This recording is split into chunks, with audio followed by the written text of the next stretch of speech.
Yo, got me blow. You got Milsey and Pricey. Let the fat this, we don't play. Get down with Jay Pricey. Break it down this in the name. Make money on time. Monumental minded autistic. Manifestation meets action. It makes martial arts work like sex.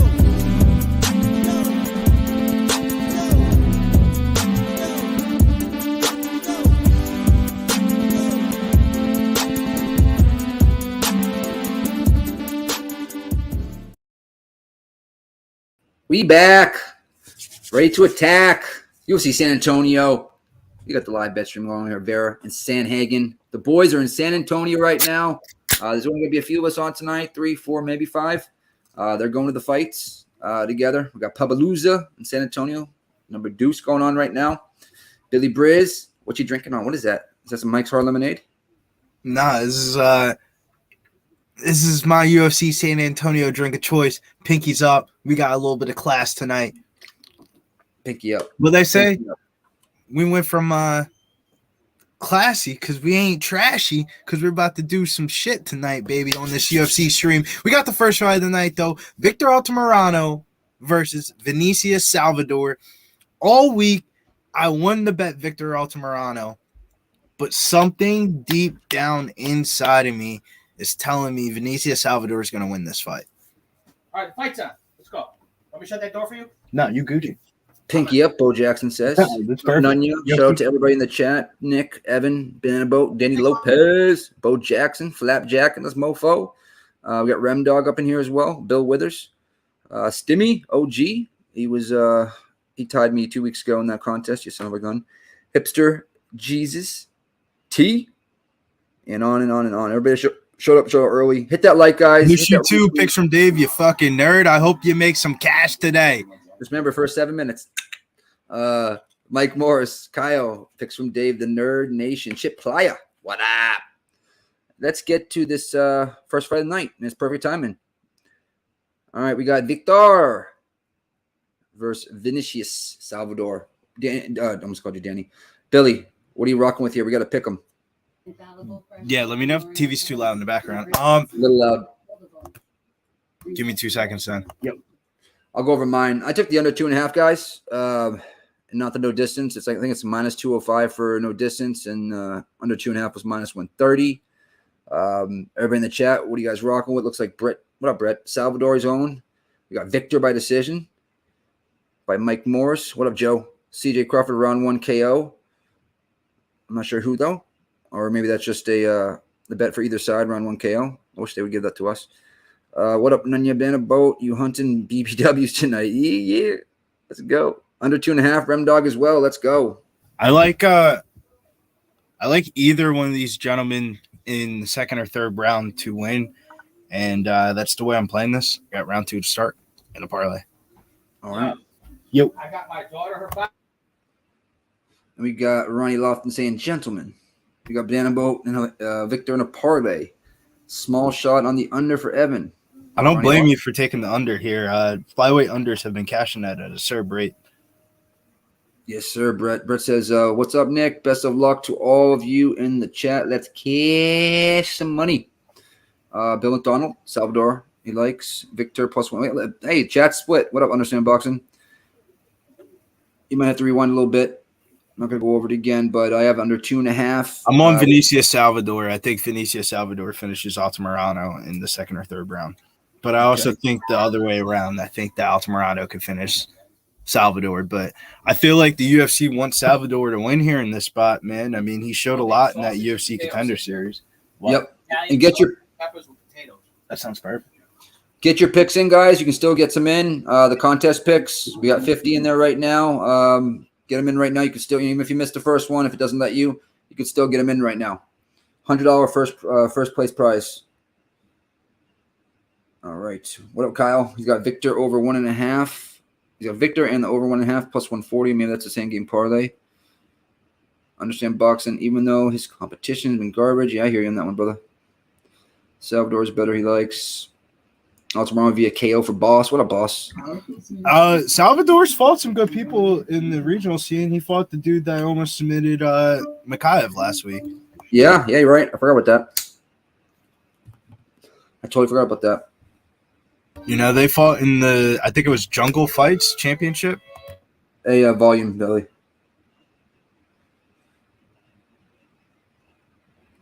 We got a commercial, guys, waiting for this to start. I wonder if they're going to give us a 4:45. Everybody in chat, let us know. Do you think you're going to start a 4:45 for these fights, for the 2 fights being pulled off? So at 4:41, it's looking like it's going to aim up right here at 4:45.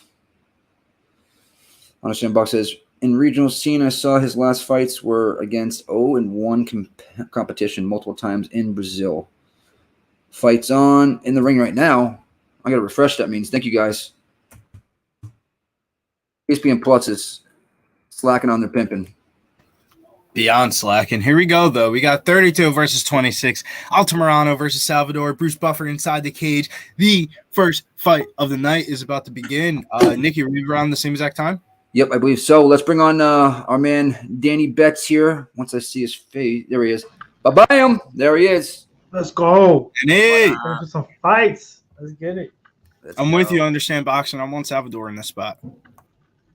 Why is it making me put my Xfinity in? This is not. I got no bet on this one. I think this is gonna be nice. No bet, but for the contest picks and for fight to start round 2. Dude, I know this. Salvador needs to cut that shit out. Like his hair, bro. Come on now.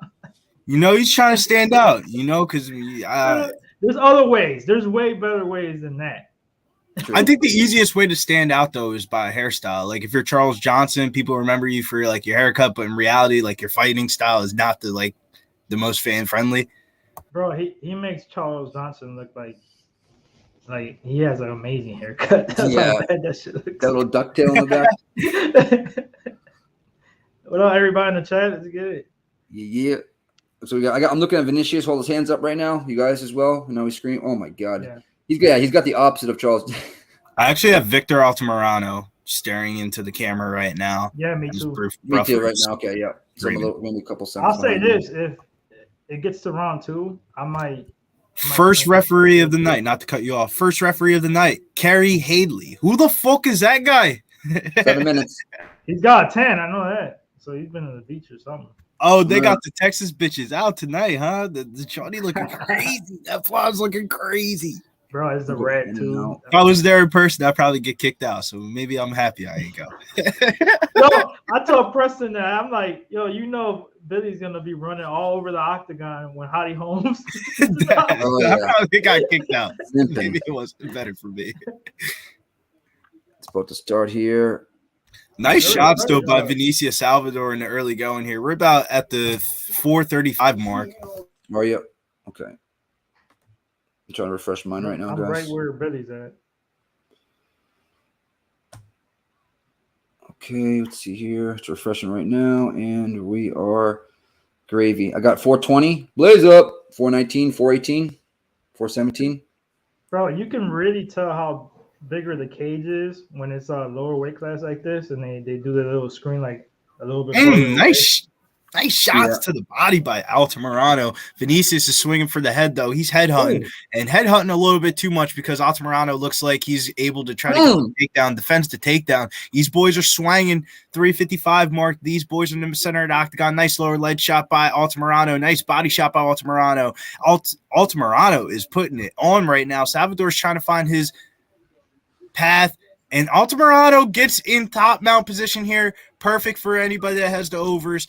Not perfect if you have the unders here because there's a huge discrepancy, I think, in the wrestling here. I didn't think we were going to see the wrestling, but here we go. Top mount position here by Victor Altamirano on top of Salvador right now. Salvador doing his best Kevin Holland impression right now. Not trying to get up at all. You think he's using this time to gather his breath for cardio? Maybe. I got 309, 308. Am I good? 307? Yep, 309. Yep, perfect. I should keep lagging. He just keeps stopping. I think it's just smart, man, because I think Victor has a better cardio. Salvador is the one that is going to gas, in my opinion, earlier. I feel like if anything, like even though on bottom supposed to, in hindsight, supposed to make you more tired, I think if anything, he's using this to rest right now. Guys, your thing's not circling. It's not lagging on you at all? No, not at all. We don't got that nice Walmart. Shots, I got nice shots in top mount. I got the Bombiggity. Nice shots in top mount right now by Victor Altamirano. It looks like Vinicius is trying to hike up a submission here. Is he trying to hike up a A triangle? I got 228, 227, 226.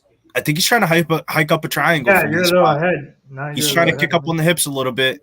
Altamarano's hitting him in the body, so he's aware of it too. It looks like What's he's your trying to timestamp, isolate Billy? the arm. He's trying to get that triangle submission. What's your timestamp, Billy? 213, 210. Okay. All I'm right, a little, you guys are a couple tiny bit seconds ahead of you. Yep. Yeah, we got he's back in guard right now, staying heavy on top. Good head position here. He's bringing him to the cage. Trying to hike up those hips, man. He's hiking up the feet to the hips to do the triangle submission, but He's trying to stand up right This is now, but perfect, looks like Salvador's not going to gas. I feel like he's not really using a lot of energy doing this. Altamarano staying on He's top trying to right get now. up. All right, now he might gas. He's Yeah, that's he's what I'm getting saying. He's retaken been back. trying to crawl his way to the cage to try to get up. Yep. Good Oh, though. If you're on the Altamarano side, this is exactly the type of game plan you wanted to see. If this was a barn burner backyard brawl, that would probably favor Vinicius Salvador. But if it comes to technical striking and takedowns, I think Altamarano is going to win this. T, you damn right Well- you catching on that Benavidez tonight. Watch. 118 and counting. What time does First round. Benavidez fight tonight, Danny? That fight won't start till like almost midnight, probably. Perfect. What up, Equinomus? That's a new name Because right my there. favorite thing to do is to use a couple of my UFC winnings and Yeah. parlay it with the last fight of the night or something like that. Probably parlay Yeah. Holly Holmes and Benavidez with something. 55 seconds left. Nice little spinning back kick there, but then he trips. Altamarano just trips and falls, and Salvador says, "Okay, I'm going back to the cage. Let's go. We got some showboating going on, guys. Fine. 45 seconds. Slipped on a banana peel. Right? Little semen slip. Whoa, 38 whoa. seconds left. 37 seconds. High kick there into a takedown attempt. Nothing there. We got good wrist control here by Salvador. Good knee by Salvador. I don't know why Salvador did that though. He went all the way to the Danny cage, Lopez like, says they both look sloppy as fuck. They both are sloppy as fuck. Yeah. That's like, oh, good right by. Oh my God, it was a big right there by Altamarano. He's swinging. He's swinging for the fences. Single leg here for Altamarano. He's gonna get it. I think he's gonna get it, All right, but stop. Just stop. Little volume, Bill. 10 seconds. 8 seconds. No, I heard the TV. That's all. I Okay. heard it. Yeah, I could hear way like really, really, really low, but End of the round. I don't even know whose round that is. Anybody in the chat know? Victor. Yeah, because of takedown. Yeah. And then he says, "I'm trying to build some winnings to use it on Holmes sub prop without show it to Clint." I like Holmes a lot there. I think she's pretty. I easy like Holmes a lot parlay. too. Oh, I we might know just you start do. parlaying with her. Yeah, you did. Dude, Bill's I got that think- OnlyFans account. Yeah, I pick my spots when it comes to women's. I think she could possibly get her out of there because he's been finished so many times. I agree. They used to train together, so she might know some shit that we don't know.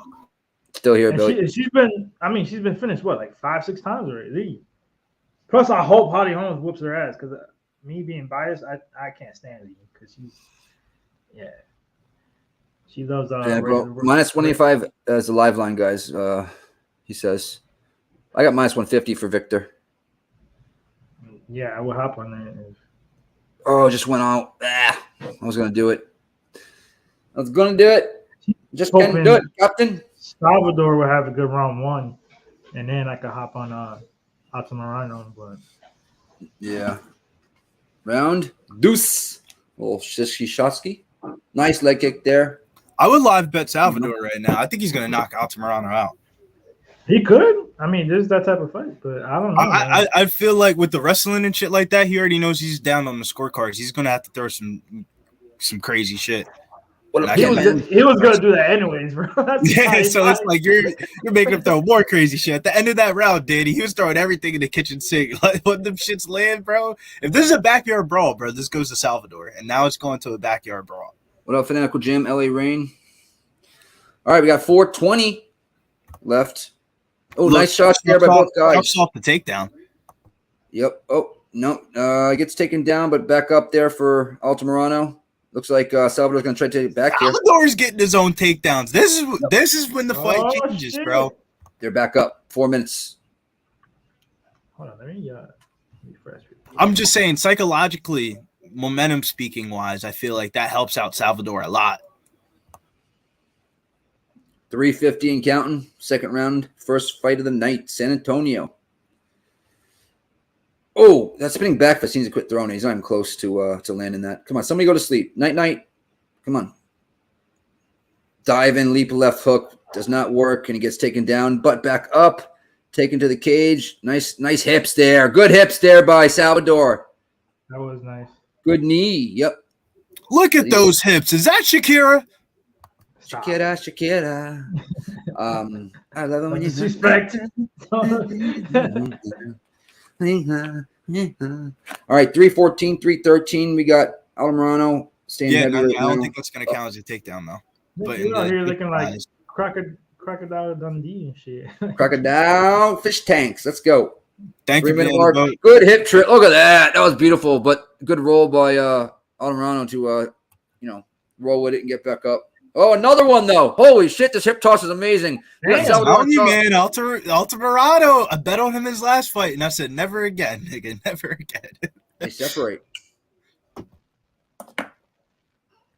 Yeah, he separated couldn't. like a I thought he divorce was going to couple. have some control time there or something, but. Yeah, right. So I was looking a Tone says little. on my way home, send me a link, Nikki. I think I already sent it to Tony. Oh, big shot by both guys, but Salvador lands it bigger. Oh, shit. And this is when it turns into a backyard brawl. Come on, 220 left. Someone go night. Come on, 215, 214. Nice kick to the body by Salvador. Altamarano has a chin on him, dude. Holy shit, he's taking some big shots. 2-minute mark, second round. Look at Altamarano, bro. He's in zombie mode. Good crescent kick lands by Altamarano. He's in zombie mode, man. He doesn't look the same. He does not look the same from the first round. This is not the same guy. 140 left. Ooh, slip there by Kunitskaya says the over 1.5 officially cashes. So big right by Salvador. There you go, cash that. Ooh. And a lot before that. Kick is almost there. I think it's 1-1. Yeah. Well, so far right now, yeah, Salvador's winning the second round. I don't think if they're gonna give us a live. He's clearly winning this second round, though. Yeah, he definitely winning. I feel like the first round was only Altamarano because he got those takedowns, in my opinion. Yep. He's outworking the crap out of Altamarano right now, and he's chasing. It looks like Salvador has a better gas tank. Yes, sir, Tone. Hey, Tone, the funny thing is, you know what my wife is cooking right now? Oh, big left by Salvador. Some pasta, bro. We celebrating that Italian, the Italian crew over there. Shot by Altamarano. Nice jab by Salvador. Uh-oh. 50 seconds left. I think Altamarano might be a little faded there.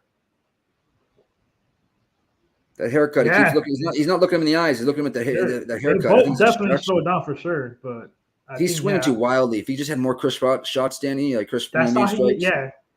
What pisses me off is that you got the length and you don't shoot like straight shots, like you know what I mean, like a 1-2, a nice 1-2, but. He's digging. Digging to the body. Both guys digging to the body. A left by Salvador. Kick by Altamarano. 20 seconds left in the round. I was told that Salvador went to -200 live on DraftKings. Mine is. I'm gonna refresh it. Got him at. I was seeing. My boy got him at +200 and. Yo, Salvador needs to throw a knee after he throws that wing and left. Oh, Salvador. I agree, Nick. It feels like he's about to knock him out. Am I right? Off of one of these combos. I think he just needs to throw that knee and just get him in that Muay Thai clinch and just pepper him with knees. What's the live lines? Anybody have them in the chat? -200, Salvador. 1-1 right now. So. What up, Shogun? Third -200 and going up. -230 says Shogun Soup on points bet. Shouts to Shogun for joining over for the Pub Sports Radio membership. If you'd like to join a membership here at Pub Sports Radio, go over to the membership tab, support the boys. It's only 18 cents a day, and 18 cents a day to a gambler. I mean, we lose 25 cents out of our pocket every day. If you bought a pack of whatever you smoke out of, cigarettes. Use cash, Billy's saying. You know for a fact you got change fall in your pocket and it's in your car. You know what I mean? It's that join button you'll see. If you're on your iPhone, it's a little bit different. I like how you picked it up. little join button. You click that bad boy. You're ready to rock and roll. Altamarano +100. Vinilla Salvador -130 on FanDuel currently right now. So This line is going the other way in the third round, right back to where it opened. And better for me for Salvador. Damn it, I can't bet it. And if you guys have the under 2.5, I would be clenching your ass cheeks because this is going to go to the scorecards. Yeah, I don't know about that one, man. I got under 2.5. No, that's combination, but yep. They told Altamarano. I got he called him 445. What's your count? Same. Okay, 442, 441. Takedown by Altamarano. He's in a choke, but it ain't tight. He's out of it. Choke. I mean, at least you're looking active off your back rather than the guy that's fucking salvaging for this takedown right now. That's gassed. He just laid him down like a baby. This is Altamarano. He laid him down like a baby, but this isn't gonna win you a fight. It will win him the third round if he's able to stay here. If he's holding him for the whole fight, the round. Good elbow. I don't think this wins him the fight. This is. I think this is the Paddy Pimblett, Jerry Gordon type shit all over it. Yeah, it's 1-1. This will win him. I'm saying I think this is the Jared. I think they would rob dude. No. Jared didn't have him taken down. He had him clinched up on the fence. You're right. This is just before that, a nice little combo. Now these are shots that are winning rounds. Yeah, he's some shots. Shouts to my guy, Big Show Picks, in there in San Antonio. Says, "Sup, fuckers? What up, Show? What up, Big Show? He's in that old San Antonio. They're getting ready. They're probably on the way to the fight right now. What up, Subhuman? What up, Mark? Hey, Mark's right too. Remember, we're in Texas, so that's why I said. That's why I said that decision shit. They're back up right now, guys. Oh, big spinning back fist. Big shot. That knocked him down. Knocked him down. I think he lost his balance with man, that knocked him down, man. I saw an exchange. It's like Billy is saying it, trying to speak into existence for me. But to check the stats. Oh my god, that spinning back fist just missed. I thought it landed a little bit. Not clean, but takedown again. This is all right. This is going to be 258 under 2.5. Those are desperate takedowns. those he caught him. I don't know. Caught him. No, they didn't count it as a knockdown. Nah, he definitely slipped. He's gonna end up losing this round through volume. I don't even know who I took. Ooh. I think he's gonna lose this round through volume. Oh, there we go. I think I took Altamarano. Send me invite to Twitter. Gotcha, Show. Yeah, I think the takedowns for Altamarano is going to win him this fight.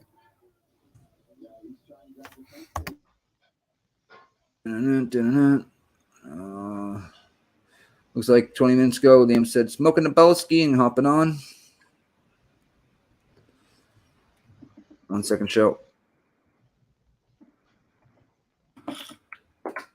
Oh, what did I just drop? Okay. Go ahead and call it, guys, when I do this, if you could. Billy. Yeah, both of these boys are back inside the middle of the cage. We got Altamarano, a nice little spinning back kick. He's trying to secure up the round right now. Tries to go in for another takedown. Vinicius chucks off the takedown. He's trying to throw a little bit of volume, but he's trying to overcome his own tiredness. He takes a couple shots in return for it, and the judo toss will not work in the second round, though, but a nice couple body shots here. Yeah. Judo toss attempt again does not work. Nice little leg kicks there by Altamarano on the end of that little exchange. We are near the 130 mark here at the end of the third round. Nice little kicks here by Altamarano. Altamarano, the way he's looking right now, he's fighting with a little bit more confidence. Wow. Vinicius tries to do some crazy shit. We saw that little move on the Contender Series when he fought Shannon Ross, and he tries to bring it out the back here. Back his lands by Altamarano. And can these boys go 5 rounds? Why do we have to get 3? Nice shot again, though, by Altamarano. Vinicius Salvador is swinging for the fences, and him swinging for the fences is making his takedown defense look highly suspect here in the last minute of this fight. Altamarano is a little bit scared, as you can see him going in for a takedowns. He's absolutely gassed. You can see his rib cage showing like a baby on those African commercials because Altamarano is skin and bones right now. He is tired. He is breathing heavy, and Vinicius is throwing shots. Vinicius is throwing bombs up against the cage. Altamarano is trying to run away. trying to run away. Vinicius is touching him. He's throwing bombs, going in for another takedown. Oh, good knee. Big knee in the face. Yeah. That's what Kick Nick was by calling Altamarano, for in but- the last round. Hey, 30 yeah. seconds left. Can 30 seconds win him this fight? I don't think big so, but he's shot there throwing by- bombs. He is throwing big on the bombs. body. Vinicius Oh, throws big another left bomb. hook there by Another combo Salvador. by Vinicius. Another combo by Vinicius. Vinicius is going for the fences 10 right now. seconds. Vinicius is throwing bombs. The judges are going to have a hard one for this one. Nice little spinning back fist there by Altamarano, but it doesn't do shit. Somebody's bleeding, and it doesn't look like Vinicius. He laid him down there. And, oh, man, this is going to be a tough one to judge, but I'm going to give it to Salvador. I don't care about I'm that. giving it to takedown by- Salvador. Yep, Vinicius Because of the last- Salvador wins this fight. Because of the last impressions. I think so, yeah. I think That it cut go, might be it, though. That cut might lose him the fight. I think it go either way, man. Oof. That's tough. It's round 3. That's all it is. Oh, man. We'll see how the Texas. I mean, this is not a clear fight in my opinion. What up, Nicole? How are you? Mike says Victor wins. Great color commentary Evan- from Bills. Evan says Take it Salvador. easy. Is that a draw? Is that No. a draw? You can't No have a draw. 10-8, bro. no No 10-8s. 10-8. My bad, Nicole Dubais. I talk really fast when I do the commentary because a lot of shit be going on the screen for flyweight fights. And we're Well, past do the it. 7-minute mark, right? I can curse it. Sparingly. Well, yeah, very, very sparing. What you trying to say? Friggin'. Sparingly. Dude, They the chat's kind of split. I mean, yeah, I think this fight could go either way. It's, I think this is a draw in my eyes. I hope it's not a draw, but this has draw This- written all over how it. is it a draw? You have to be a 10-8 round for a draw, Bills. It's got to be 10-8. And then the I know what other you're guy saying. Like, but it's impossible. But I know what you're saying. I would if you read the scorecard either way, I would not be surprised. I could go either way, in my opinion. All right, here we go. The winner. The damage, for Mike one. Morris. The damage, Mike Morris. Got to go, Victor. Salvador. Nope. Altamarano. No, I'm saying damage, but Victor got it. Yep. Takedowns got him it. I can't remember who I picked in the contest. He had the better round time wise. Like he did more for what 3.5, 4 minutes, and then They gave him a unanimous seconds. decision, so maybe we're weighing the damage a little bit too much on this. UNAM. Damn. That's well, I Salvador was the one that got cut. I would have thought a split though, right? I'm fine with that. 29-28 either way. You got Big Show in the back. That's why I said I wasn't really surprised whatever the scorecard was. Shouts to the people that had the balls to bet Altamarano again, dude. He makes you go for a wild betting trip when you bet him every time. It's Salvador too, bro. Yeah, but at least you're getting like plus money, even odds. Like Altamarano, man. I mean, like back-to-back fights is like, man, what? It is very, very scary. I don't know if it was an easy unanimous, but Big Show, you want me to bring you on? Give me a thumbs up. Is he at the? Because he's got to be careful with the sound. He's got this. He's got it muted. He ain't stupid. I'm not. Can we play that? Put the phone to the side. Put the phone to the side, Big Show. Can we play that? I don't know. No, we can't play that. Put the phone to the side, though. Just show everybody. Just show the crowd. Yeah, I don't know if you could. What up, Dad Father? Dad Father. Patrick Patrick Mahomes in the house. They look lit. Man, Salvador look lit up. What's up, guys? Gomez in the building. Yeah. We can't hear you. You can do sign language. Can't hear you. What's Goji up, everybody? in the building. Goji. Chick Show. Yeah. Put the phone to the side, though. Damn, Nate, you see Oh, this Nate big, wasn't playing. Nate said one and done for my drinks, he got motherfucker. a big ass like frozen drink with a long ass. I don't blame him, though. That's a one and done type drink, though. One and done. Hell no.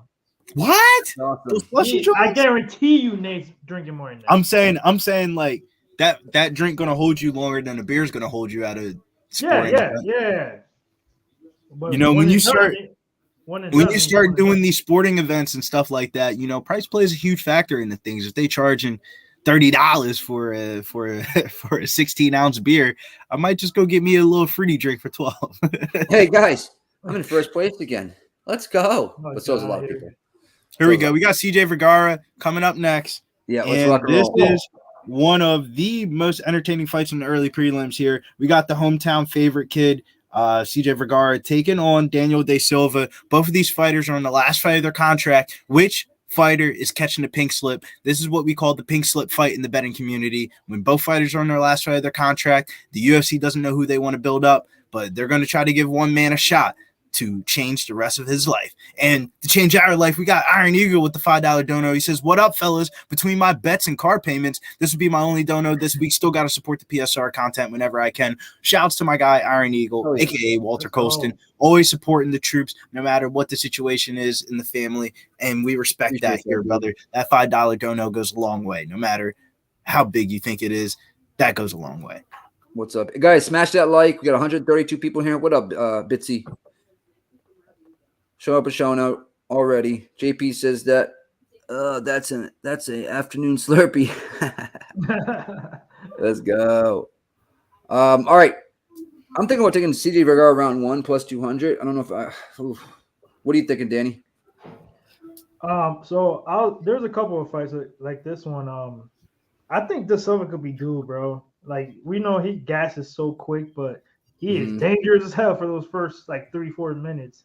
So I might sprinkle him by submission round 1 and then see if I could live bet Vergara after round 2 if it makes it there.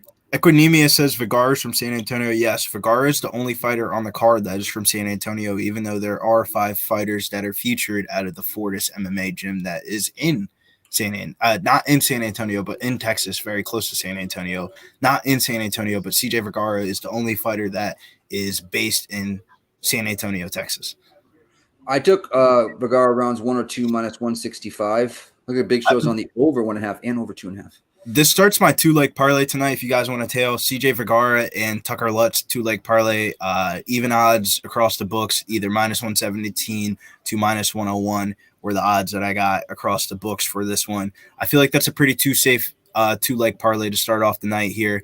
CJ Vergara, it feels like the UFC is trying to give him a layup right here because in reality, if you look at CJ Vergara's fighting history and his fighting record, he has the type of fight schedule that the UFC gave him that you would think that made him a title contender. I mean, Ode Osborne as your UFC debut, Cleason Rodriguez, and then Tai Tora. Like, that's 3 really hard fights in the UFC on his first 3 fights of his contract. This is the last fight in his contract. I mean, you saw him lose the Tai Tora fight. Now they're giving him a fight in his hometown against a guy that we have seen not go past the over 1.5 mark in any of his UFC fights. Daniel De Silva, 3-fight losing streak, has not fought the best of competition, has really bad durability. I think they're setting up CJ Vergara for a finished victory in his hometown here.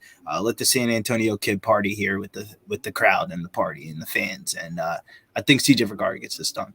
However, though, I think it's going to be in round 2 or round 3. I would not be surprised if he won a unanimous decision. I would stay off the props. What up, Butcher? Yeah, I'm gonna sprinkle De Silva round 1 submission plus 750. And I think it would be round 1 knockout, though. I don't think so. I mean, he could, but I think he gets Vergara to get caught. But, I think Vergara's got good jiu-jitsu. Victor Streets. It's hard to say that after the Tai Tora fight, but so I'm hoping if I don't get that, I'm hoping he still has success. So Vergara is a decent number, and I could. If you want to get, do you have your mic plugged in, or is that your computer mic? Who, me? Yeah. Sounds like a fishbowl kind of. Hold on. If you want to get greasy, JPZ puts Vergara, Lutz, Bruins. Let's fucking go. If you want to tell my greasy parlay, this is my greasy parlay.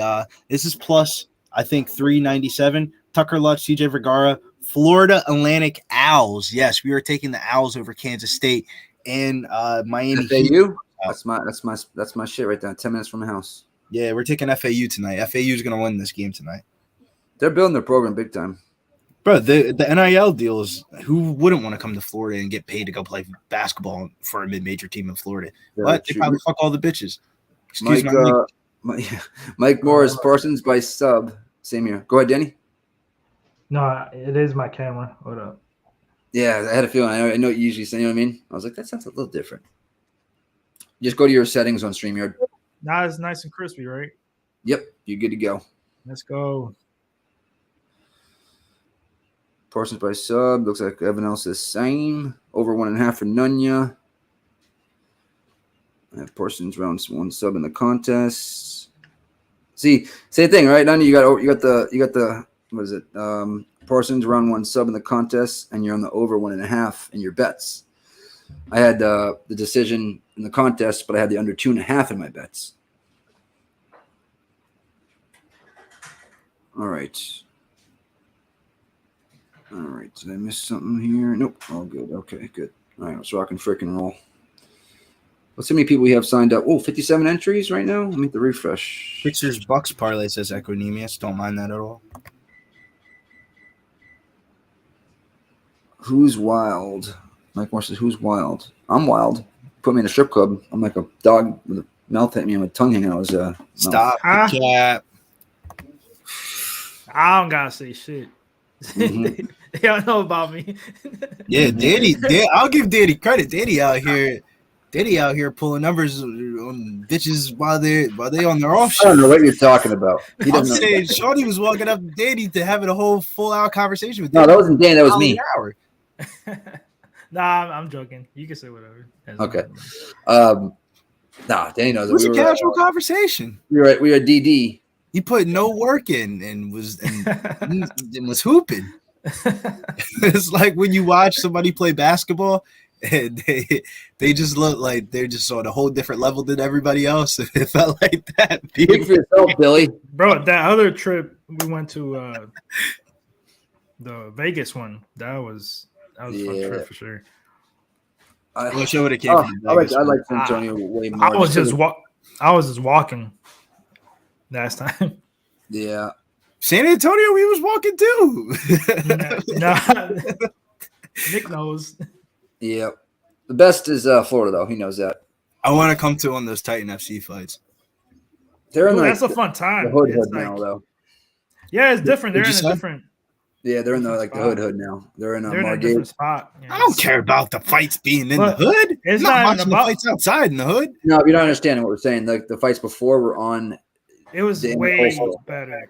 You just got to be conscientious of your surroundings. Because Nick and bro, big black. The nice hotel was crazy enough. Billy, we're not talking about. I've always been in the hood. We're talking about the Miami International Hotel. Yeah, and, I don't know where they at now, but now they're doing it at Dominican Republic this month. Yep, the DR. But the only thing that's pissed me off about Vergara right now, exerting way too much energy before the fight. I hate when motherfuckers do that, man. I get it, you in your hometown, but like, damn, man, you jumping around doing flips and shit. Like, bro, you about to fight, bro. You can do all that shit in the fight. Like, you hurt your ankle, like right. You know how many times I see people dance before they get inside the octagon and then they end up gassing halfway through the second round, bro? It happens every time. I feel like Michelle Pereira, every time that motherfucker be dancing, motherfucker be dead. For real, Michelle Pereira, jeez. We gotta put Billy through a what's it called class? Cursing, non-cursing class. Yeah, it's called like a frick. The funniest was Josh commented on the NBA pop-up show Friday. He was like, "Got kids in the car." There you go. Here we go. All right, it's rock and roll.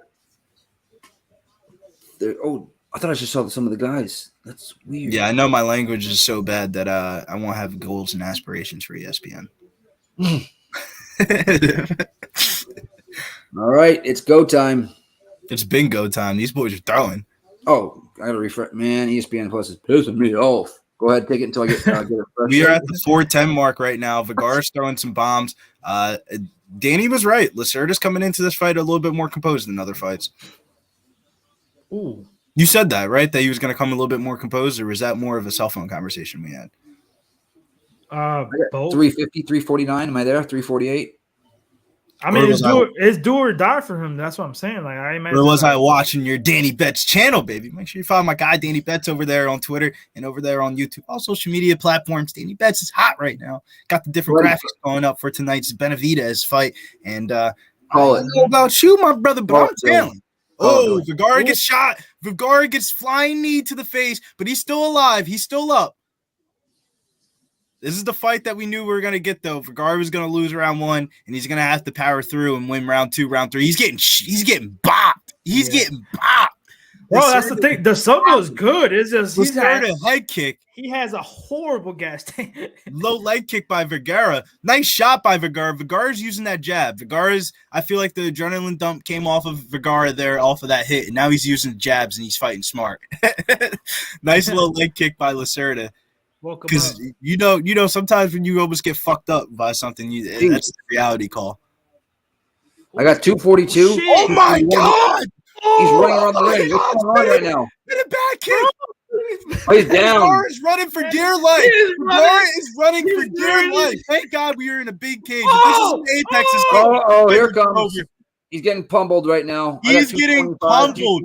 2 minutes left. Jason Herzog's coming over. He's got something to say, and I think CJ Vergara is going out. I think CJ Vergara is going out. Timestamp. 220. If he survives, Vergara's got to If he survives, he will be fine. But I think CJ Vergara is going out. Yeah, he's running around the ring. Oh, kick knocked him down. Oh, headshot, boom. He's hurt. He's hurt. Oh my God, hurt for like 2. Oh, this is over. This is over. Running away with a girl. This is over. This is over. Throw back. Throw back. Call it. He's scrambling. Pull guard or something. Oh my God. He is running. Jason Herzog is allowing this man to fight all along in his hometown because in any other scenario, this fight would be over. Missed it though. He's literally running. Another one. This is a 10-8 round. Oh yeah, right now. Oh yeah. Nowhere to run. You can run, but you can't hide. Better take him down. I want that so that he can, come back maybe in the second, man. Dude, he might empty out the gas tank though. This is exactly what I wanted. Yo. This is wild. Jason Herzog is pulling his best Herb Dean impression. No, I don't think that should have been stopped. I think he was right. What? He was. No, Nick, I think he was right. What, bro? He was still running. Yeah, bro, he was running and stumbling. But he was running though. It was the still. cops. All right, we got real quick. We got Lacerda looking for a choke here, and that's in. Get this choke. Yeah, it's in. Get this choke. It's in. It is. Yeah, he's trying to. I don't believe you, bro. I can't believe you. Nick. Oh no, we let it go. Damn, Nick, he's got round 1 sub. You can't be doing I know, that. bro. Lacerda? Round sub? Yes, he has round 1 sub. Oh, I told you he was due for one. Like, the dude's good. This is gas tank. That shit looked in. You see it, though? Fuck. My guy is on point tonight, but let's see how his second round gas tank looks. Nice Vergara. Yeah, he's going to – I think he emptied out the – I think he emptied out the gas tank. Oh, he looks tired. He looks tired. I'm telling you, they give me a Vergara line. Oh, big shot by Vergara. Big left. Oh, they're trading. They ain't going to give me a live line, bro. Yo, if they could get a live line, big shots by Vergara, Lacerda. 10 seconds. Vergara, Lacerda. Right. Vergara, Lacerda. He's running again. He's running. Oh, good body shot by Vergara. 3 Bro. seconds, 2 seconds. He's out of round. He made it to the second round. Holy shimoles. This is exactly what you knew this fight was going to go, though. It was just seeing it in person, though. Bro, I had that round 1. Holy moly. Let me bring on our next guest here. Let me know when you're ready, Liam. You ready? Minus 150 for Vergara. I don't want to cut it. I'll go the other way on that one. You ready, Liam? Can you hear me? Yeah. Give me a thumbs up when you're ready. All right. Let's rock and roll. Liam fight picks. Well, like fight picks. Jesus, Christopher Columbus. Picks fights. We're off to the races, boys. We're off to the races. I come in coughing. Oh, what's up, boys? How we doing? I almost had that round one sub by the Silva, the Lacerda.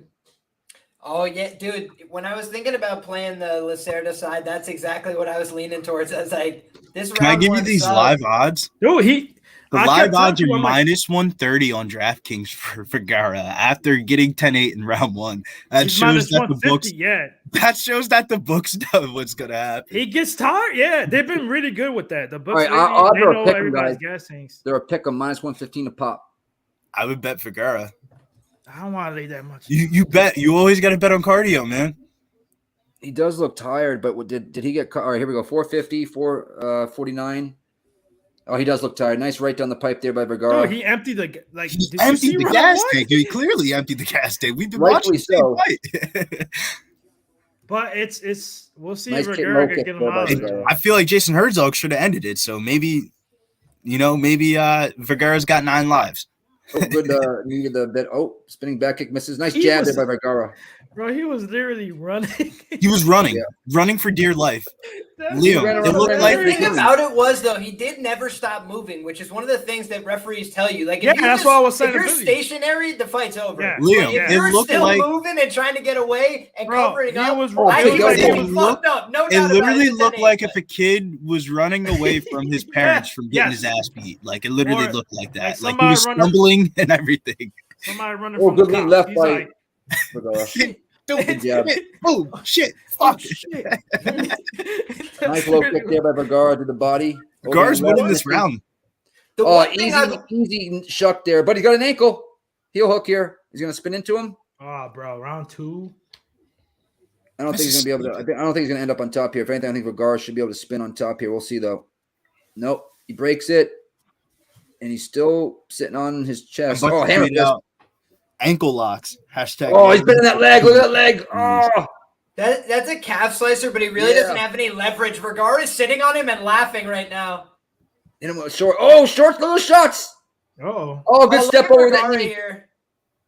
I think Oh, that Vergara's thing a little bit fresher, and I think he's going to be able to clear his leg here. Because right now, what you would want is to be behind him if you're De Silva, so you can create. Oh, he's got the arm. leverage. Look at he's trapping the arm and the elbow. Oh, Oh my god. No, it's elbow. Liam. Let's get this round 2. This is a round 2 finish. Oh, it's going to be over. It's going to be Please. over. Watch. CJ Vergara is opening up with a lot of heavy ground and pound, and look at how he just passed that. Now that leg lock means nothing. That leg lock means nothing, Yeah, Liam. just- Let him yeah. know. Liam with the new camera. We're going full screen. Oh my guy, Liam picks fights. Make sure you follow my guy over on YouTube. Oh, look at this! Look at this choke! Look at this choke! He's got it locked in. I told people that Vergara was live to get this choke. I said that this guy's such a That's gasser. in. That is Vergara in. has a head and arm choke that is going to finish this man, in my opinion. That is in. Is it the first, That's the second, beat. or third time that Liam's gonna make your money in your tail? God damn it, let's go, Come Vergara. on, I need this. Come on. We've also Yeah. said that the I'm starter was fucking with you. I'm fucking round with 1, 2. you. I'm just. Yeah, you The gotta- thing was, We the both thing was, did. I You didn't gotta end bring up the betting guy it. up. I didn't end up betting it because the Oh, he let it go. market didn't show a lot of strength for it. To be Dude, that honest looked with you, tight. I for the thought- stuff. Big shots. Honestly, wow, this is crazy. This is crazy. This is Vergara's beyond doing a great crazy. job, though. Vergara's doing a great job right now of consolidating positions. He knows 2 that- 10 rounds from each guy. And here's the other thing. I ended up taking Vergara and the under 2.5 just because of the cardio dynamics. That I way I didn't agree. have to get cute with picking a method I'll be because surprised if this 140 goes to, left. This is dude. If I not to know. go distance was like minus. It went up to like minus 700 or some shit. Capper tracker, we embrace it though. We embrace it. oh, We look wouldn't at want that! him How he's to- opening up with these body shots. But elbow to the body everywhere. Jeez. Come on, get him out of there, Vergara. Come on. Give him money. You know it's real when the I think underwear. that fucking, of the what's his fighter name? shows. I think Oh, Jason Herzog. big elbows. got the over Curling up. 1.5. Stop the fight. Stop it. Stop it. the fight, Herzog. Stop God it. damn. Herzog, what do you Come want on, to you say? Dead serious? body? Oh my god. Yeah, dead ass. Like, oh what is. my god. He's Does curling the up. crime More scene shots. have to come out? TJ, more shots. He's now all right. He's turtled down to his Minus 1,700. Damn. Yes, let's go. Cash it. Let's go. Let's go. First second Yeah, parlay it is was over. down. Holy Let's crap. go. Herzog stops it. This fight's over, gentlemen. We move on to the next one. Vergara, round 2 knockout. Hopefully you got the live bets in after round 1. We always knew it was Vergara after round 1. We just knew the If round you 1 do would not be submit this man, if you do not submit this I man, did not like he's that gonna line, though. he can fucking Did not like the I line. can't You gotta do what believe you gotta do. that he took that ass whooping on the feet, but this guy is so tough, man. I've seen it before regionally. He gets hit, he gets hurt in a lot of fights. Bro, that guy did not quit unless you choke him unconscious, unless you have him in a position where he can't get Liam, out and though. don't break his shit. Granted, He's so though, tough. if this fight is in any other state or city besides San Antonio, Texas, he might have quit. I think the fact that you're in San Antonio, Texas, you got your homies, you got your family, you got your daughter watching you, and you know that you're not about to go out. He in this didn't fight. have time to Jack, quit, don't boys. He call it was running comeback. for his life. I'm just saying, man. When you got your daughter, your family watching you, in your head, you're thinking you just hear your daughter screaming, "Daddy, Daddy!" Like, ah, shit- man. Dude, this Fine. guy's gonna have to go to an after party tonight with his head like dun dun, He just just- fucking thumping, dude. He just got Shit. fucking Fight of the pounded night. about I the don't know how head, you neck, beat and that, chest right? for a while. Okay, I what happened? gotta watch CJ Vergara on the mic right now, though. This is classic gold. That shit was hilarious. I'm just gonna use the bathroom real quick. Good All fight right. though. Good strap. Huh? Please go the man's room. You mean the women's room for you? Oh, shut your mouth. Who's up next, boys? I don't got the lineup in front of me. Oh, word. Here, let me. But yeah, I pull mean up the that. topology. Damn. I didn't want to lay 165 after round 2 because that was my game plan. I'm like, okay, I'm gonna sprinkle this round prop, round 1 submission for Lasarda, and then if I get a decent line round 2 for Vergara, I'm like, I want to. Dude, they do a really good job now of like They predicting do. cardio dynamics in the live market. Dude, they got a lot better. I think it's because so many people live better. Bad. Dude, like they got narco space and these kind of things that go on at times where it's like educated people on like the dynamic you need to look for. Like, oh, homie's huffing and puffing real bad. Like, and he never recovers from this. Because that's the thing. There's some guys like CJ who almost looked winded in round 1 because he's getting his ass kicked, right? But then he can recover with 60 seconds in the corner. Lacerda, we've seen before when he comes out in round 2 after a big round 1, he's like, well, let's do it. Like, once it's over, it's over for him. But yeah, dude, they got. And way I hope better. he comes back, man. He's so young. And he's got a fun style. It's just it's not ready for prime time. You know, yeah, he's but my thing is and some stuff. You can't fix that though. Like you quit. Like once you're tired you or you beat up, better you're done. drugs, dude. Better drugs, better drugs, dude. This guy's gotta invest in your career, bro. EPO. Chael Sonnen was on Flagrant, and he said the best drugs that you can get is EPO. He's like, why? He's like, what's the biggest fear you have? Getting tired in the fight. I'm about to drop this link to my DM so I can smoke it. Wow, but yeah, the boogie's been getting way better when it comes to that because I think you were on too.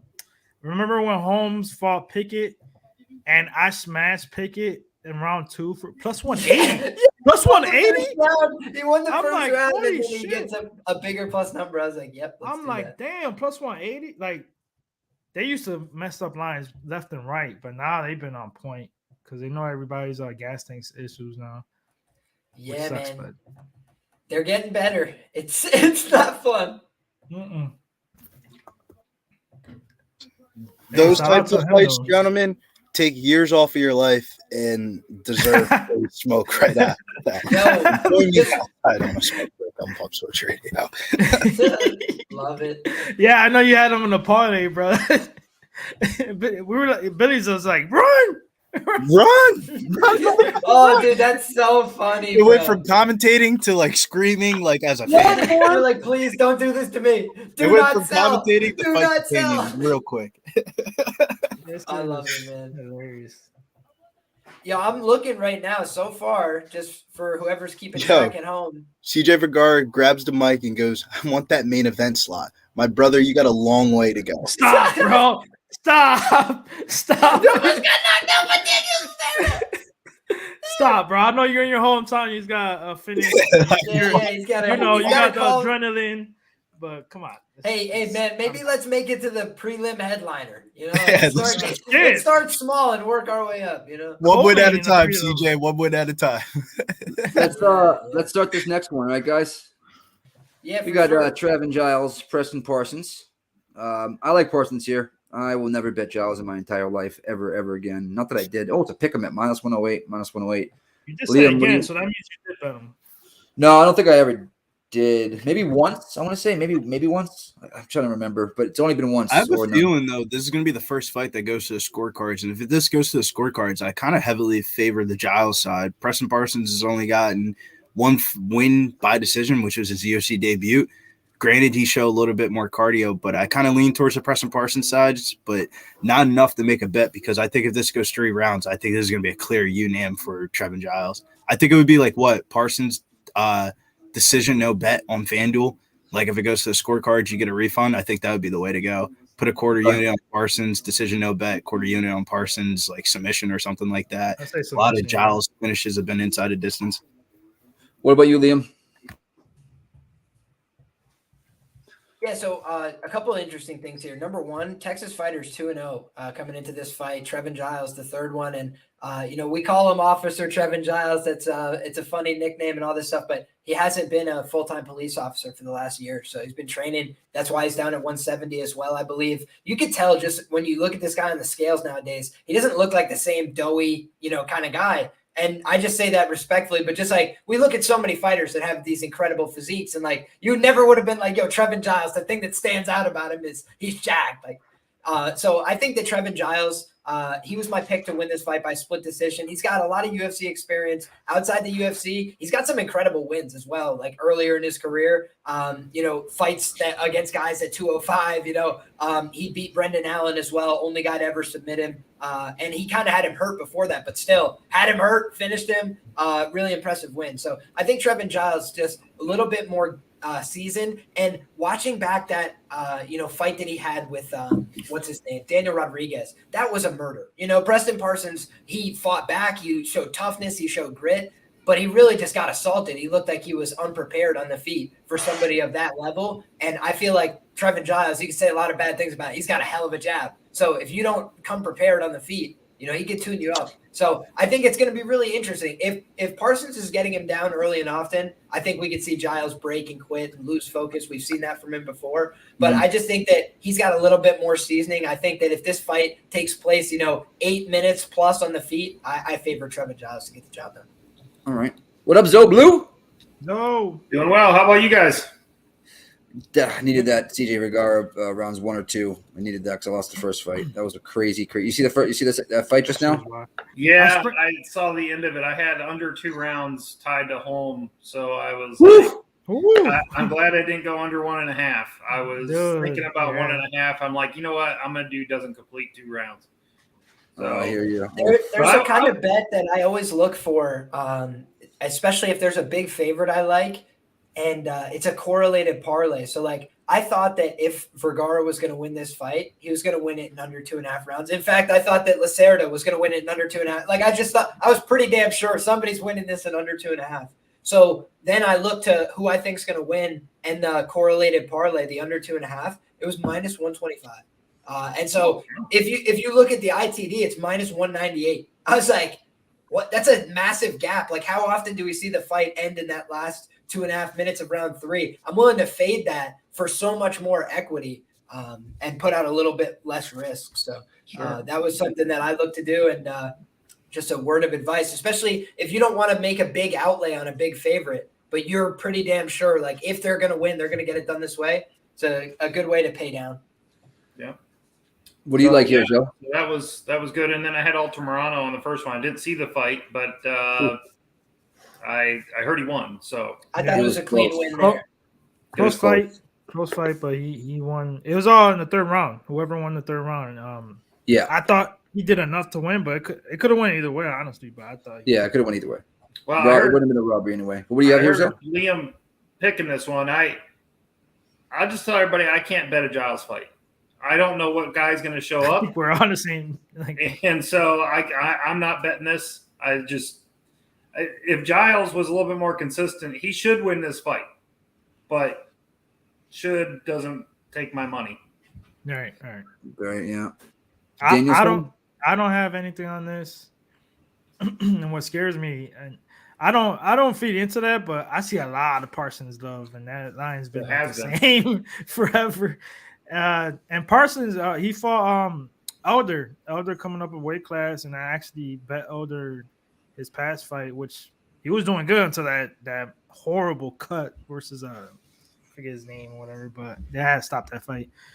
But he had some trouble with Elder, and Elder was way smaller than him. So I mean, I can see Giles here jabbing the shit out of him for 3 rounds, but I just can't trust him either, bro. I'm staying away from this one. I mean, you could get the really good Giles who has some phenomenal wins on his resume, or you could get the Giles that, gets subbed in the second round. I just can't trust him. I hear you. A lot of people on I'm on Cheeto for the main. I know a lot of people on the other side. It's Cheeto season, boys. I think that's pretty even, Nick. I'm pretty sure the betting I've seen this bro, week is the narrative is Sandhagen decision, volume. Like you can't win around. Leg kicks. damage. Cheeto's got those devastating low ankle leg kicks. So I could see him. I would tell you guys, if you like Cheeto, wait till round 1's over. Do not waste your money. I wouldn't risk it. You never know, boys. You know what Cheeto's doesn't do. win round 1. He never wins. I know, but round 1 he could knock him down. You never know. You know what Cheeto's going to do? He's going to grab the mic. He's going to call out Sean O'Malley. He's going to say, you poodle fuck face, blah, blah, blah. We're fighting for the interim belt this summer. And that's how it's going to go down, man. Are all you guys on Cheeto? Yeah. I'm surprised. This is a Cheeto. This is a fight companion, Zoe. I have no bet on Cheeto to this point, but my lean is Cheeto. Some of the lines that I wanted for this fight have kind of gotten nerfed down, so I'm waiting to see if they come back out before fight time, which oftentimes they do. So I used to understand patience is a virtue, my friend. He outstruck Sandhagen outstruck Yan and TJ Dillashaw. And he lost Trey Day. I'm gonna bring in what up, Trey Day? I'm gonna bring on Trey Day. I ain't betting on the law. I ain't betting on the law ever, baby. Preston Parsons all the way. Hold on, Bill. Let's bring on Tone Miggins. Been a while. Shouldn't even tell you I smoke weed. Fellas, what's up? The hair long as hell. What up, Tone? What up? What's up? Welcome, brother. What's up, y'all? How y'all doing, man? Good. How you been, my man? What up, Tone? What time it is? Chilling out, same old shit. Subhuman. I love that in the chat. If anybody who's controlling that, Subhuman Gaucho bet Giles over 1.5 correlated parlay plus 225. Yeah, I think that's solid. I think that's solid, dude. Some books I'm gonna go that correlated parlay though. Do all your books, Liam, let you do that correlated? So not all of them. This would be one of the bets that I have access to a bunch of different skins in New York, and many of them are limited, but one of the ones that what up? In the name of the Father, Son, and Holy Spirit hasn't been limited too bad yet is Resorts World. I think because I give them action at their casino as well. But Resorts World is the best sports book, goddamn it, in New York. They don't shy away. As long as you're 18, you can walk in through those goddamn doors. Well, these ones are actually just from the mobile app as well. And but yeah, they offer the correlated parlays, and I think that it's a pretty decent way to bet. But I know they're not the only book. I actually compare odds between a few. I think Bet Rivers offers the correlated parlays, and a couple other books as well. Off the top of my head, I want to say DraftKings, but I can't verify. DraftKings does because they don't let me in. I know most books too. When you do a correlated parlay, they don't give you the same odds as a standard parlay. So, like, if you're parlaying two fighters, you'll get X odds, and then the odds are worse if you correlate it. I've seen that too. That's it only makes sense to do if, like, let's say I'm going to bet the ITD, and it's minus 140, and then the fighter and the under 2.5 is minus 125. It's like, don't get greedy. Just obviously pay up the 15 cents and, like, cover your ass. But for that Vergara example, there's a massive gap. It's like 70-something cents. So they're basically trying to, catch people who aren't paying attention and say, oh, ITD, I'll just lay 200 to win 100 back. Whereas you could just look at this other market where it's like, wow, this is definitely correlated. Like, if he's going to win ITD, he's going to win in under 12.5 minutes, certainly at a higher clip than this. So that's all. You got to do the math. I would never just say, like, blind bet your gut opinion, but if the math lines up, then yeah, you could definitely skirt some value. Because the other thing is, if there's a market like a money line, right? How many examples can the book go look at? 100, 150 in the world? All the different global bookmakers that are doing this, they have so many data points, right? But if you're looking at a market like the correlated parlay, there might only be 7, 8, 12 books that have that number out. A lot less information for the bookmaker, a lot lower limits. So the sharp guys maybe don't mush that as fast. These are the kind of ways that I look for opportunity. I don't mean to give away the game. So I'll shut my fucking mouth. We got breaking news, guys. We got breaking news. T and Big Show got asked to fill in for one of the canceled fights. So we're going to get Big Show versus T. They're up next? I guess so. And I see Peasy in the chat. It says he's going under. If Big Show's fighting, he's going under 1.5. Yeah, that makes sense. I don't know if Big Show's got the gas tank to last 3. Yeah, I think he's just throwing to the wind. Boom, boom, boom, boom. But if Big Show gets on top of T, he's in trouble. T is in big trouble. Yeah, it's going to be tough to get him off. I'll say from fighting Big Show last year, we wrestled in the hotel room, and I shot my little single leg or double leg, however you want to call it. And Big Show's got good chokes, man. Good chokes. He probably picked you up and threw you around like a rag doll. Yeah, but he was squealing. He was squealing at first. He was squealing. I can see Billy get him in a capsule. You gotta protect that neck. That's rule number one, son. Protect that neck. That was exactly what I went for, man. I think it was in Lake Charles. We were freaking wrestling in the hotel room, and Big Show's like, "You really want this?" I was like, "Go for it, man. Go for it." Billy, you got to use your speed in that matchup. You're not gonna win a physicality. There wasn't a lot of room in that room, man. I got tossed around a little bit. Let's just leave it. Yeah, that's a real small cage, isn't it? Yeah. Hey, 171 right now. I'm not sure how many likes we are at. I don't have that up simply because it was making me lag. Let me know how much likes we got right now in the chat. If one of you guys could.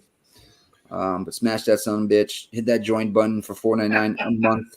Smash it. Hey, Nikki, just so you know, Skywalker misses you and Bill. Yeah, I saw the second one. Yep. Yeah, I saw the second one. I saw Hey, put that Billy, one. you still in Connecticut? Skywalker, what up? Yeah, I'm still in Connecticut. Oh, word.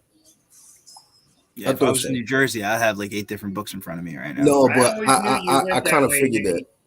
I was going to ask you earlier, but I waited till I came on screen. Man, how the fuck everybody's been? How Good, y'all man. been? How you been? Oh my God, March Madness. Well, it was madness last night. We went all the way in, and the U comes true. You did. That's The mighty U. There's a lot of pissed off people. I know, but that's why I'm here to do it. Yeah, I got him on Sunday last week after when the line came out. Yeah, pretty much. I just didn't understand it, Zoe, all week. And you know what made me even bet them again is the Miami girls one a couple days ago. Did you see that on Twitter? I retweeted it. The girl, she had the free throw line and shushed the crowd after she hit the bucket. Like that was cold. All right. Hey, Crimson Gem, how far do you live from Mohegan? Yeah, fights, I think, are they off? Oh. Yeah, Trevin Giles is actually pushing the takedown himself right now. He's got an underhook on the right arm. He's digging it. Nice job throwing a tight elbow from Preston Parsons on the inside. Good knee to the body. Short left hook from Trevin Giles. And this fight's underway. You got a nice head position battle going Giles on. wrestles. Liam, what's your timestamp so I can check mine? 4:22, 1, 20, 19, and we're rolling. Press in the face here a little bit is Preston Parsons, but he's been forced up against this cage early, and he's got those big muscles engaged. So that was an interesting strategy from Trevin Giles, who I think now is going to try and go to work maybe with that jab. Inside low kick, nice job following up with his own level change from Preston Parsons, and now he's flipped the script, so to speak. He's got Trevin Giles with his back against the fence. Much better evasive footwork from Trevin Giles, and he may have wobbled him with a jab there. Nice job putting a jab together and a 1-2 behind it. Preston Parsons, the thing I didn't like against Daniel Rodriguez, he wore damage poorly. Oh, he seems to be taking these left hooks and right hands cleanly on the nose.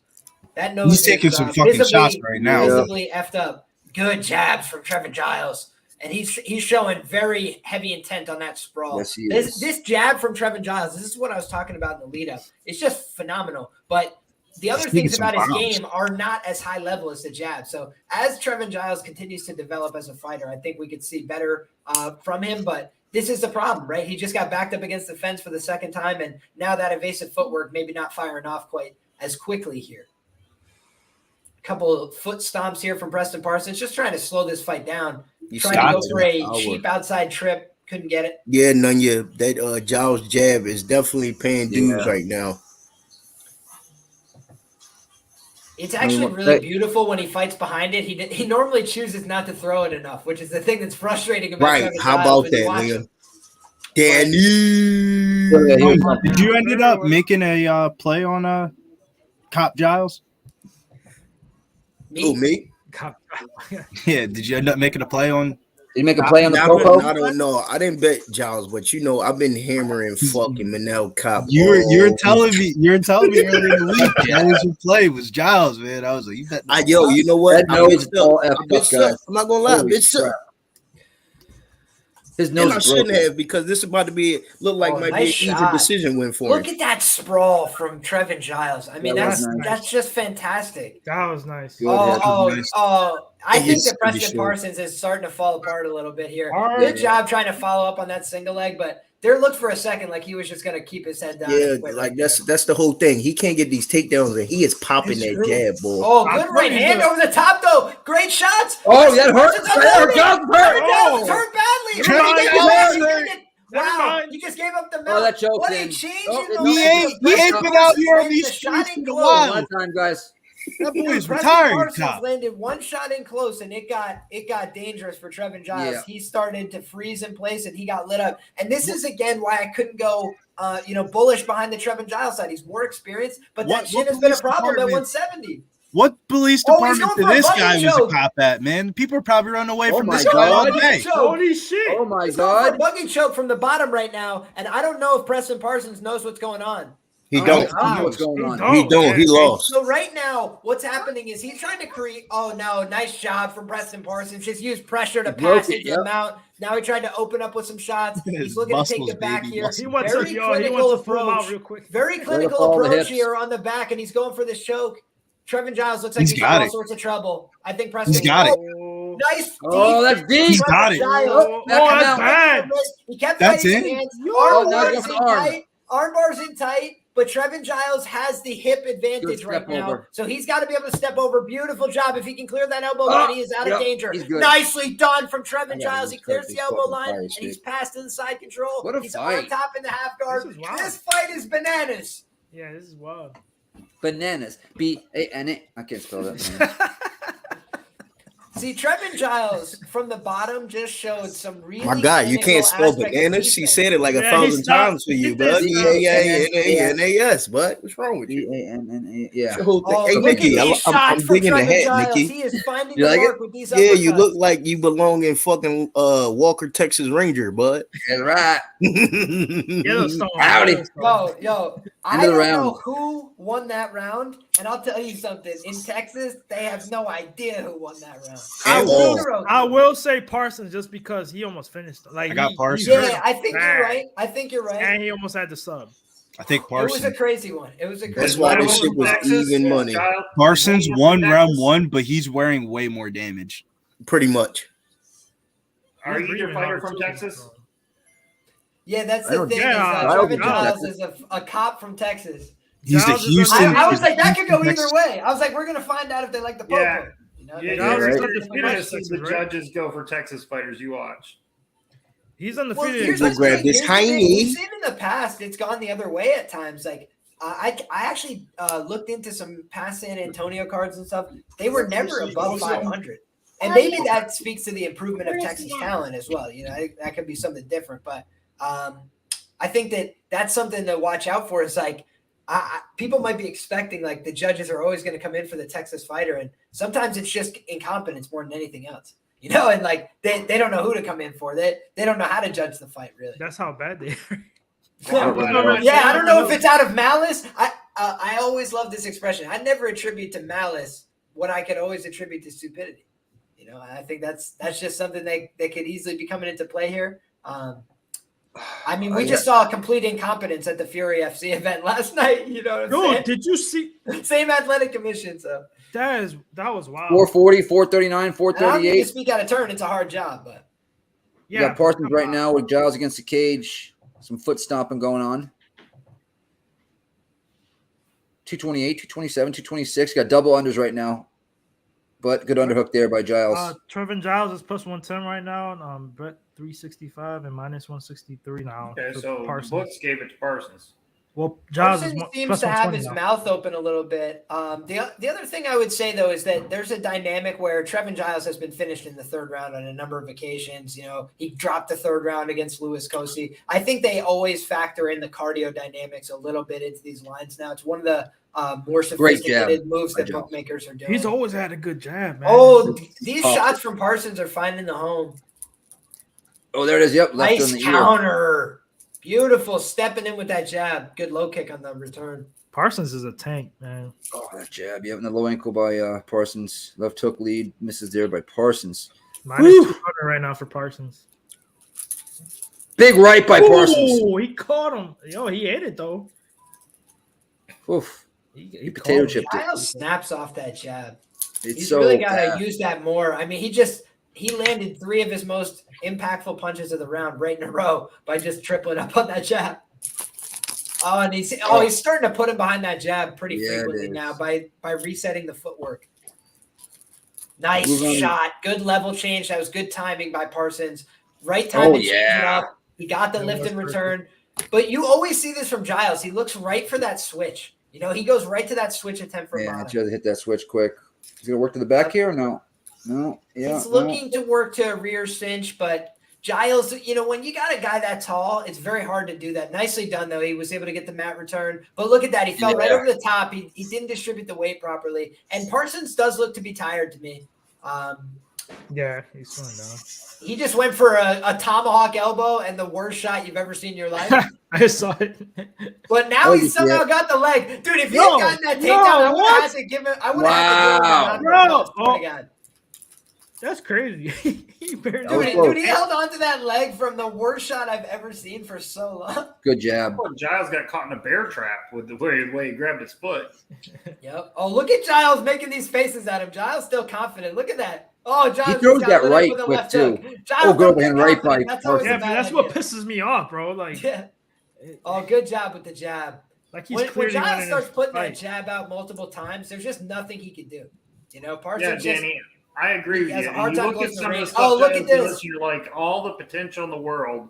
Good. He doesn't put it Trevin Giles is about to submit this man if he's not careful. You can't fix stupid. Man. That's what it is, bro. He's not careful. These people are just dumb. Trevin's got really long limbs, and this guy is very tired, dipping his head in. He's just hiding his head right now. Trying to ankle pick him right now. Hey, yo, I forgot I had round 2 to start in a parlay in this fight. This one, bro. Yeah, good job switching his head to the outside. CJ Vergara round 2 to start, and I got the Tucker Lux and Pineda fight round 2 to start. That's gonna be greasy as fuck, but all of them have, bro. It's so far. Yeah. You almost missed them in the first round. 110 left in the round, guys. 109, 108. We got right now Parsons working for a takedown. Plus money. That was beautiful from Trevin Giles, man. The way he reset his feet underneath him so he couldn't get barreled over, and then he worked his way back up. Trevin Giles is takedown of his own, and he just took the back. This is a opportunity for Trevin Giles. Yo, Trevin Giles is a minus 350 live now, folks. No. I mean, look at this. He's trying to set up a guillotine maneuver there from that. Hey, Billy, what did I tell you, man? I knew it was going to be exactly like this, man. Oh, you look at that trap arm. Shit. Hold on, if you knew. Look even though it's minus 350, I just told you I was bitching. I told you I was bitching. And you that busy still? One time, guys, you can't hear it to anybody.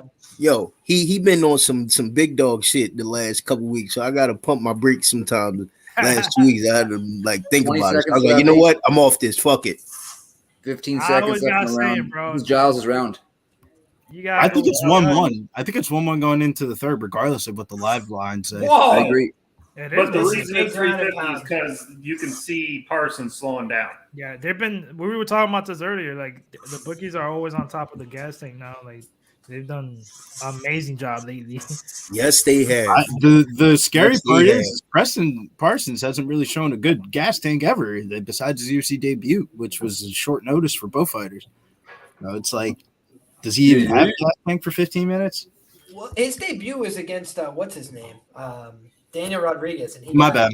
I keep on forgetting the D route. I take the D route. He looked good against Elder, but then Elder's a smaller guy. And honestly, I thought in round 3 he was starting to gas in that fight. So that was one thing I noted in my research was I was like, coming into this fight, I'm curious.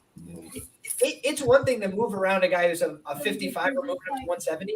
Trevin Giles, a former 85er, who was very successful against 85ers and 205ers. So Trevin Giles, it's never been like a strength or a physicality problem. It's been like gassing out or losing focus in round 3. So that's where this becomes an interesting dynamic. You know, I think if Parsons is able to commit to that takedown, he could still take this fight back. But he's got to come out and do it right away, because I think if he starts eating more jabs, he might, look for a way out of there. Check your Instagram messages, Liam. That shit's funny. Oh shit! What's up? Blake Perry story post, so funny, dude. You gotta dude, Blake Perry is the absolute freaking goat of MMA. It's mad. Whoa, doctor's in here looking at the eye, boys. Uh-oh. And he gets the go ahead. Yeah, I just looked at that. I like it. I like We got it. extra little break. Plus 400? Yeah. Plus 400 don't look bad. I'm not. I'm not playing it, but it don't look No, bad. no, I'm just saying. I'm saying I'm not. That's crazy. Well, It went remember, down they're plus going to be a 275. good Damn. minute in front of us too. So if it's plus 400, Giles is winning the round in the first. It went down to plus 275. Okay. Parsons is throwing Plus bombs. 200. Plus 200. Parsons 443, 442. He's got Giles up against the cage here. Plus 170, 162. Damn. You guys see the same timestamp, 435 and counting? I'm at You say 422. 435 or 445? I got 429, 428. I'm I at got 417. 428, 419. Hey, here in the bet, Billy. I can't open the door. I hear I'm a That's little not bit me. ahead I'm of you. muted. that's I was on mute. Yeah. Well, here's something. Oh, over here on right. Oh man, they're trading. Holy schmoly! Giles has an underhook on the left side, trying to push him back against the fence here.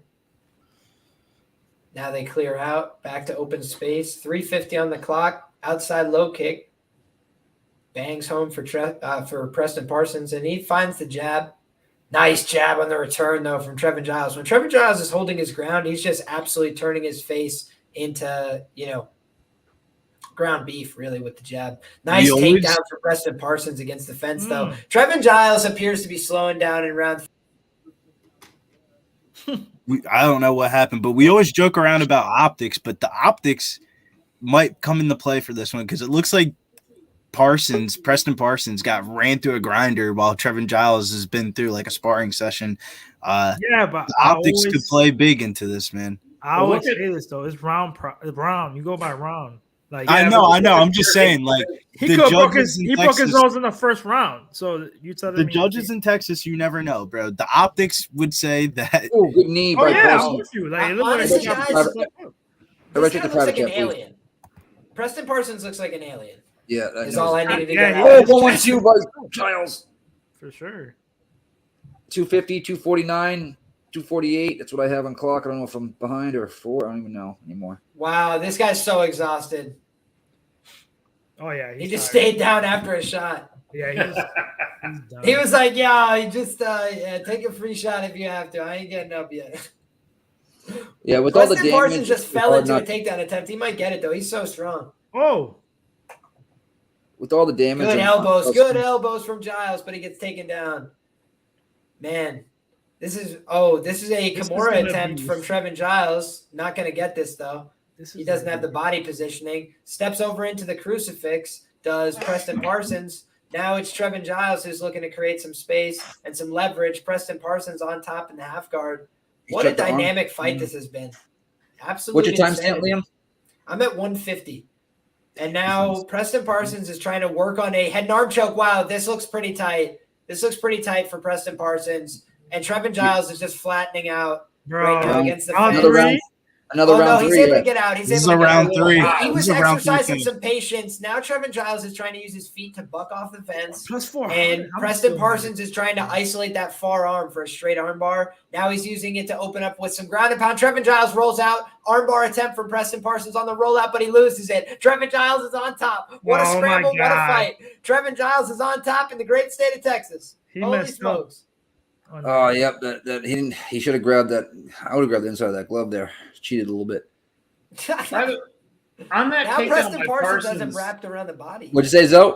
I was like, on that takedown by Parsons, it looked like he fell to his knees to do the double leg. It didn't even look like he shot.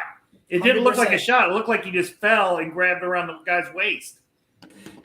Yeah. I was getting so excited to click back into the screen before and say that I closed out of my window because I was like, that guy literally did not shoot. He threw 2 strikes, fell over, and he was like, I got to go for this takedown. Like He had I'm no here, other I choice. gotta Yeah, that go. was luck. That was luck. I mean, he's strong as an ox. He really is. This guy, He's Preston strong as Parsons, hell, has yeah. been tired, and he's Hurt been his going arm. for takedowns despite Uh-oh. that. But his inability 30 to stay in seconds left top in the fight. position has been tough. He trying it again. Oh, ground and pound. Guys, if there was ever a split decision fight, this would be it. Can I tell you what my article prediction was for Roto Grinders? Trevin Giles split decision. We're gonna find out how the judges are. But I didn't end up betting on the fight. My book closed it out. It's not that close, Dan. This is split decision written all over it.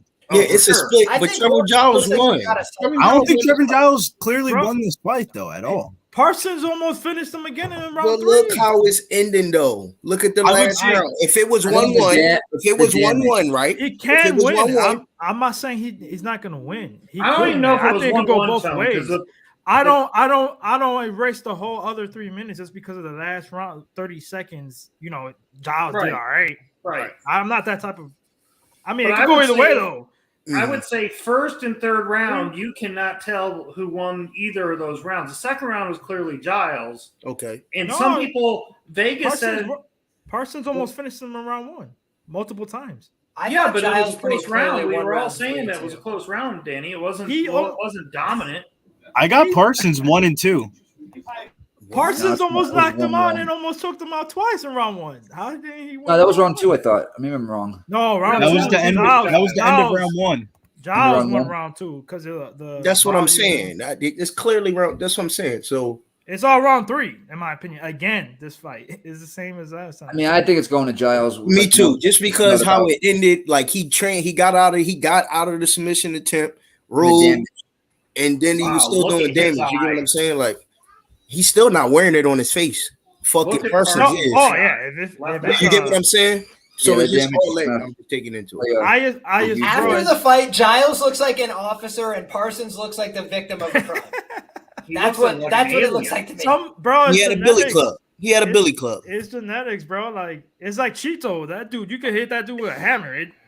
You won't even tell. It's a split decision. I knew it. He's gonna go Giles. We know that. Trevin Giles. Yep, there it is. I thought I could win. I predict these things. Pick 'em fight. I told you how it was going to end. Trevin Giles split decision. Read my effing article. Thanks. I wish I would have bet it. That would have been probably. You should have bet it. Hey, take your own advice, Liam. Man. I read my article, but I didn't bet that shit. I'm glad to see that you read your article. But I never wrote my article. So far, like I mean, you can't get mad at the judges for this. This is a good call. So no, I mean it was perfect. It's actually it's perfect. It was a split decision, and then obviously either or. Yeah, I wouldn't get mad at either. That was spot on. Yeah, that's. I mean, it's hard to get. Yeah, I'm just trying to give the judges credit because like if it was a UD for you know what I mean, like a 30-27, 29-28, 29-28. Nah, that's. Yeah, I would have been like, "Whoa, what are you watching?" Well, that was a decision, guys. Should we move to the next one? Yeah, that jab won him the fight, y'all. Dude, that jab was. He's always had a great jab. It's just right, but he was his IQ, and he was using it like that jab won him the fight. You see what he did? He fucked his face up, bro. Nose, eye. That whole left eye is nasty. He can't see out of that right now. Bad. All right, we got Peterson, Alexander. Zoe, what do you like here?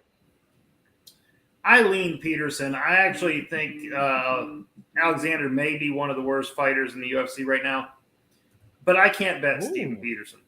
So I have no action just because I can't bet Peterson, but he should win this fight. Okay, all right. I'm gonna go no distance minus 105. I want some violence. No way. Let's go against the grain here. Trust me, I know. Shocker, Danny. Shocker. Shocker. The shocker. You know what the shocker is? Can I go next real quick? Because I got a question for Zoe. Real quick, we got a donor from Peasy. That over was easy money. Appreciate y'all. There you go, Peasy. Over 2.5. Let's go. Go ahead, Danny. I just want to know, so how the hell is Alexander the worst fighter in UFC when he only had one fight, short notice against Brito? I mean, I watched the Brito fight. He's athletic, but I just think he's got tons of holes in his game, and I'm questioning after looking at that fight whether he even belongs. I'm not saying he's great. I'm just saying the worst fighter. The worst is the guy who fought Mickey one of the worst. I said one of the worst. I didn't say the worst. I said one of the worst. I have no bet on this one. I think this could be a sleeper banger of a fight here, standing wise. I want to lean Peterson just because he's tough as hell, but Alexander, man, he's got some good striking. And I do agree with Zoe, though. He is green, But we've seen guys like that. He's young. He can make improvements he like can this. finish him. I don't think he finishes him. I mean, if anything, Peterson could probably, get a finish here. But I'm laying off. Probably just gonna enjoy it. Tone, you do anything on this one? Nope. Hard Gary Payton pass for me. All right. But I lean the Lion though. Okay. This is a fight. This is the fight that I have the least confidence on, but I think you got to go with Steve Peterson. It's just that, man, Steve Peterson at minus 170 is ridiculous, dude. That's why I can't bet it. I can't. Liam. Just because because everybody was happy that he whooped Hooper's ass punching bag. Has no striking defense at all. P, my boy. Let's go. The gang. Look at the guys there, man. It's like they're going deep. Look at Show. Clearly see Big Show. Yeah. Big ass head. Lada. I don't see no drinks, boys. Yeah, I don't see. Where's the beer at? Talking about that, bro, are you wild? What? I got the mug right here. No, I got coffee to the brim, bro. What you saying? I was gonna say, why'd you guys put me in full screen? I ain't. Because Billy, we want to see your good young face. You pretty? Nah, I'm joking. All right, Liam. Yes, Why does Billy keep getting put on full screen? What's going on here? I don't know. Nikki's struggling. I think it's when P clicks the camera out, it goes to the person. No, I think Nikki's doing it on purpose. No, I'm not. Trust me. Oh, you're not? Oh, I thought you were being sarcastic. I thought you were doing it on purpose for a second. Thought he was. What you doing? All right, Liam, what are you doing on this fight? You do anything? Woo! So the sharp prop for me here is Steven Peterson by sub. But I'll also say that I thought Lucas Alexander was a sharp underdog coming into this week, right? Just looking at the stylistic dynamics, you've got a guy who's a little bit faster, who came in on short notice, looked terrible, against the guy I rate, and Joe Anderson Brito, a guy who's made me a ton of money, by the way, right? So I kind of have a different opinion than some others on that side. So then I look at this fight and I say, Steven Peterson's nothing to write home about, right? But he's a Texas guy.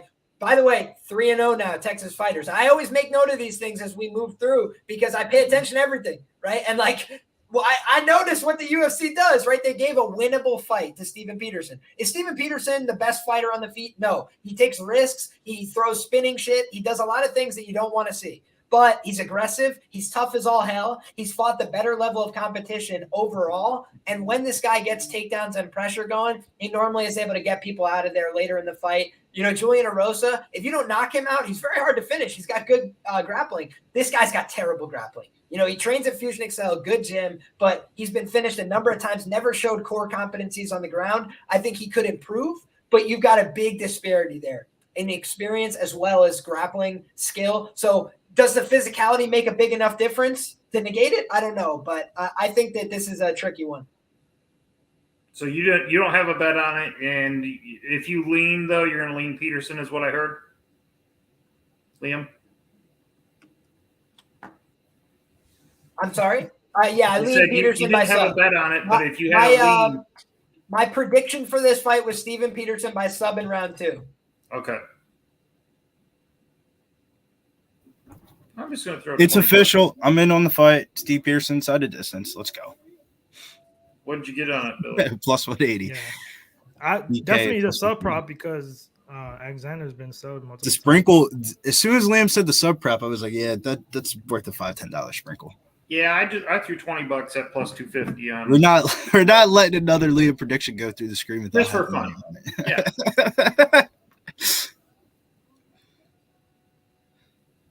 I was leaning Peterson anyway, so J-Bone, don't give me the credit. I just do as I am informed to do. You want to be a winner or you want to sit on the sideline?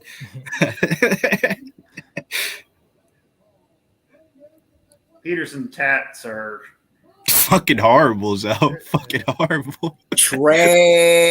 I didn't want to say it. I just brought up the tats. And he got them doing in high school, Joe. He got them in high school, and he can't hide it because he got that dumbass shit on his chest because he want to be drunk when he got it. He's sick, and then he can't cover it though. Nah, Zoe. He's screwed. Zoe told this is what happened. That first bonus that he ever got in the regional scene, he used it on that first tattoo. Oh, I'm Superman, huh? He's Superman, huh? All With right. chains and all that. Tattoo artist said, "Oh, you got 5 seconds in front. You want to call it, Liam? What's that? Can you call it, Liam? You're 5 seconds in front of me. Oh, absolutely. So right now we're at 40, 39, 38, 37, just so you guys have an idea. Alexander's pursuing. He's trying to, back up Steven Peterson against the fence. Peterson used a double jab, establish some range. Alexander's showing him multiple stances in the early going. Open side body kick from Lucas Alexander. He's in the yellow trunks. Not Steven to cut Peterson you off, tried to but track this is him why down. you don't bet Steve Peterson at -175. He looks like he fucking blows.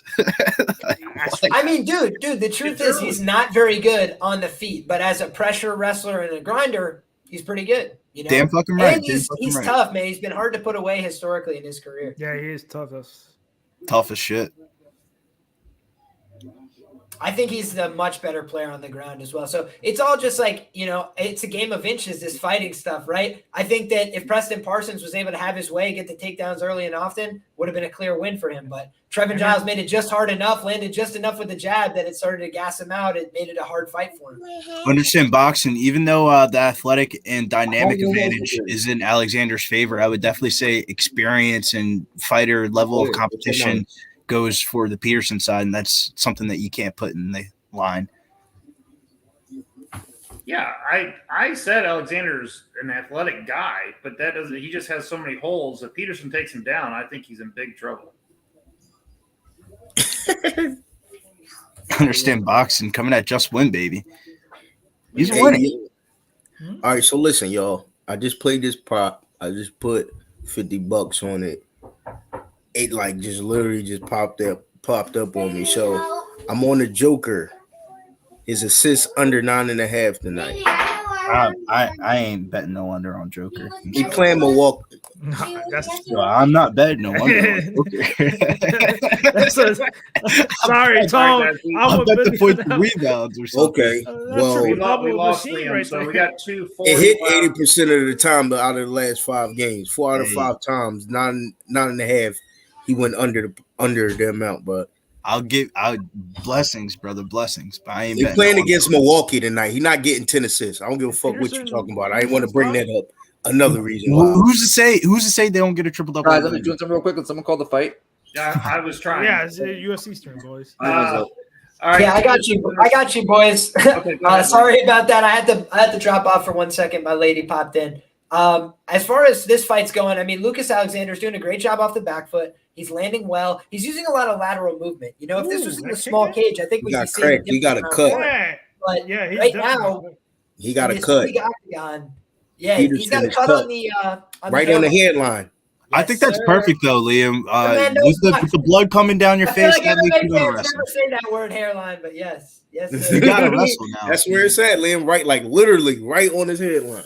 Yep. That's crazy. This is where you see those though. After this fight, he's gonna need to hit the barber, Oh, facts. Oh, or maybe he's gonna need to let it grow out for a while. Nah, he's gotta wait, bro. You don't wanna... Yeah, yo, and he don't want to get bopped in that. Ooh, good, nice body kick. So you're not trying to get a cut with a cut on your forehead. Beautiful job. A cut with a cut on it, huh? It's enough for me. Yeah. Sub Human Gancho. NBA play of the day today is the New Orleans Pelicans +5, and college play of the day is FAU money line. Yo, also I gotta say shout out to him because he was the one that said Trevin Giles in the over at +225 last time. I mean, easy cash relative to the number. I mean, I wish I would have tailed it. I thought it was sharp. Yeah, I went to go bet it and I said they pulled it from my book. I was devastated. Good call, Subhuman. Now we're back at it. Steven Peterson's trying to hit him with a head kick. Lucas Alexander, the one thing I don't like about his style, man, there's so much movement, so much footwork. It just feels like it's inevitable he's going to gas out. I agree. He's doing way too much. Karate chop? Did you see that? Steve Peterson start fucking wrestling. What are you doing, bro? Wrestle. Yeah, man.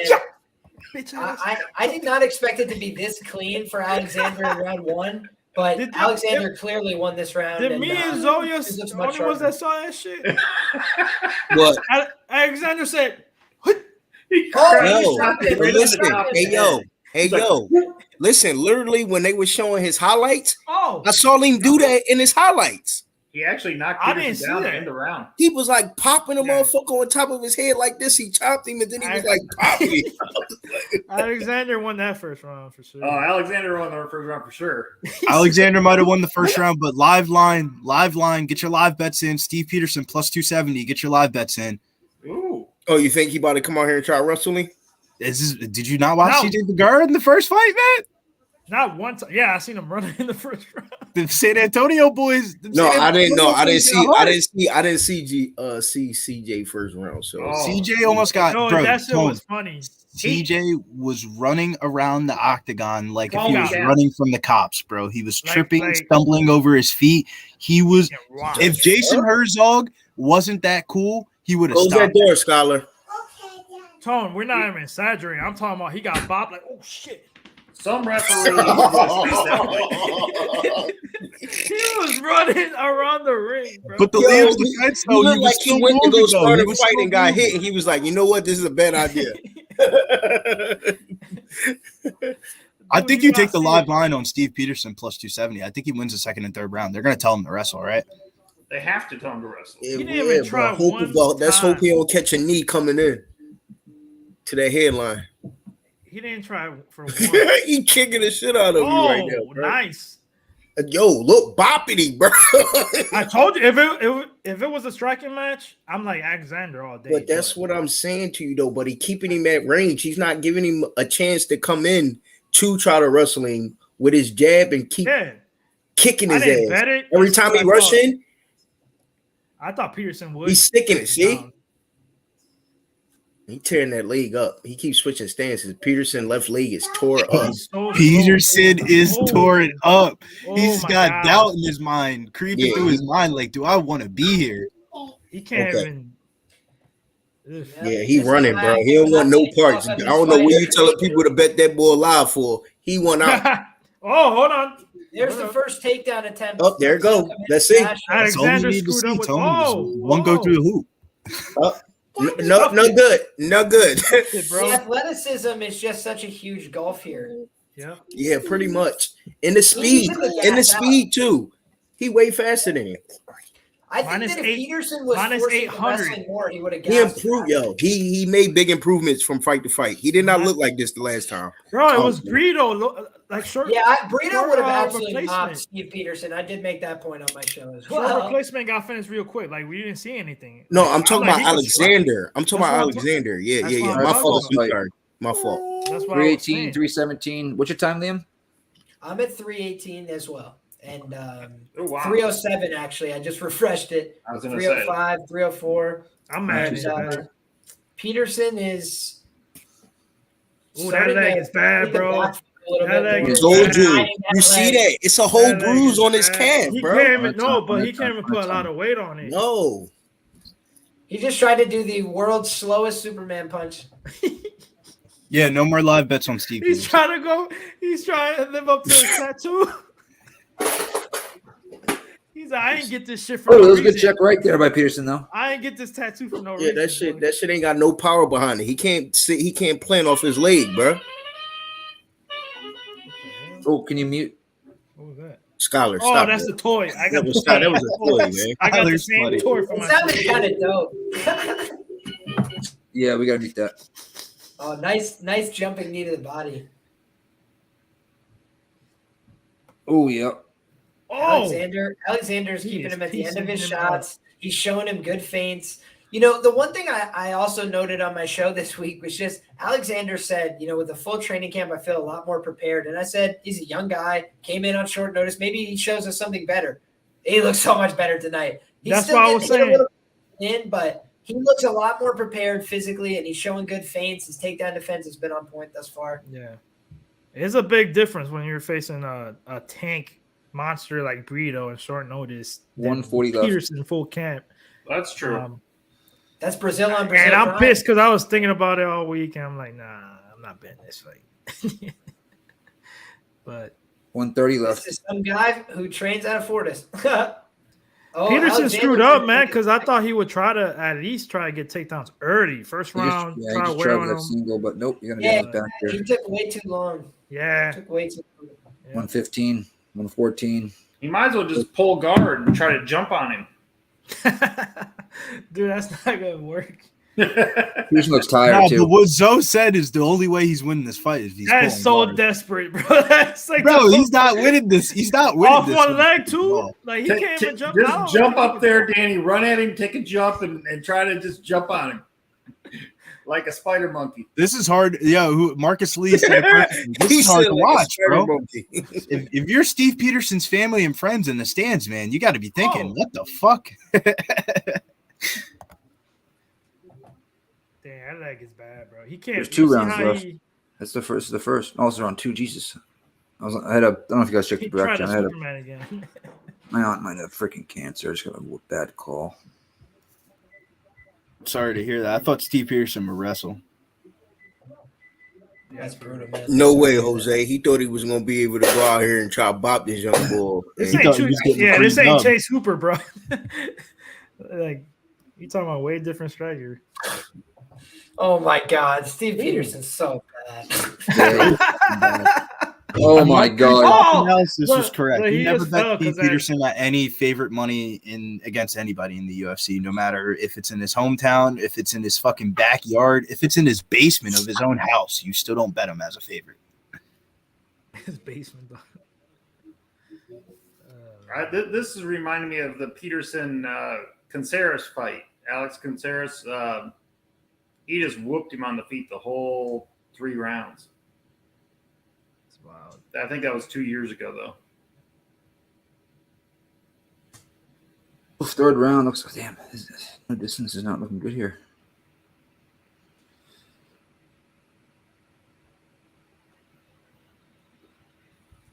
Oh yeah. One more thing. Hey Zoe, I'm feeling like how it was a couple years ago. This Gonzaga game is really reminiscent of Gonzaga getting better than me. I think Gonzaga about to get ran out the building tonight. What's the live lines? I mean, this Gonzaga team made it further than I ever thought they would. But that's true. They're not going to win the whole tournament. I agree with Zoe 1,000% on that Yeah, statement. This I Gonzaga agree with team that made too. it way farther than I thought they were. This Gonzaga team is not one of their better Gonzaga teams at all. Mm-hmm. Go ahead, Billy, if you could help with the comments.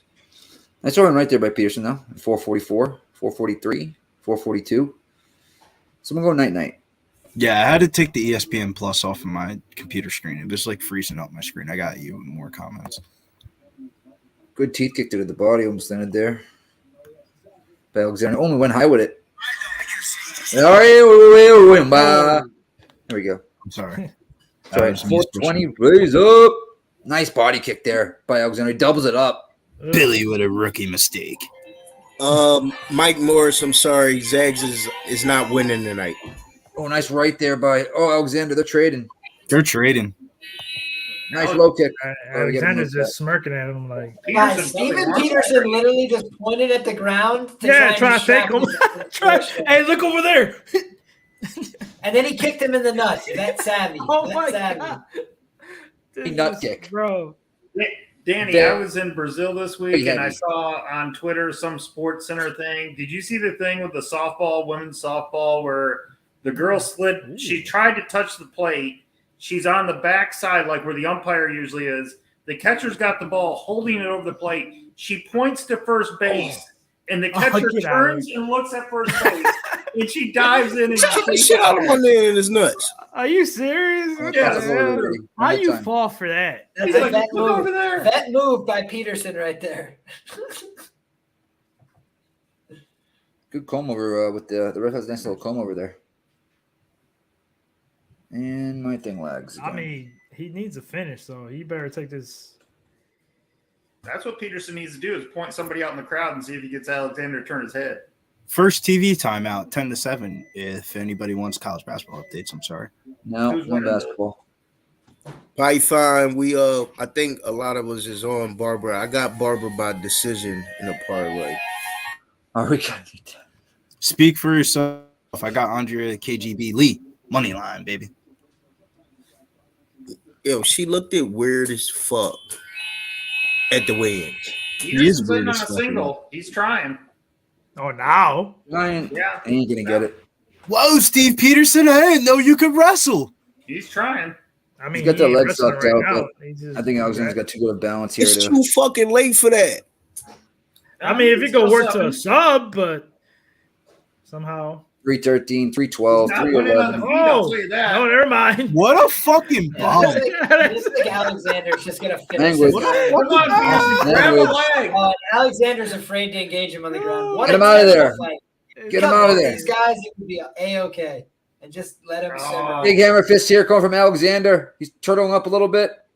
You're behind. Ooh, that fuck kick, out. man. Bro. That was a nice. Well, all right. Well, who was that? Who was that? Austin's kick. J Bone. FAU is down 13-10. There is I don't know how much time left, but it's 12-13 now. They just scored. Hey, Peterson tried that a little bit, so he was on the ground like, come over. Yeah, come on down. Like He's like, hell no. Yeah, I need some help. He beat my ass. Come help me, please. Dive at a foot or something. I got 218, 217, 216. 2-9. You're behind, Nick. I'm at 208. Yeah. That means Peterson is probably the worst call I've ever made, I think. And I even had a gut lean early this week towards Alexander. I was like, nah, he looked so bad his last fight. He got submitted so easy on the regionals. Young guys can make big improvements. They can. We should all. No, but it's not even only that. It's just because it's in their blood, Brazilian. They don't like that kind of shit. Like they lose a certain way, they're going to go hard and work on that shit. And what are you like, 24? I just really think his styles make fights too. It's like I said, Burrito is completely. Steve Peterson has landed 25 strikes according to the stats on screen. So. Oh, I was gonna tell Liam, bro, we should all know betting MMA and shit like that. Like, we are not gonna get all of them right. Like, MMA is crazy. Like, for sure. Now I have to put picks out for every fight, like not like a bet, but like picks. Yeah. So I had to pick somebody in this fight. It was a sloppy fight, but especially that if you got to pick every single so fight. clear in hindsight, I'm like, wow, how did I not think that much? Alexander did the same. He did. He pointed again. He just dropped him. He just dropped him so bad. Nice right hand from Alexander. Just dropped Peterson so bad. Alexander might have the worst finishing instincts I've ever seen. Truth. Yeah. Oh, what a punch. You know what? Nice. No, he's smart right though. hook. He's smart. You don't want to go down there. You know what I mean? Give him. He likes that axe kick. He's got to be careful. He doesn't grab that ankle. He does. I give him that though. He that's He said, "No, get your punk ass up. Ooh, that knee! Beating on you." Ooh, that knee was nasty. Ooh. Yo, you know that hurt because Peterson was like, whatever. You know that stung him a little bit. Peterson's like, I got Alexander just hit him with a fading head kick. He looks way sharper on you stupid as shit. Bro, you know it's true, bro. You know that man's hurt when he's like. Steven Peterson, guys, just got his ass whooped. That's what just happened right there.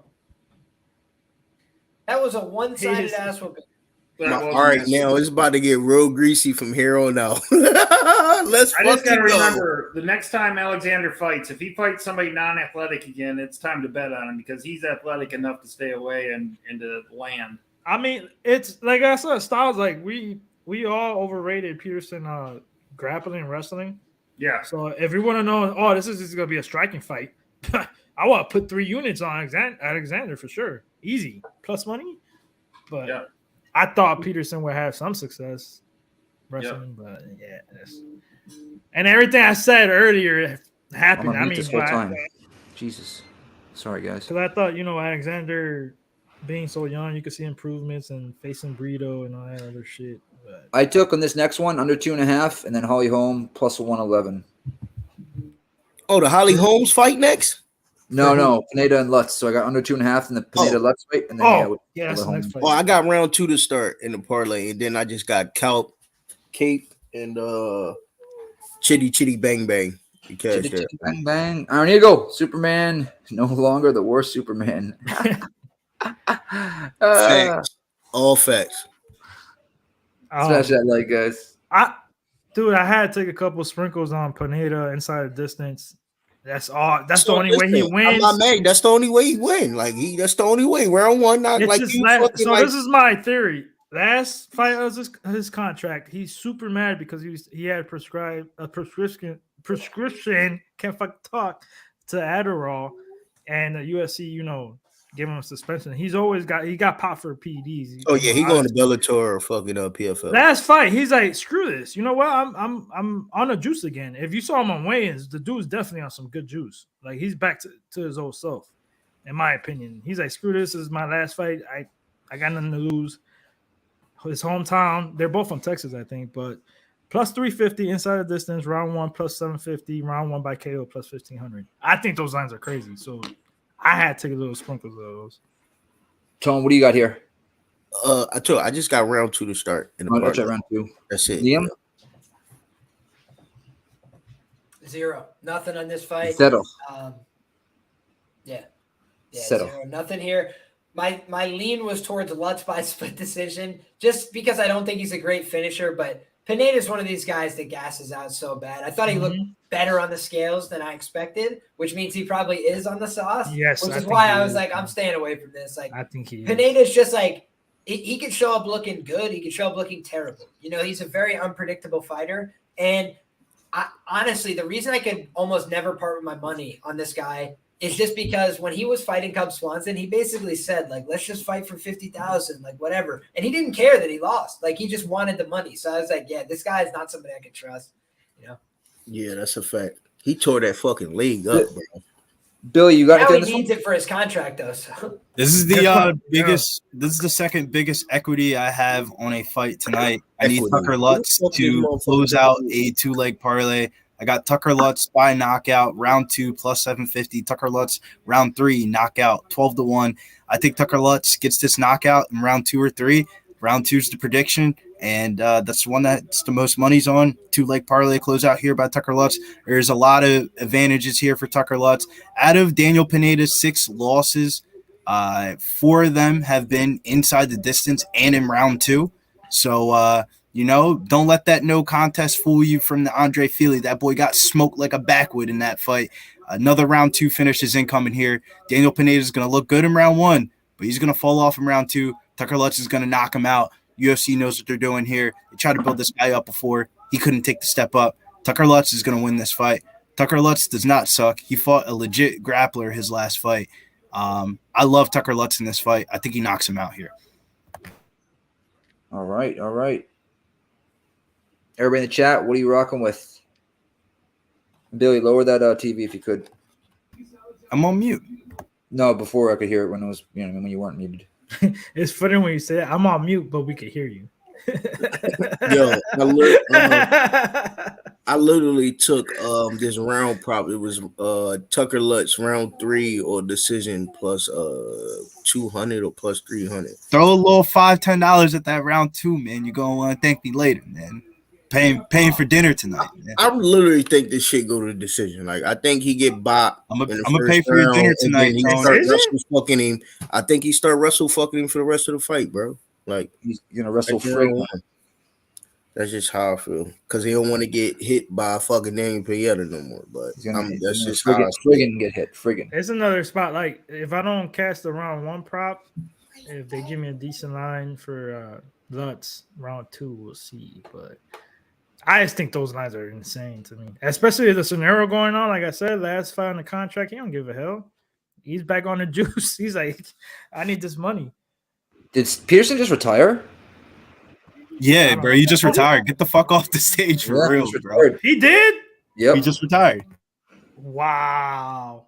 Oh, my God. Guys. In fairness, what the fuck would Steve Peterson do with his career the rest of the way? I'm mad because I wish. Dude, after that, I would go, yo, this ain't for me, bro. I should get a fucking office. That's why we all should have hammered Homeboy. Not everybody gonna be a world champ. If you realize that at some point, you go, fuck, I've been doing this 10 years. I'm not gonna be a world champ. Get out.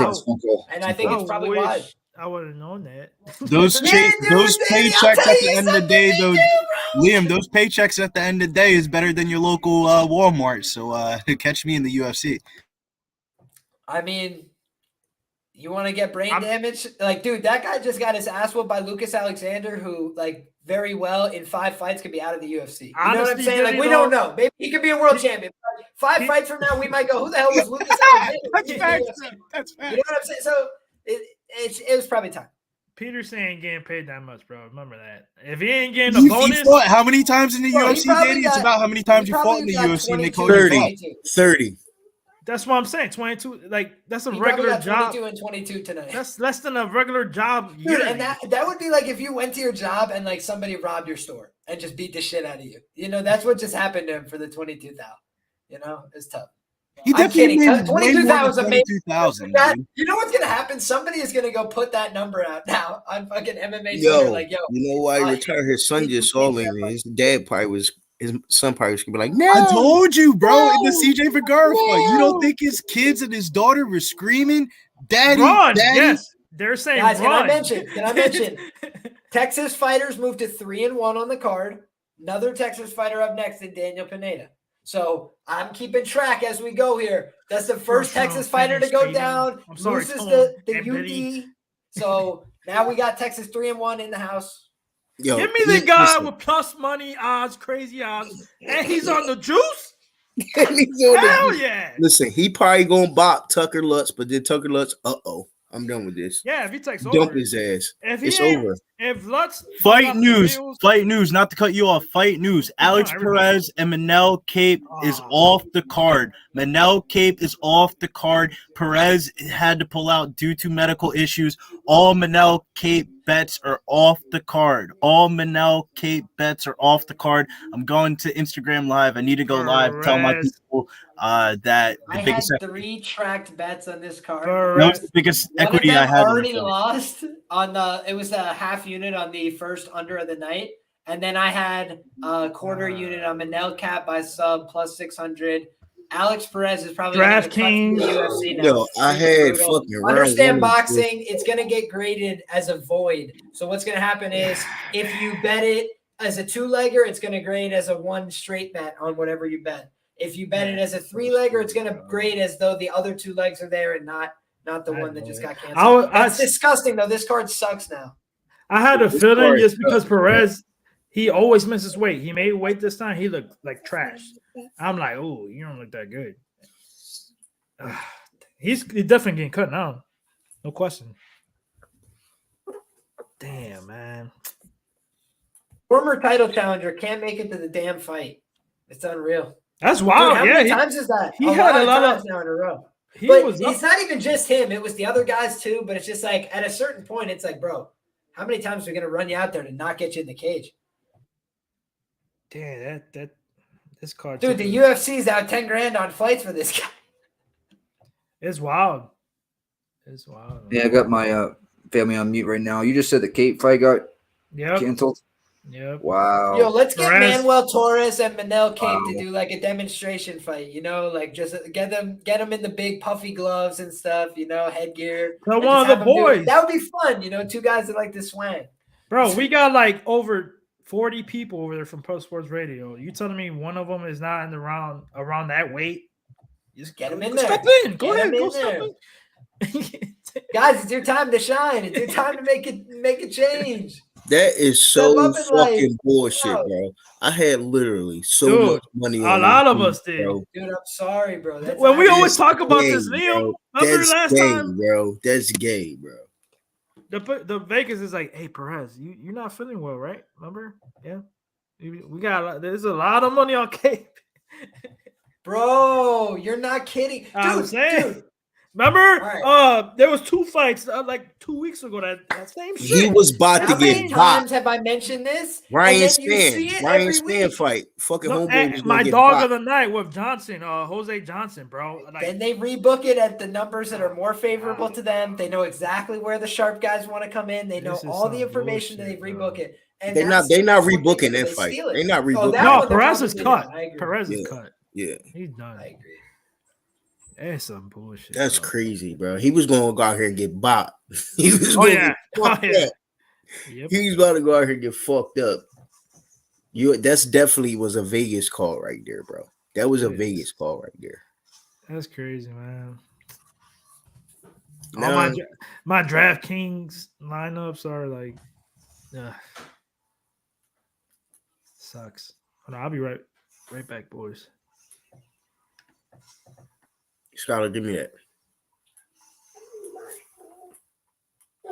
I'm here. I'm on Instagram right now. I just had to update everybody that Manel Kape got pulled off the card and put it on my Instagram packages because I had Manel Kape money line minus 175. Manel Kape was the third leg of the parlay, and had a lot of equity in Manel Kape tonight. Had Manel Kape props and shit like that with Liam and stuff.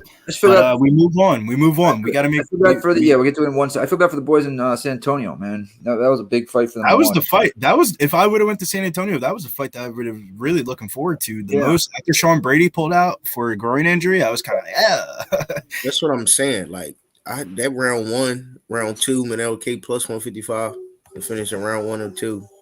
Was a smasher, bro. He was going to box. Bro, I think there was a little bit too much steam coming on the Manel Kape side. That was a UFC. That was a Vegas move right there, bro. Bro, this dude was on a 3-fight win streak, and we're getting him at minus 175. Like, when does that happen in the UFC? Usually, when somebody wins 3 fights in a row in impressive performance fashion, they usually go up to 275 or 300.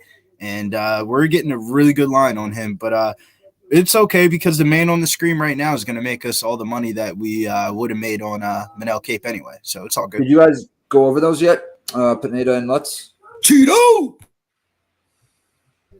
It is equity. It was an investment for Manel Kape to win a fight that I thought he was easily going to win. So I used the word equity because it was an investment, not a gamble. Did we go over these yet? With Pineda? I know I went over mine. Did we all get through the Pineda and Lutz already?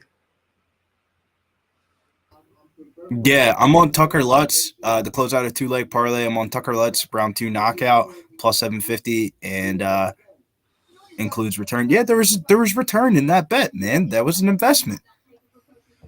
Roger that. Liam, you're off this one, right? You said? Was that the last one? No, this one. You're off this one, right? Yep. Okay. Yeah, there's nothing really here for me. I mean, I think I understand why people are playing the Pineda early round props, but just like betting into 10-year age gaps doesn't normally work out very sound. And I also think that like Tucker Lutz, he's not the kind of guy that people really want to get behind, right? He's a decision guy. He's kind of boring. He's got the big back, broad shoulders. It doesn't look like he's that great at anything, but I just think he's persistent. I think he's tough. I don't think he's going to be easy to finish. I think he's going to keep coming forward. So unless Pineda really puts him out of there, I think he's just going to be around longer and keep the fight going and keep pressuring. And I'm not sure that we're going to be able to see Pineda at his age and his, kind of fight years, right? Be able to stand up to that pressure. But maybe if he's on the right juice, he can. So that's why I just laid off this. Tucker Lutz is a huge favorite. It's not something I felt compelled to bet on, but I also understand why he's favored here. He's got some intangible advantages. And let's talk about this. So I think we have a second. Vera, Mark says, if Vera fights O'Malley, Vera will kill him. Well, he already beat him once with that low ankle kick. Both guys have improved tremendously. Both guys have improved. Me and Billy were talking about that today on the phone. Remember, Billy? Vita, you're muted, but Cheeto and O'Malley. Yeah, I think O'Malley has made the bigger improvements, but when they first fought the first time, I feel like Vera was significantly better than O'Malley, if that makes sense. They both got better, but Vera was better than O'Malley already. Improvements on the side of O'Malley, definitely leaps and bounds from when he fought Cheeto first, but Cheeto's also gotten. But the one thing I will say that makes that fight a wild card is the fact that I think people are sleeping on Sean O'Malley's wrestling has gotten incorporated into his MMA game. I mean, we've heard stories about his jiu-jitsu, and we've seen him participate in jiu-jitsu contests and look competitive against legit jiu-jitsu guys. But then we finally saw him. He was taking down Peter Yan in that fight. In the second round when he was severely hurt, he was taking him down and did it very successfully, and it made it look pretty easily. I mean, I don't think Sean O'Malley's out here taking down people and stuff like that, but I do think that would be one way he could be able to beat Marlon Cheeto. He's very dangerous. He has good jiu-jitsu as well, so he, it's gonna be a great fight if it ever happens. He's got to get through Sandhagen first. So got to get through Sandhagen first, Nick. And you know what the one scare about that is, Nick? I think they still schedule that fight regardless if Cheeto wins or loses. Yeah, they could. UFC does what they want to do. I don't know if It just won't be. want It that won't be belt for an from interim O'Malley. belt, though. It won't be for a belt. No.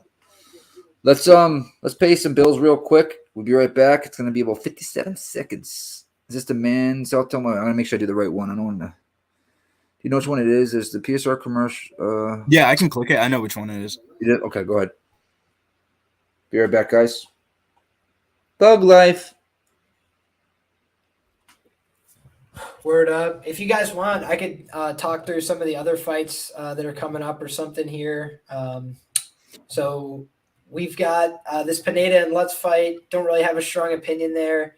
I think that the Duraev and Chidi fight's really interesting because it's kind of a fight where I expect could go under. I feel like both those guys don't really take damage great, better hammers than nails, right? And they both have clear paths to victory. Chidi, he's lightning fast on the feet. He's very powerful with his hands as well as his kicks. And then on the other side, Duraev, I think that Kopylov win actually aged really well relative to how Kopylov has looked in his subsequent fights.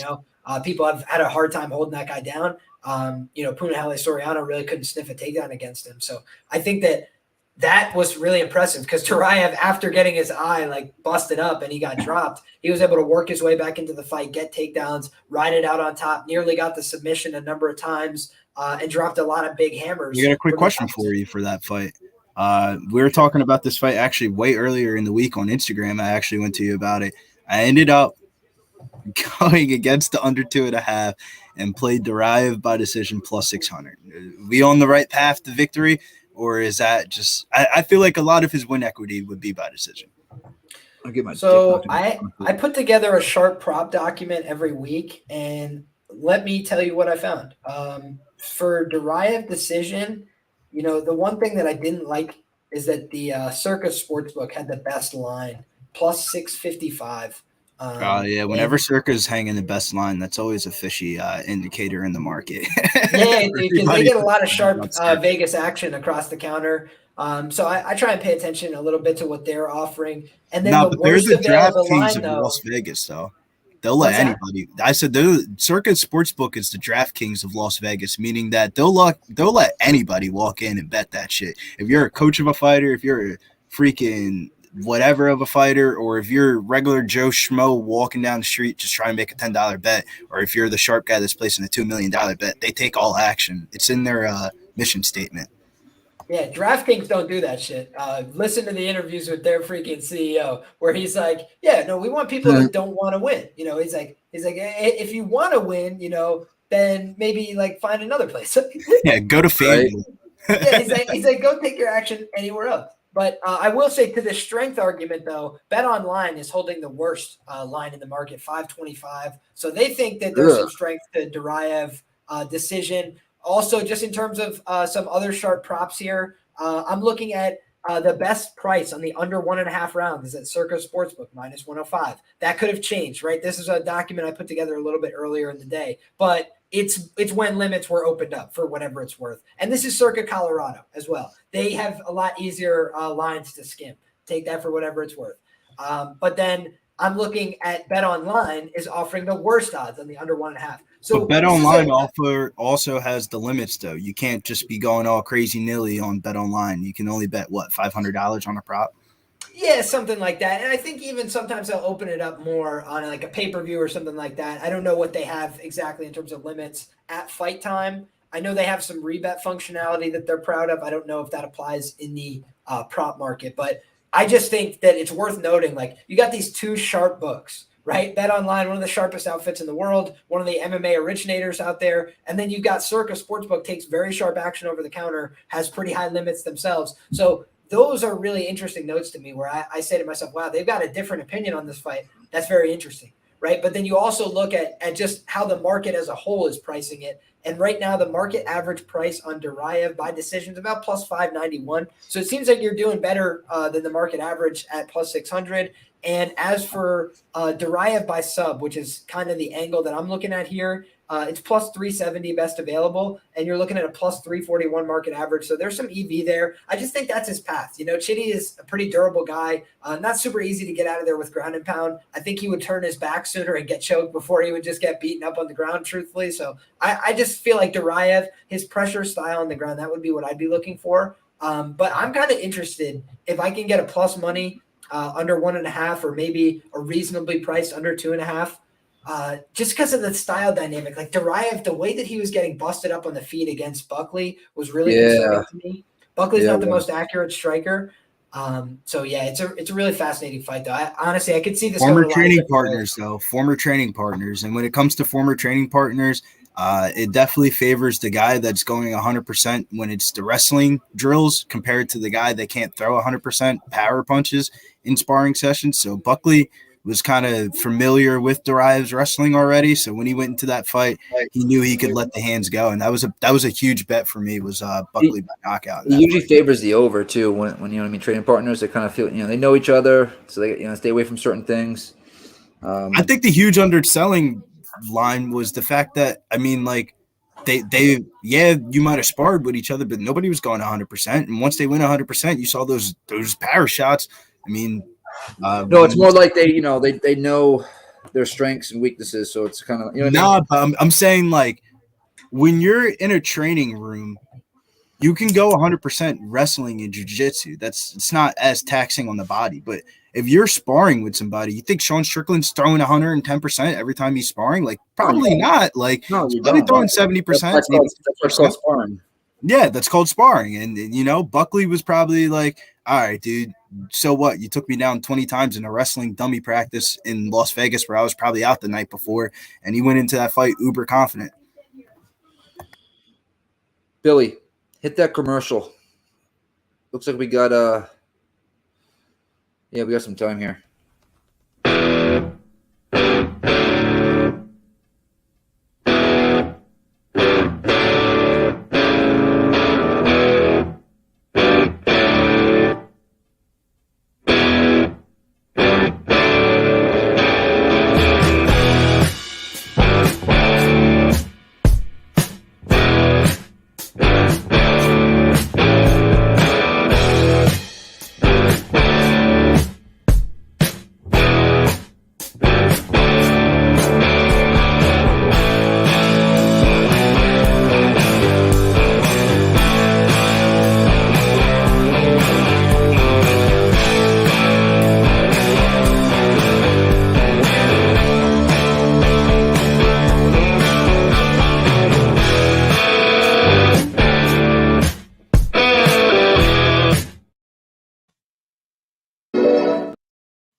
Pub Sports Radio. Come find us in Southtown 101. Subscribe on YouTube and all platforms where podcasts are found. Bada bing, Southtown 101 at 101 Parade Street. The boys are in San Antonio right now at the fight, and they have been having a ball. I think Nate was taking people's money and getting in cornhole today. We got one more commercial, by the way. Rocket. What up, cappers, gamblers, punters, hustlers, My name's Dabby Cab, and this is the first ever NCAA. Say hey, everyone. Welcome into another edition of Say Hey. We are back. UFC Perez, as they say. We. All right. FU looks like 34-34, Bill McDonald said. Smash that like, guys. Hit that retweet if you could. I'll drop my my Twitter link. So you guys hit that retweet 1 second. Bada bing, bada boom. Got 137 people in here. We lost about 40 people. Let's freaking rock and roll. That's my Twitter. You just hit that bad boy, and it will bring you right to my Twitter and get that retweet. Man, That Kape fight put a freaking a little I don't know what to call it. I know this much. The beer lines are very long right now at in San Antonio. Yeah. You know what I mean? Yeah. Every for grabbing that drink. I got that drink in my cup. I got them bets on my slip. Slip. Who's about to knock this bitch out? Where's my solution? I swear to God, I was dreaming about it last night. I'm sorry. That's your we dropped 10 viewers as Billy starts singing. But we're here for the bets. Other bets I have on the card tonight. Let me go through my betting card. It's like PFL.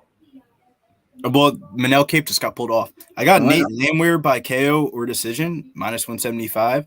But I will say, bet that with precaution because I think Nate Landwehr's best finishing move is really his anaconda choke. He has a sick anaconda choke. But I think that fight's going to be knockout or decision. You know what's crazy? The last UFC fight the boys went to in Texas, what was it, like 9 out of the 11 fights didn't go the distance? This one's like the opposite right now. Well, the fight, Victor Altamarano or CJ Vergara versus Lacerda is probably round 1 of the year so far. Yeah, round 1 and probably round 2, right? And definitely round 1. Oh, maybe shit. Yeah, both. Mingo, that was easy. Capper Tracker says, I see you somewhere else. Evan L says, took Nate by sub, plus 850. I'm not down there, Capper Tracker. Houston, all the fights ended, Evan in Houston? Every one of them? I thought it was, I thought there was. Ended, I believe. Damn. Yeah, total opposite of the last time, just about. I mean, I don't mind looking at Lorosenko. Lorosenko's on fire. Yeah. I would give her a pretty penny. I ain't giving her no money. Fuck that. There's enough Lorosenko looking ass bitches out there in the world that ain't named Lorosenko. Jesus, TOS. I'm just saying, bro. You talking about paying Lorosenko to hit, man? Come on, man. Oh, air. Ready? In the back. Come on. Tony, you got a question. Toad's walking. All right. Alan Juban, the retired model. I can't call him the fighter. No, he was all right. I won't do that to him. He wasn't that bad when he first came in. Yeah, I won't do that to him. What up, Andrew Fritz? He's got the over 2.5. Oh, that's not good. I have the under, or the no distance. Do I have no distance or under 2.5? Let me do a check there. Under 2.5 in this fight, parlay with Holly Holmes. Laura is not hot. Come on now. She's old looking and come on. Capper Tracker. Come on. I'm sorry, Capper Tracker. You got a different taste in women. I'm sorry. We got a different taste in women and bets. But Lorosenko. Let's be real. All of us wouldn't have a chance with her, so even everybody in the chat. Well, maybe myself with this hat on. I think she would dig the hat. Mike said he took a shot on Pineda. Don't think a single person actually bet him. Steven Dollery, man, he's right there with me. He said, "Hell yeah, Billy, I'm not paying for it." No. He was mad about my cursing, but I paid her to marry me. Enthusiastic about it. Well, no matter what, when you marry somebody, you're paying them. So, it's just how it works. Yeah, but if I'm marrying somebody, it's gonna be by choice. I hope, at least. Captain says Megan is hot. I like Megan. I think Megan's a little. Yeah, Megan O'Leary's way hotter than Lorosenko. That's not. I wouldn't say way hotter, but she's hotter. Bro, she's way hotter than Lorosenko. It's not even a question. I think she's also like probably 10 years the younger. I would assume right around there. I'm about to Google it for you right now. This is what boys do when there's enough time in between. I'll bet you Levy is like late 20s and Senko's like mid to late 30s. Don't let the pretty face fool you. I think she's 36 years old, Megan O'Leary. Really? 36 years old. And says that? Yeah, on Google. And Lorosenko about to fuck around and be younger, Nick. Age. Nah, you're right. Lorosenko's 40. Okay, yes, we got an 8-year difference there. 4. Yeah, I'd wrestle Senko too, broad. I would just let her pin me. Thank you. I appreciate it, Justin. And I can't. What did I get this for? Oh, I got it for a playing golf one time. That was gonna help with the heat. Didn't help. Didn't help at all. No, Chuck. Andrea Lee is not hotter than both. She's no way. Andrea Lee's hotter than both. She's not even the hottest girl on this card. Hey, fake teeth is all right. You got fake teeth. That means you got some. Holly Holmes, by far best looking girl on the card. The preacher's daughter. You know the WAP is fire. Carly and Charlie. Tone, if you had to pick one lady on the card, who would you pick?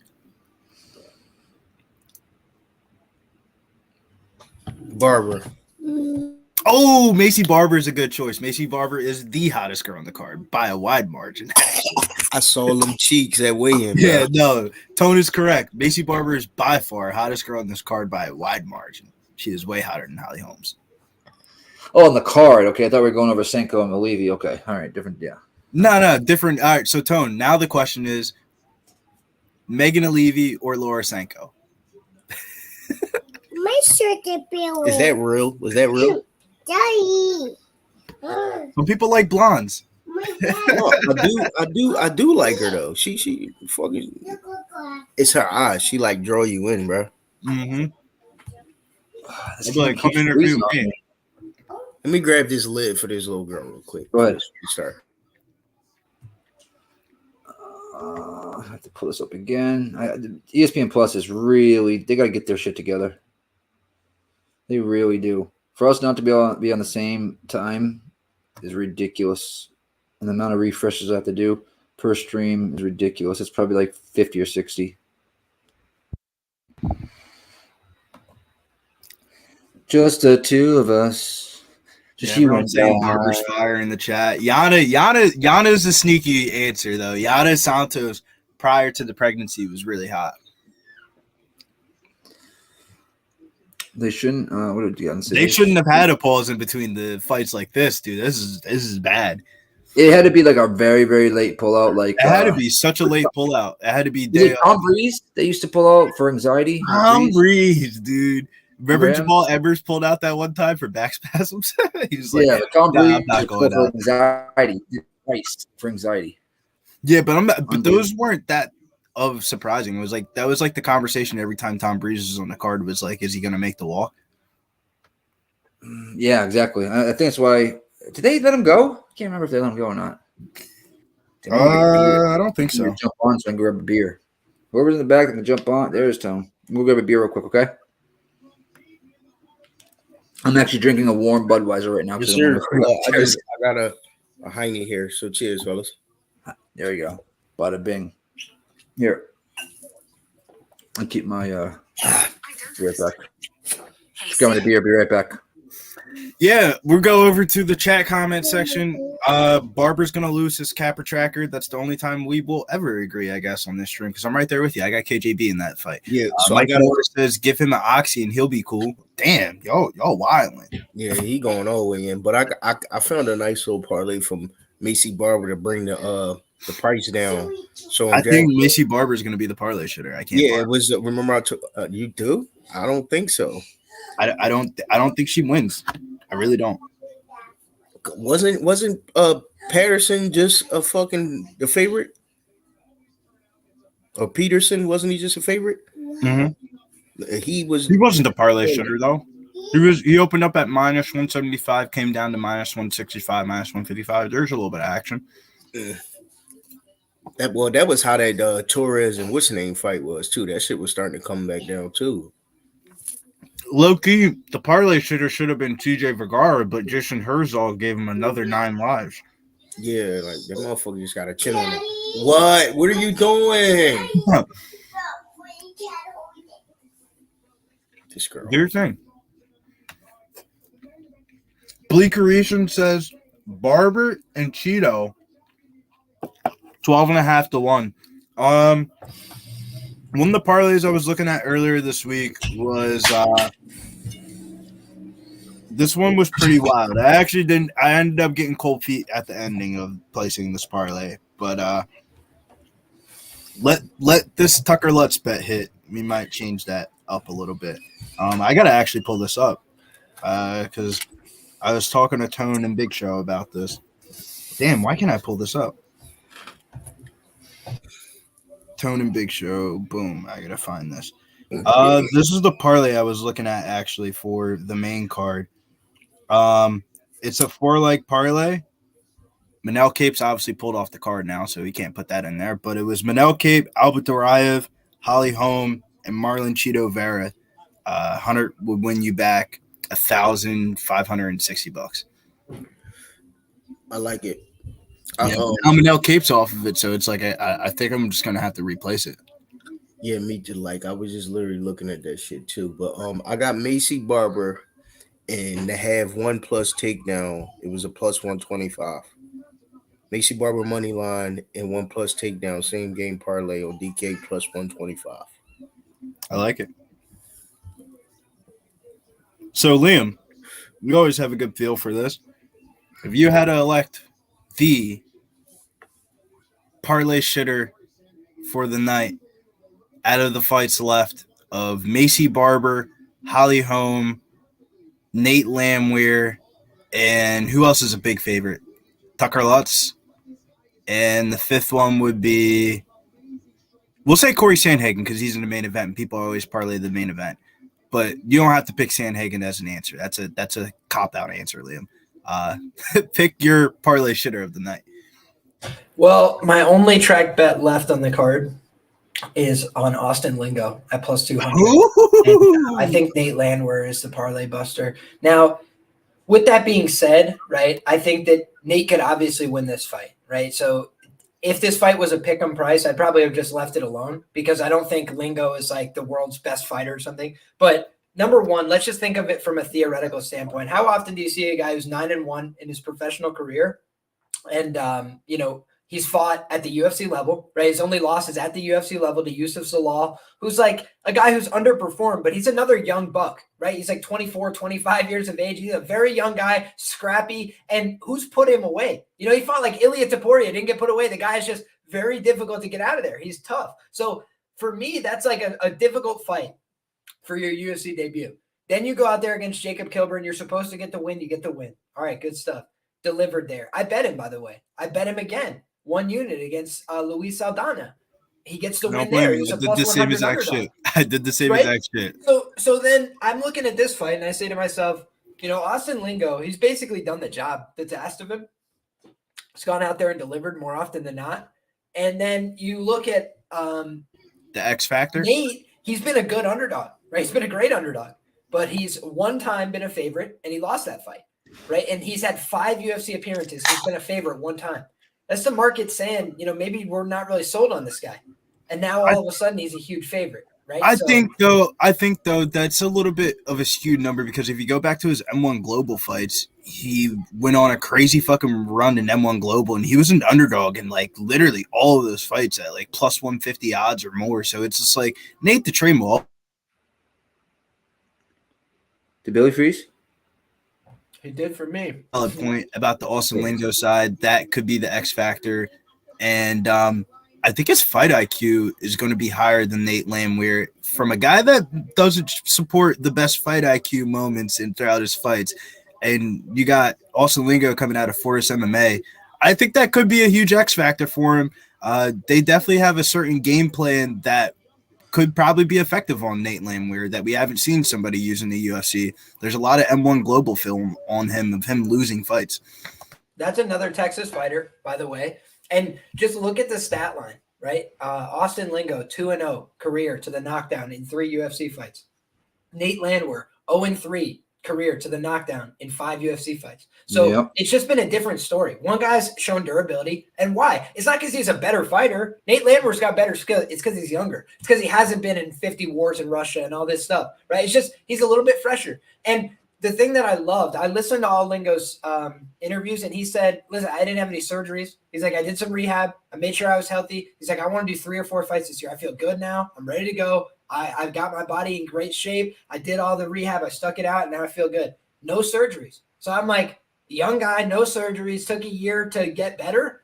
The only part, though, that scares me, though, Liam, is If you ask Nate Landwehr's confidence level going into the David Anama fight, he put on a great poker face, but in the back of his mind, he wasn't that confident going into that fight. He knew he was going to get smoked in that first round, and he knew if he could fight through the storm, he would be all right.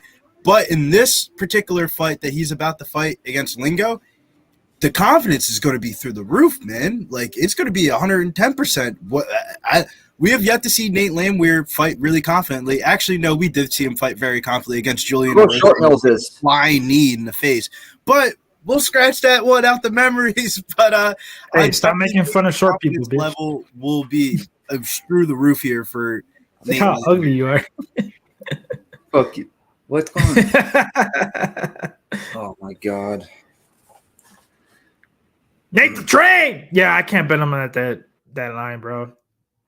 That was one of my best bets last year was him against Onama, because I seen the improvements when he fought Klein, and I had the sub price. It was like plus 1,200. He almost cashed that shit for me. Yo, I will say this: he's my guy, Danny. Danny was one of the lone. Bro, they thought a lot of people were like, dude, me and Danny were smoking a blunt back and forth between each other, asking each other like, damn, ain't nobody want to party with us, man? I thought we was the cool guys of the crew, man. And we cashed a very cool ticket with Nate the Train. And we were that was crazy because Danny was the only other person going into that fight week that was just as confident as me and Nate the Train. Yeah, I put on YouTube and everything. It gave me all the confidence that I needed. I was like, as long as Danny's on this island with me, I'm good. I noticed in the fight before he wasn't as reckless as he was before. Like, you know, he was picking spots, being more patient and going for subs. I'm like, he's gonna pick if he fights like that, I'm like, he's gonna pick Onama apart. The only thing though, the old Nate the Train came out a little bit. He started like doing this to the crowd a little bit and doing when he could have just finished them.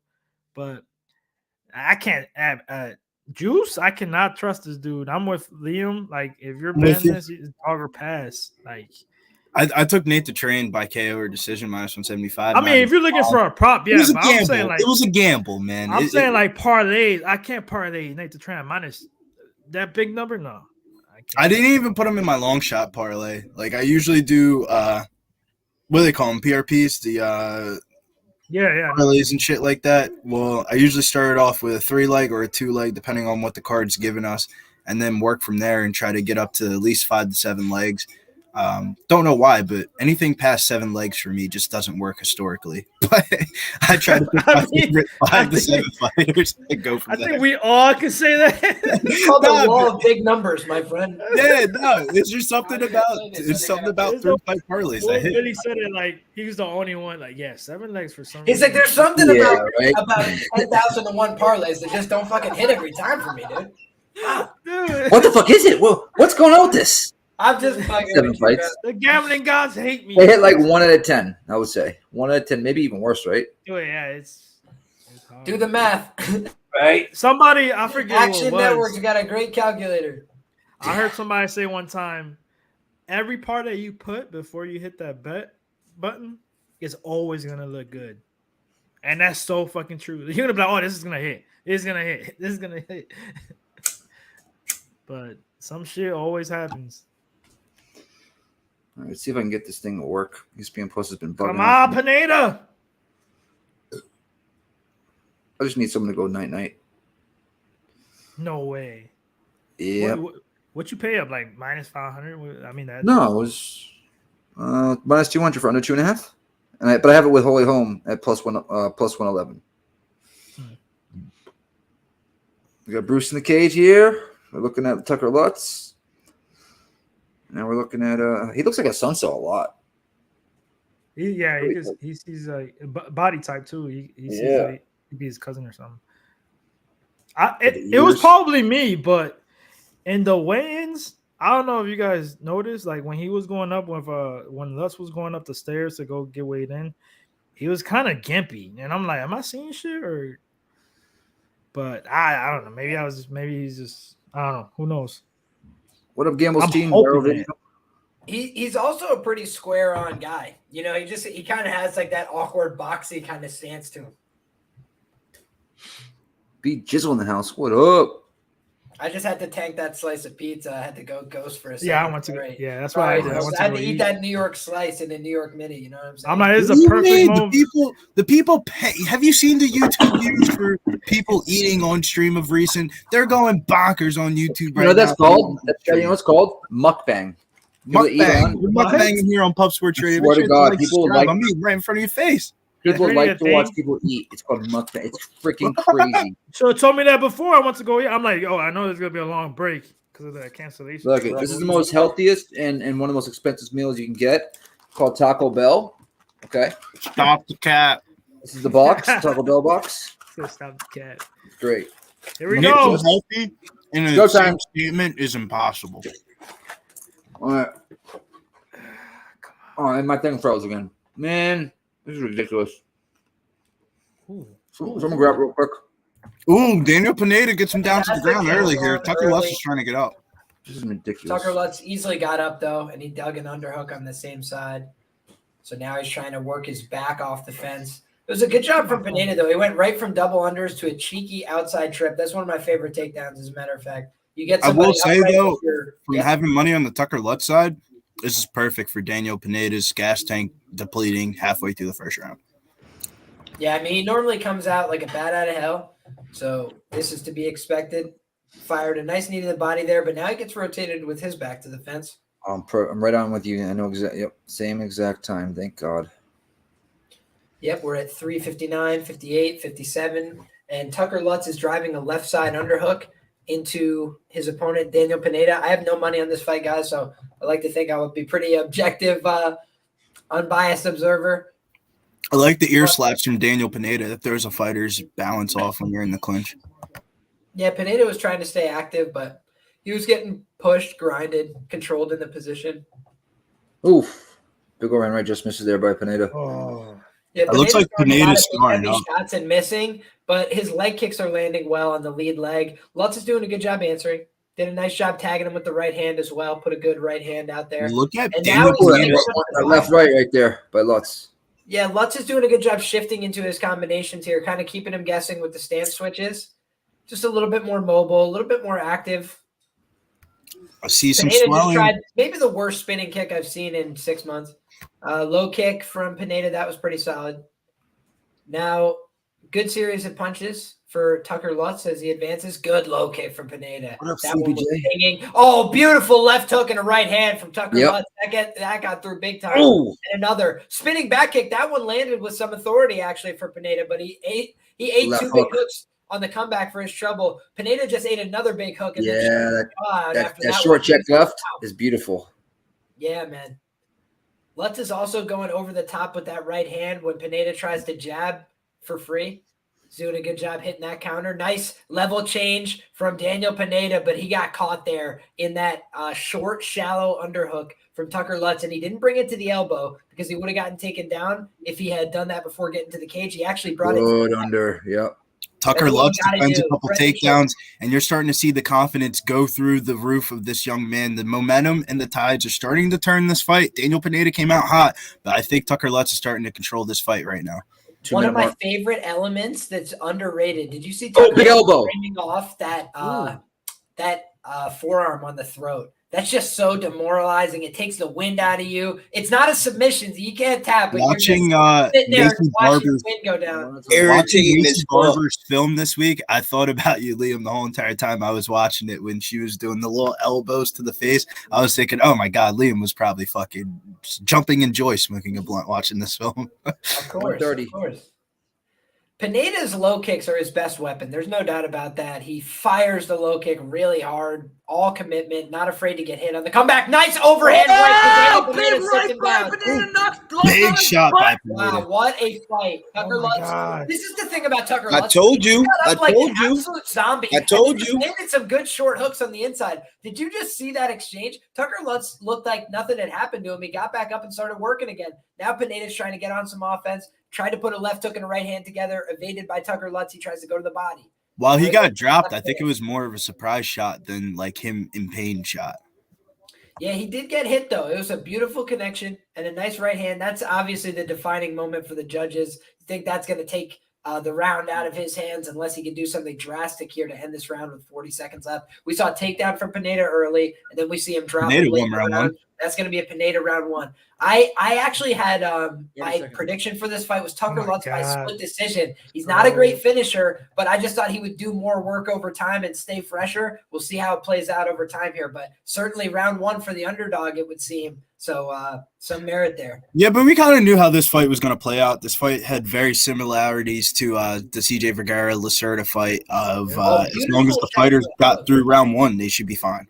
Pineda's a plus 210. They caught him up wrong. Yeah, you'd think, but the problem is Pineda's cardio has been his ultimate weakness. Yeah. It's really not his skills. But I think that if you wiki cap this fight too, you would look and say, oh, Pineda gets submitted all the time. But then you go dig into the record and you're like, holy shit, this guy hasn't been submitted since 2010. You know, it's like basically the guy just gets knocked out from time to time now, but the guy hasn't been submitted. Catch that round two to start. Catch the round two to start minus 200. Nice. I thought he was round one definitely went to Pineda, but if you capped this fight, you knew exactly how this fight was going to go. He almost had that knockout, man. Close again. Same thing. Live lines, guys.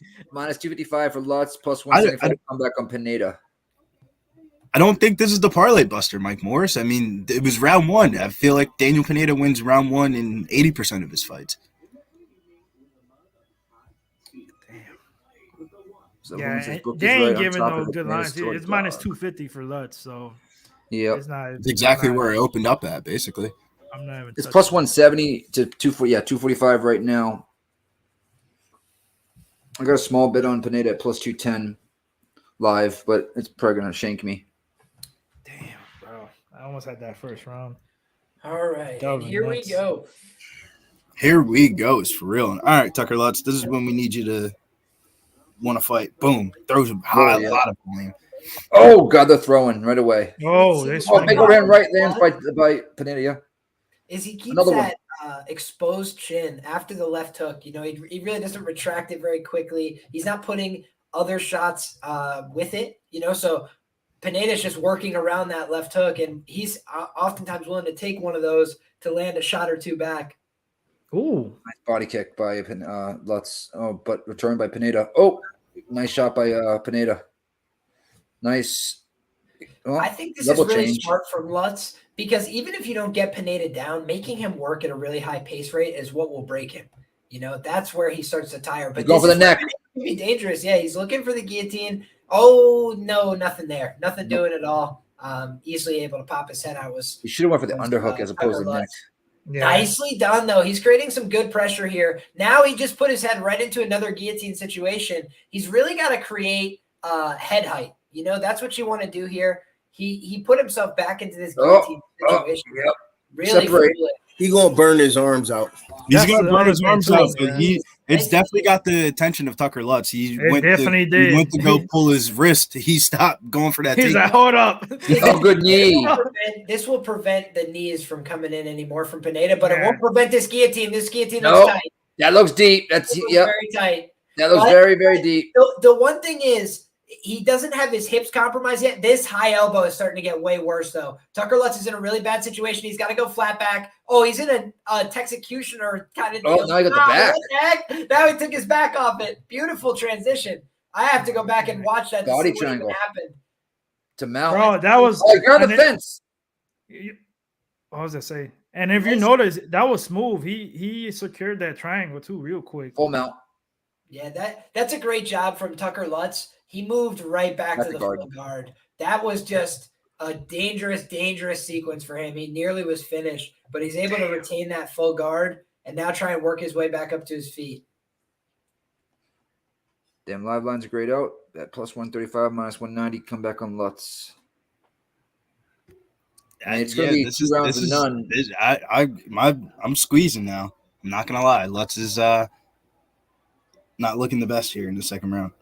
This guy Pineda looks heavy on top as well. You know, he's got that big tattoo of the devil. Don't love watching that all fight, but now he's got a very tight angle. Oh, yeah, he does. Oh, yeah. Tucker Lutz. Tucker Lutz has got to try and get himself flat back. He's not doing the right thing right now. That's too tight. It's over. It's over. Yes! Let's go! Cast it, baby!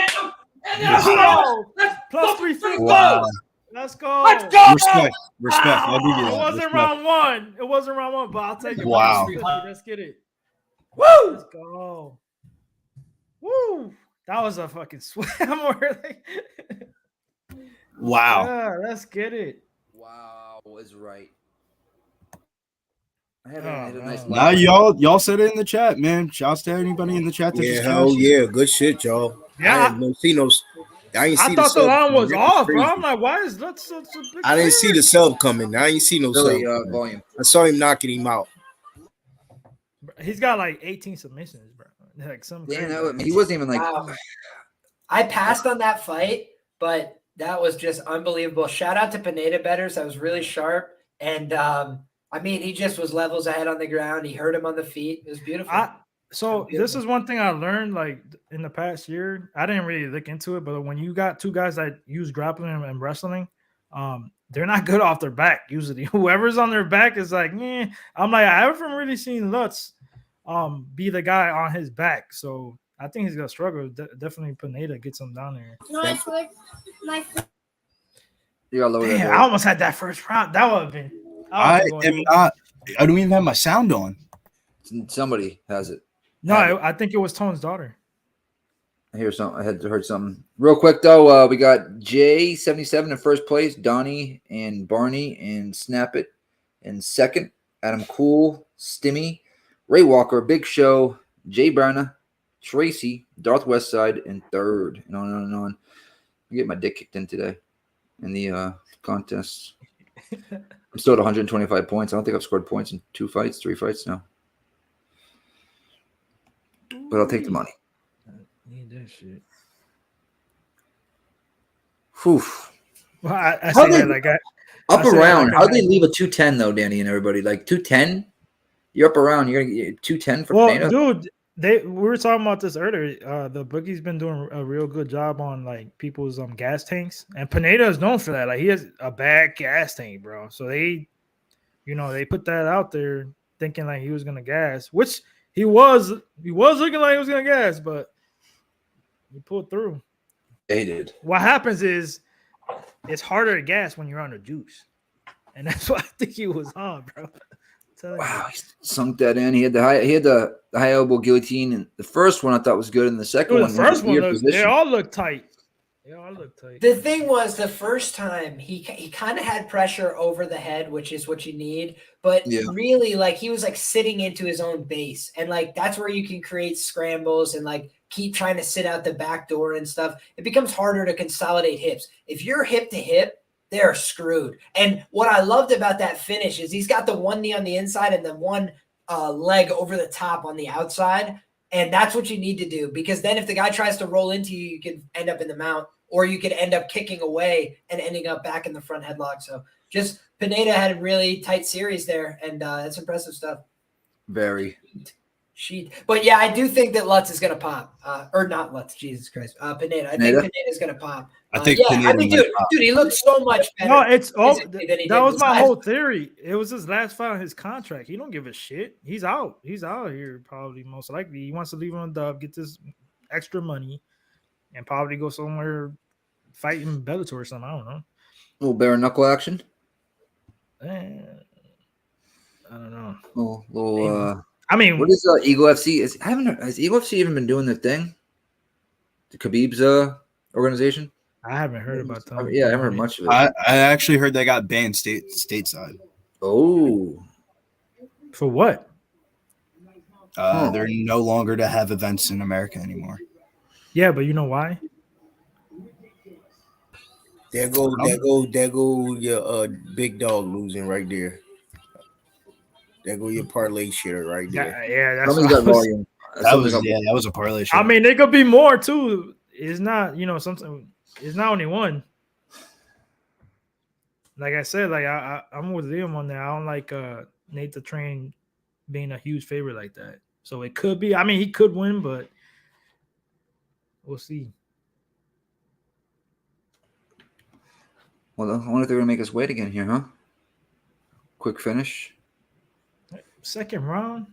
It's pretty early in the second, right? Like it wasn't halfway through yet. Oh, somebody in the chat was asking what time in the second round. I didn't see it. I don't know if you guys did. I think it was before the 2.5 minute mark. I think. Philip V says Texas fighters on fire. Yeah, but is Lutz from Texas? I don't know. No? Okay. No, he's from Maryland. No, Pineda is from Texas. I know. Yeah, I know Pineda was, but for some reason I thought Lutz was too. So that makes it 4-1. 4-1 for Texas fighters. Left on the slate, Chidi Njokuani does not train in Texas, but he is from Texas. Andrea Lee does not train in Texas, but she is from Texas. And also Austin Lingo, born and raised and trains at Fortis MMA. So he's a Dallas guy. And that's it. That's it. Nobody else from Texas on the card. So Austin Lingo's the last homegrown talent on the card.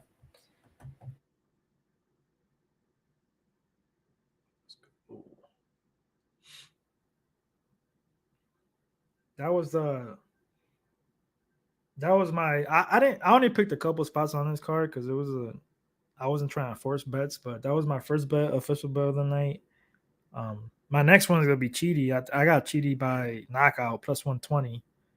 That fight could go either way. Somebody's getting finished, but I just can't trust Duraev, man. He's not the best wrestler either.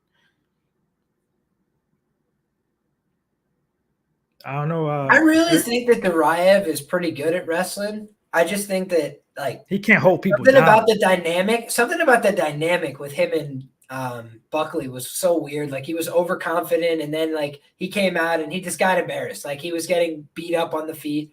But against Kopylov, he was doing well on the feet and looking like the favorite. And then he got hit with a big shot, got dropped, and he got his eye hurt. So he was like, I got to wrestle. And dude, he controlled Kopylov. He got to the mount. He almost submitted him. And Kopylov never even got a close attempt from a really good wrestler in Punahele Soriano.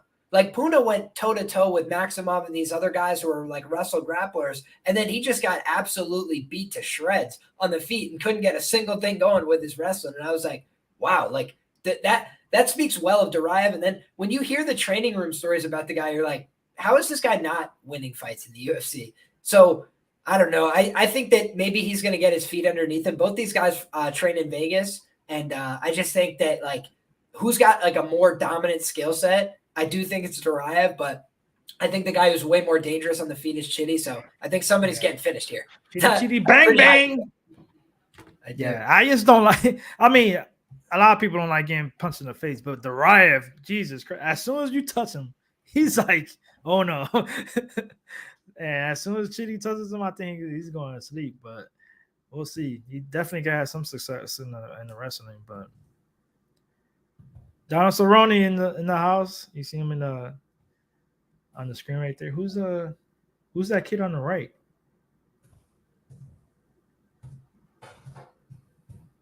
Man, the parlay gods were not in the favors today.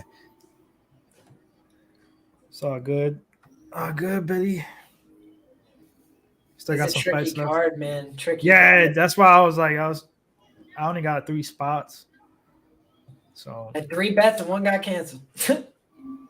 Well, yeah, right, 4, but 3. Crazy. Hey, That's turn crazy. that TV he having down, more or- kids. That motherfucker is crazy. He's like, ain't nothing else to do. He's at 4 or 3. I always bring up that crazy story when Stipe fought over him here in Cleveland. I went with my buddy, and we had seats in the midsection, so we had to take the elevator to that suite. And who walks into the elevator? Chris Birdman Anderson, the NBA player, with Donald Cerrone and Robbie Lawler. I'm like, oh shit. And then we got to see him at the after party. I went to some spot afterwards. They were there too. I'm like, oh shit.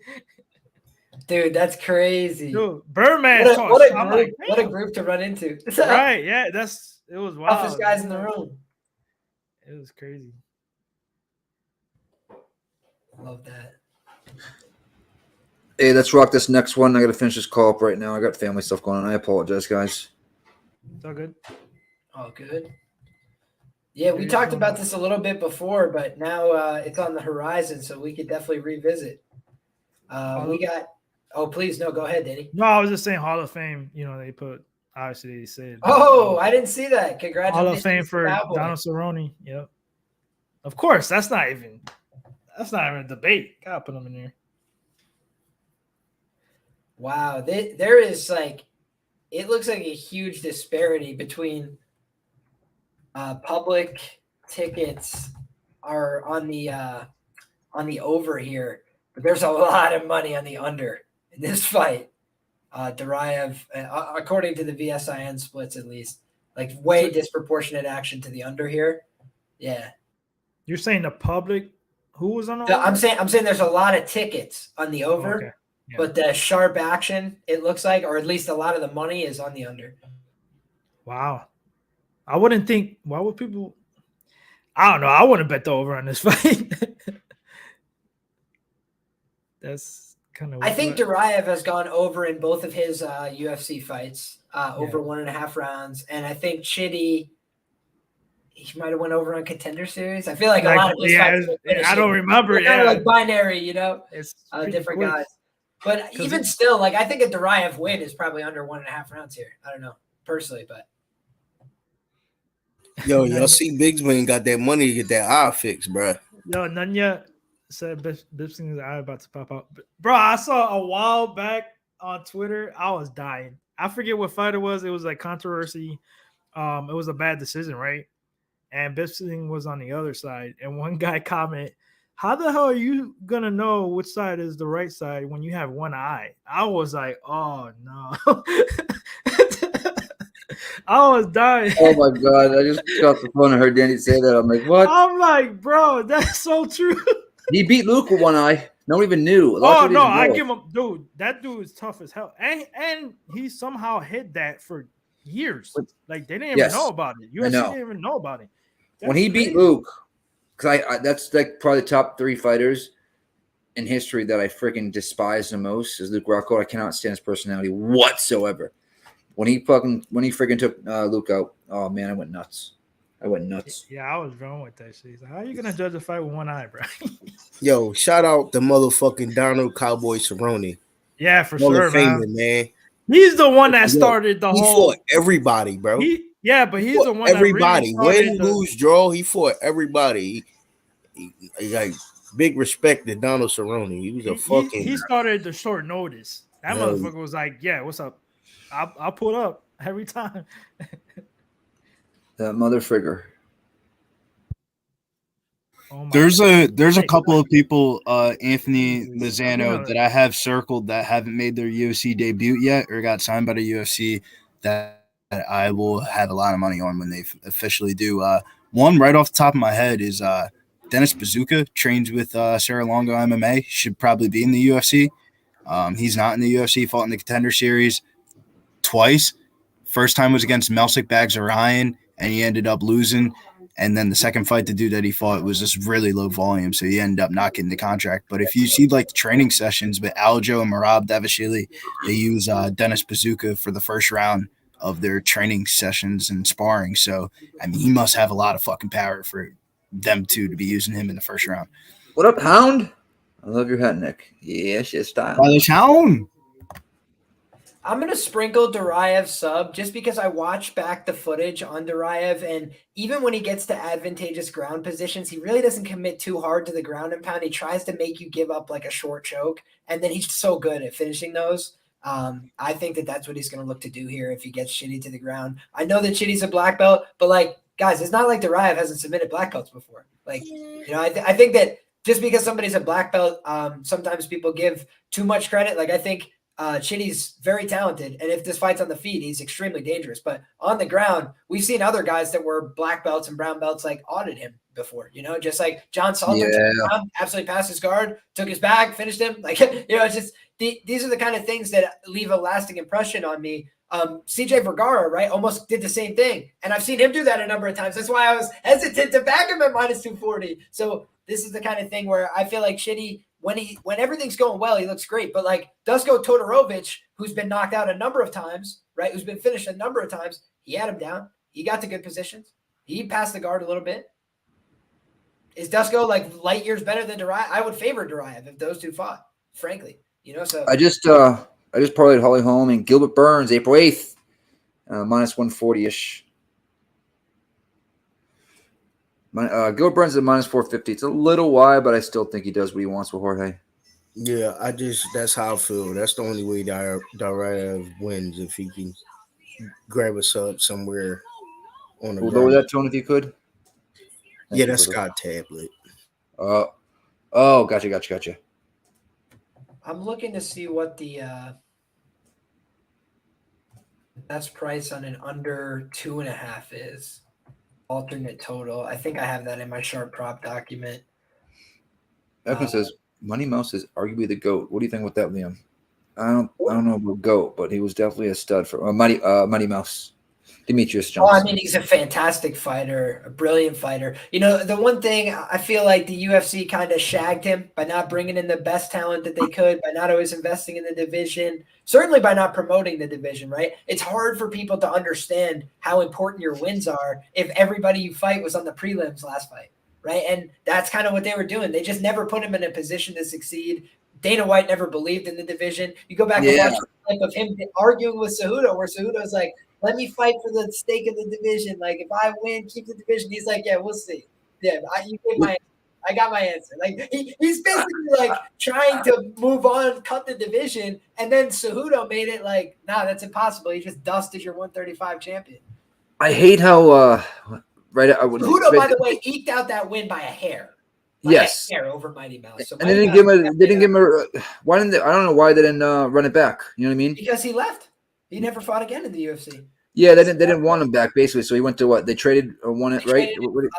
To one for Ben Askren. Ben, right? Yeah. Between them is Ben is a storyteller and he's a narrator and he's a wild man and he'll say some stuff and he'll sell a fight. And DJ is a respectful guy who's very good at MMA and beats everybody and made them look bad. And that fight that he lost against Cejudo was like razor thin decision territory, but most of the time he was dominating people. He was 5-0ing them. He just looked so ahead of the game, and it was impressive stuff. But a lot of those names are out of the UFC and they've kind of been moved past from. So now people push the new narratives and the new guys, and all these guys would mop DJ. And this is what you hear some of the new fans of the sport say, but it's like, no, you just didn't see DJ get to fight all the best guys because they wouldn't, pay for it. And when he fought Cejudo the first time, guys, I remember the narrative going in there like Cejudo, he's got the Olympic gold medal in wrestling. Wrestle him. Out easy. And then he beat the hell out of that guy and made Cejudo go on like a world tour to travel everywhere and get the skills. And Henry is such a gamer that he did that and found a way to win. And I even believed in Henry for the second fight. But that first time out, man, it showed what DJ is at his best. He's just killer. He's an absolute killer, dude. Just beat him up to the body and made a guy who is the ultimate competitor break. Just instantly. Just broke him, hurt him so bad that he could not get back into the fight. And Henry Cejudo, dude, it would kill him to lose. He's a psycho. So that kind of guy, if you can get one over on him, if you can finish him, you're built different. Marlon Moraes had him on Dream Street, but what happened? He said, no, I refuse to lose. That's a different individual. I think GOAT status right now, even though I hate to say this in this order, it's John Jones and then Khabib and then whoever else you want to put there for GOAT status. I mean, you could throw, I guess, Anderson Silva in there too. I can't believe you showed Khabib love. Can somebody clip this? 307. Nick showing love to Khabib Nurmagomedov. What do you mean? I've never bet against Khabib except for Justin Gaethje fight. Never mind. Hey, little man. I was gonna say I felt like every time we did a Khabib stream, you guys were always against Khabib. No way. I thought Justin Gaethje was gonna be able to negate the wrestling with his because his wrestling pedigree and then laying more on the feet, but that didn't happen. And people also thought Charles Oliveira was a better wrestler than Islam Makhachev. Yeah, I was on Islam all day on that one. Yeah. Danny. I was on Islam all day. Every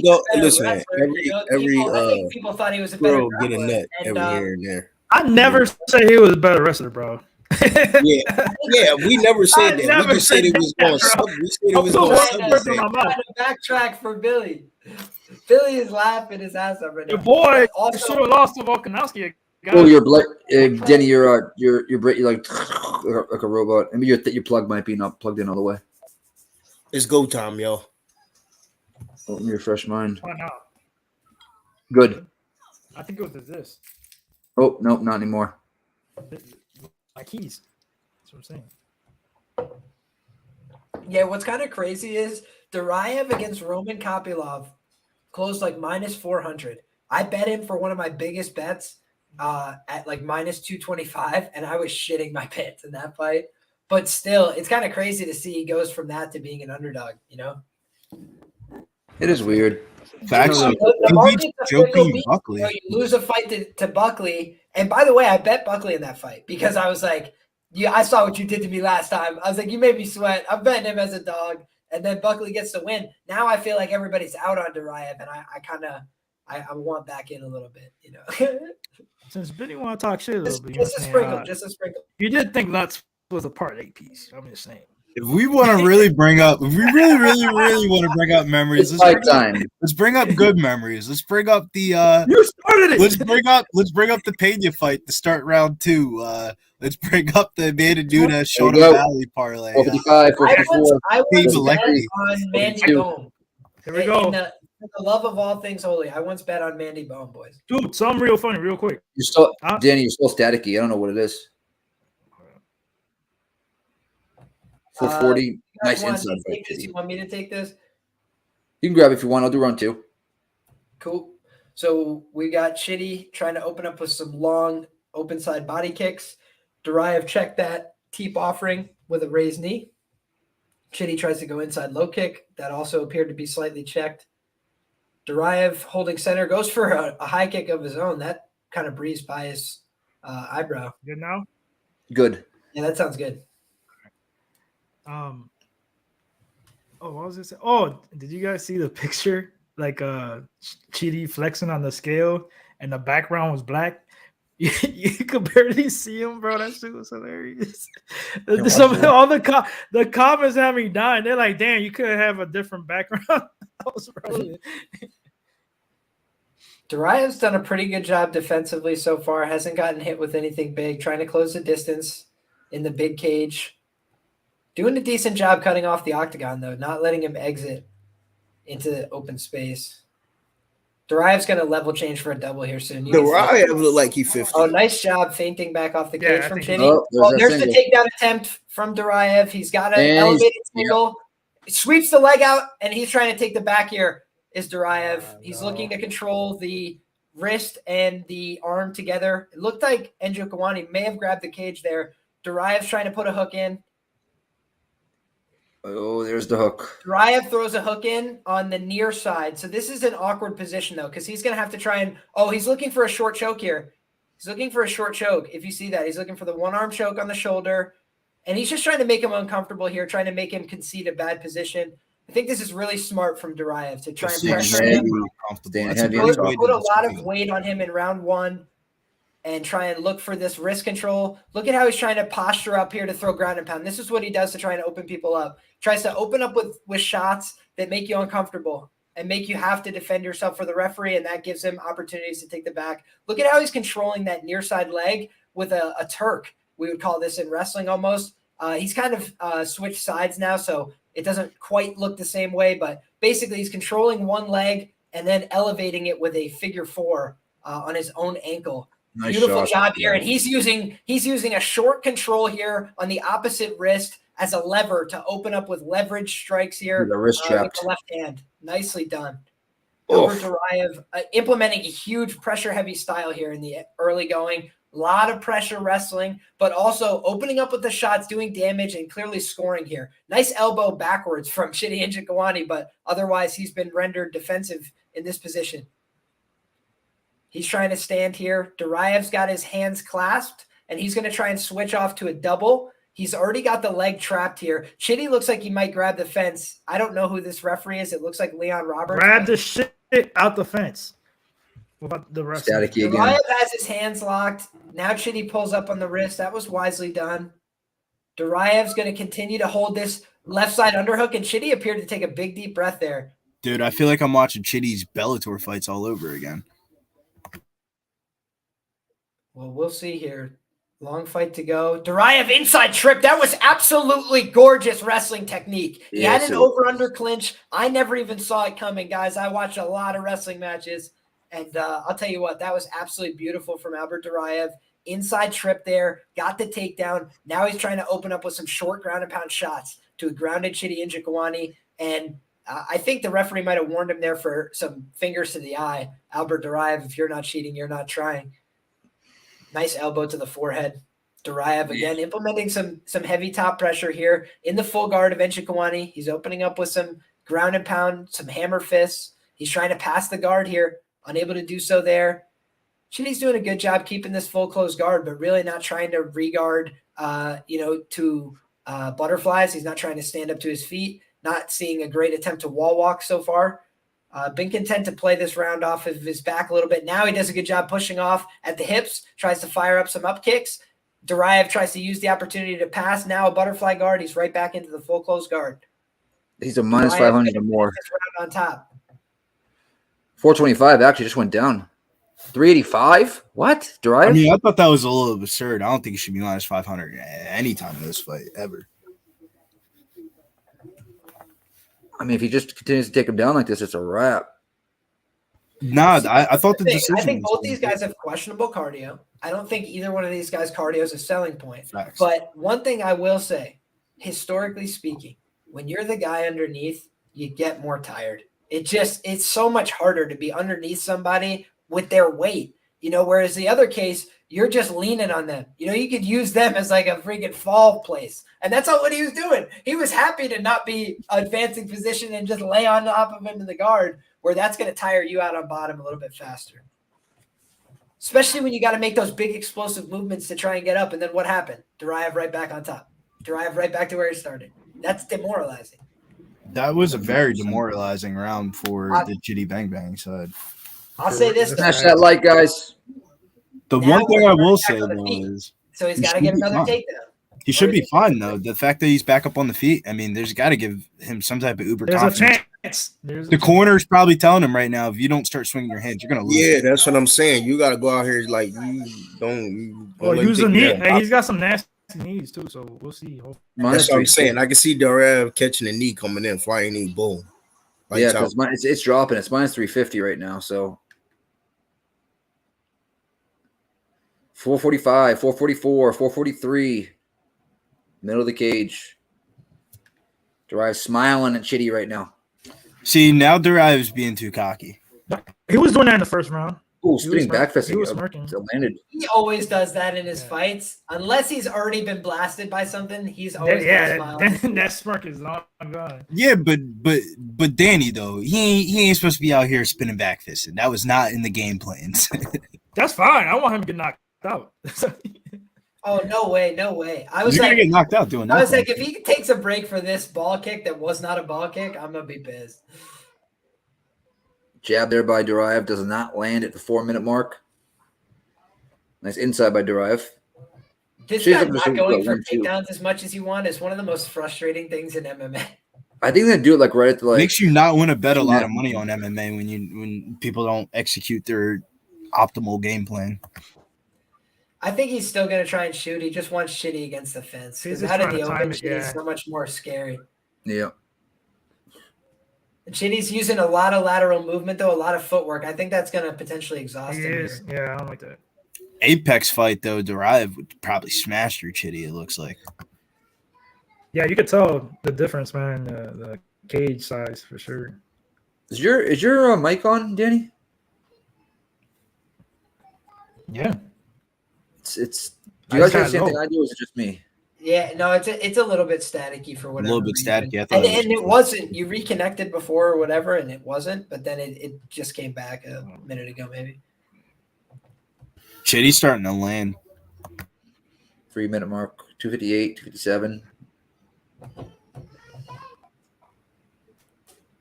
He's doing better here, but once he gets put on his back, that's all she wrote. Yeah, but like Liam said, though, I mean, takedowns are easier when you're fresh to start off the fight. And that was a goes in. Connection with the left hand. I don't know why Duraev hasn't shot a takedown, though. That is just absolutely baffling. I see it coming I think he's tired, Liam. I think he's tired, Liam. Yeah, I mean a little bit, but so is Chidi a little bit. So it's like, would you rather get punched in the face while you're tired or try and wrestle? I try and wrestle. That's just me, though. When you're Dagestani and you think you wrestle at everybody and they go down. I mean, well, the one takedown attempt that he's tried this fight, he got a takedown. But you should put a petition in to corner him, man, because this corner did not give him the right advice after round 1 at all. What'd they say? Whatever they said, this was not. This is the game plan. This is a horrible game plan. I think he's gonna wait. I don't speak Russian. I have no idea what they said. I think he's gonna take him down here soon and just seal the round up. But we'll see. Even if he takes him down here, I don't think. Oh, good shot by Chidi. Chidi just rocked him with that right hand. Chidi is rocking him with the right hand. Albert is so annoying. Albert about to go to sleep. Yeah, Albert about to go to sleep for real. It's gonna be 7 strikes to 25. He's gonna go to sleep. Hate those fights. Plus 150 to minus 200. Duraev. Facts though, because it's like Duraev has every ounce of skill to win by decision, and he's gonna end up losing because he's gonna get punched in the face. He's bleeding. Oh, nice 1-2 by Chidi. I hear no attempt to wrestle, dude. It's just remarkable, man. This sport. I unplugged everything, so I don't know what else to do. You're good now. What they tell them, they're like, well, we'll give you an extra 1,000 if in Texas you don't shoot after round 1. Yeah, I don't understand. That's facts. Yo, Liam, facts. They're like, yo, we'll hook it up, dude, if you don't shoot after round 1. Plus 115. You shoot more than 3 takedowns, you're out of the 50K bonus running immediately. Dude, he didn't try round 2, not one time, right? Or did I miss? He still got 2 more takedowns that he can attempt. No. He can only attempt 3 in the fight, Danny. He already did 1. Now he's got 2. That's it. There's a max. I think that if that's what it feels like, they told him before the fight, like, "Hey, man, you go for more than 3 takedowns in this fight, you're not getting a 50K bonus." And he said, "All right, I'll win round 1 easily." He's still not getting it. He hasn't even attempted though. Like he hasn't even pushed him up against the fence to go for an underhook. Nope. If you can get a Chidi Bang Bang live line, you have to take it, right? Plus 115, you can get it. I would take it, dude. Let's see what it's at. It's plus 110. Duraev decision was the nut, but like I'm thinking about hedging out of that plus 600 because I could see him not getting a takedown in the 3rd round, even if he does shoot for it. I need Chidi to be a little bit more aggressive, though. A little bit more aggressive, but dude, Chidi won that round pretty easily. Yeah, he did. No, I'm saying for Mickey because I had the knockout. This is going exactly how the books kind of wanted to go. 3-round decision, let Chidi Bang Bang win. Who had Chidi by decision? Nobody, right? That would be how the books win on this fight. I mean, like, I get it. Some people that took Duraev might have took him by decision, but I feel like if there is a percentage of Duraev ticket handles, most of them were probably by decision or submission. 1-1 going into the 3rd here. Yeah, this is a greasy fight, boys. I thought round 1 was clearly Duraev, but round 2 was clearly Chidi Bang Bang. Over 1.5. Yeah, no, I know. My brain went to football. Over 1.5 cash with pretty much ease. If you guys had the over 1.5 at minus 115, that was the sharp play of the day because that looked pretty fucking easy. I mean, I get why I did it because it's Njokuani, like the same thing. So I don't blame him though. I thought Duraev would win the fight, and if Duraev wins the fight, then I think it goes over 1.5. But as of right now, watching it live, I think he's about to lose this fight. He's getting pieced up again. How are you not going for takedown? Chidi's throwing bombs. Dude, I just hate that all Duraev's teammates sell him like he's a good fighter, and then this is what we get. That is one thing that you said to me that definitely resonated in my brain. It was like, maybe he just isn't good. Yeah, that's why I thought. Oh, now he's trying to take him down right now against the fence. Yeah, but when you wait for takedowns, you wait too long, and I don't think Chidi's tired anymore.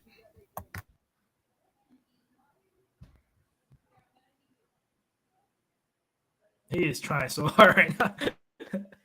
This is the Roman Capitalov fight all over again in the 3rd round of him desperately going for takedowns and him kind of not getting it.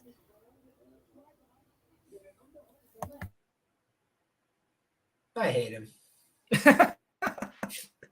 That's why I couldn't bet him, bro. Like, he is just like, I hate everything he stands for. so bad. You shouldn't have a V in your last name, and then with a V, like, you're not that guy. It's getting revoked after this. I mean, dude, he's outlanded him by 1 million, but it's just those striking numbers that they have on the screen are way off. This is why I'm saying. No, it's all from round one. It's all from round one. He landed exactly. Exactly. And most of it was when he got he had those little kitty pads. Duraev has honestly taken like 7 years off my life, I think. Between the Kopylov fight and watching this disaster, why did I waste my money on the sub plus 370 if you're not even going to attempt takedowns after round one? Anthony Marzano, I'm doing the chat, and I've been staring at this fight for the last 5 minutes. Never mind, I see it. Question for you guys. Which UFC fighter had the most dominant run at the top of the sport? Khabib, Conor, or John Jones? I would say Conor McGregor. Right? Hold on. Why is my boy up there? Anderson Silva. Huh? Facts. Anderson Silva's fights was what made me a MMA fan. Dude, like he's my favorite. Like you know how many times I ran off the fucking side of the wall in my house thinking I was Anderson Silva? My mom doing flying kicks and shit. Yeah. My mom screamed at me. Dude, he was so sick. I didn't even wrestle. I didn't even wrestle or play MMA at all. Like I played basketball. I was a basketball player growing up as a kid. So my mom saw me running off the wall. She was like, "What the fuck?" My mic acting up again. Somebody in the chat said they didn't hear mic. Yeah, a little bit. I don't understand why. Try it without the mic. I've had way more success without my computer mic than with fucking around with computer settings on with mics. Who won this Understand Boxing? Me personally, I think Chidi won this. Not the fans. That's for sure. Not the fans, Liam. That's a great way to this fight is fucking ass. They're booing so bad I can hear it in the next room because the sound's on in the next room. I can hear them booing so bad. Awful fight. Cut them both. Chidi got cut from Bellator for a reason. Chidi, maybe Albert Duraev shouldn't have got a UFC contract. Chidi has cigarette cardio. I did say that on my show this week. But Duraev has fucking fraudo cardio. Nah, Duraev has homeless man cardio. Dude, he's just fraudulent. He is a fraud. Now, at this point, I'm willing to say it. Completely fraudulent. Completely fraudulent. The Joaquin Buckley training session doesn't cover this loss. No, the fact that you beat Kopylov, I'm going to say is an anomaly. If they were to fight again, I would take Kopylov. My question is like, Chidi definitely won this fight, right? I mean, probably. Yeah, I would have to think so. I would have to think down the stretch, he's probably winning this round. I think 7 out of 10 times he wins this fight. What a disgusting result. Disgusting result. But I think we kind of summarized it in the first round. Like maybe Duraev put too much into those fucking takedowns and shit like that because he looked the best he ever looked on the ground in the first round. And then he looked like dog shit rounds 2 and 3. And look at him. He looks like he just went through a fucking 8-round war. He's not winning this optically at all. Nah, I think Black Dude won. Come here. Liam, you think Black Dude won or White Dude won? I thought Chidi won that fight. He thought Chidi won the fight.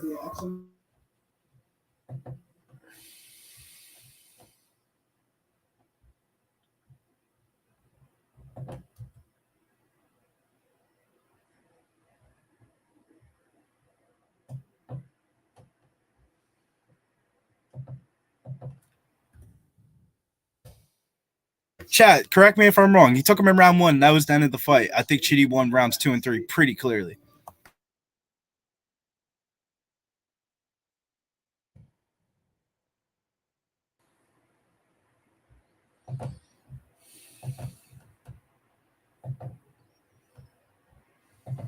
Yeah, I thought that was 2 and 3 for Chidi. Not the fans. Who won? Not the fans. Absolutely gross. Dude, I think that the strike count is thrown off by Albert in round 1. I think it's beyond thrown off by round 1. Round 1 was all the strike. Yeah, I think Chidi's probably going to get this. He's from Texas too, guys. Just the robbery's incoming.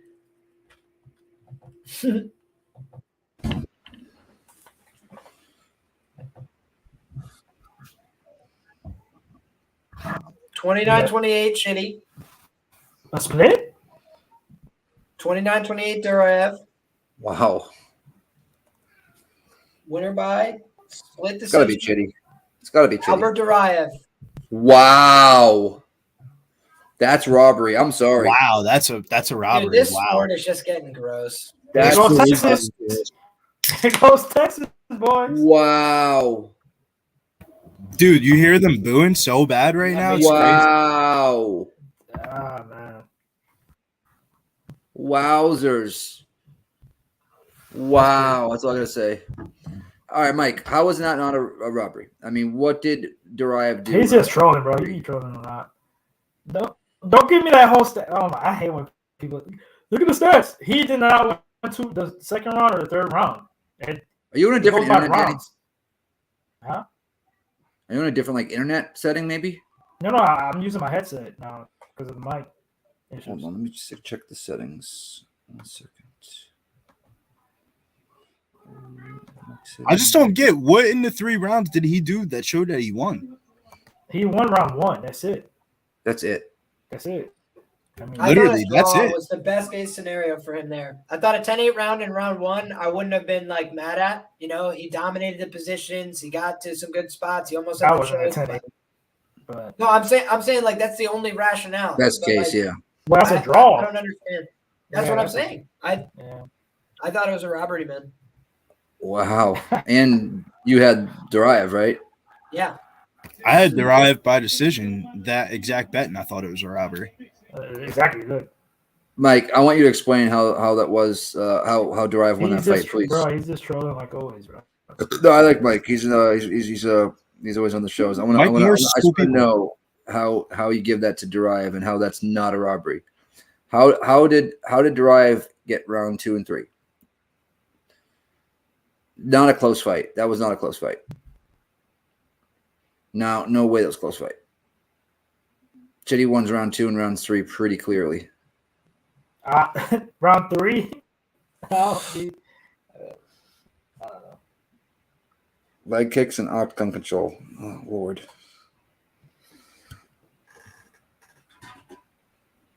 Listen, I had a freaking parlay with with Holly Holm and a live line at, let me see what it's at, with Duraev. Minus 375 and Holly Holm. And I don't deserve that if Holly Holm even wins. What were we watching, Brett? Wait, Mike, you said the stats favor Duraev. That is round 1. I switched it to my headset. That's why, because I'm acting up. Is that better or? No, it's still staticky. That's the first time it's ever happened for you. Nick, you bet Chidi wasn't a robbery at all. No, I have Duraev in a parlay. What do you mean? Biddy had Duraev by decision. And he thought it was a robbery.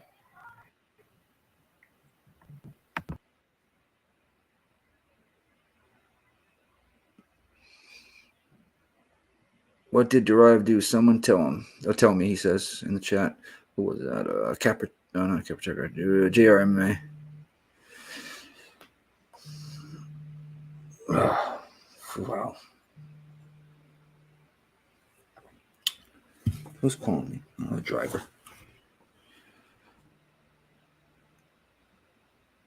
Check the other 2 rounds. It was way closer, but Duraev still outlanded him. No joke. He outlanded him in total strikes. Real life gambling shit. I'll be right back. About to go load up some money so I could go slave this Cheeto line. Chidi did not look like he wanted to win. Chidi was real low volume. Yeah, damn. I know Mike Morris. He's not trolling at all, dude. He's in all of our chats. He's a good guy. Mike's a good guy.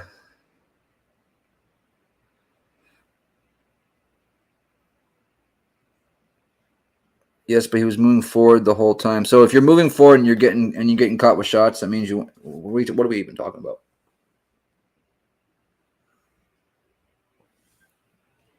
I had Duraev in the competition by decision, and I had a live parlay with Duraev. I do not deserve that. Nick, watch it again. You're tripping. Oh, it's just me. What's up? Oh shit. Oh shit, it's just me. Well, solo show now. You only got me and Crocodile Dundee. Chidi barely threw my guy. All right, Mike.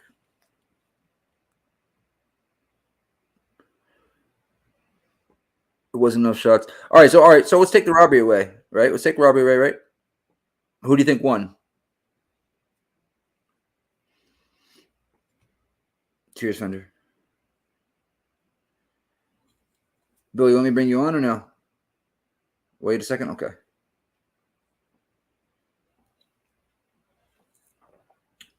Yeah, Duraev, Mike.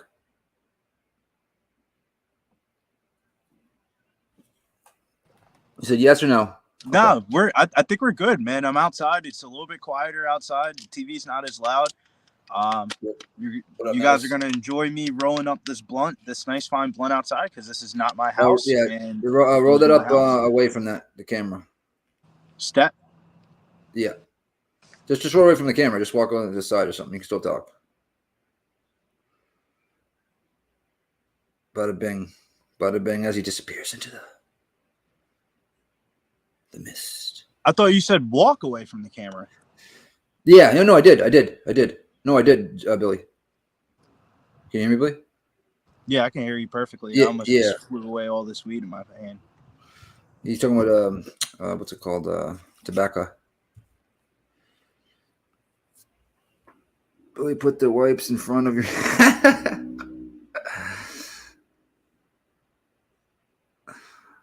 Yeah. All I gotta say is that was ridiculous. In my opinion. Everybody has their own opinion and they're entitled to it. Real talk, optics-wise, Chidi was on the back foot, running whole time, super low volume. Well, what... If you're coming... what's going on the next one? I had Albert Duraev by decision plus 600, and I will tell you, he lost that fight. I am more than excited to cash a plus 600 after a Tucker Lutz loss in a parlay, and I'm exuberated for cashing the plus 600, but he lost that fight. I agree. Now we got KGB, Maycee Barber. This is another line that's a little bit wide for me. I still think Maycee wins, though. What do you guys think in the chat? I honestly think, though, Nick, we just seen a couple of the parlay shitters go off the board, and maybe Maycee Barber isn't the parlay shitter of the night. Everyone was kind of thinking Maycee Barber could be the parlay shitter of the night, or I should say people I talked to thought Maycee Barber could be the parlay shitter of the night.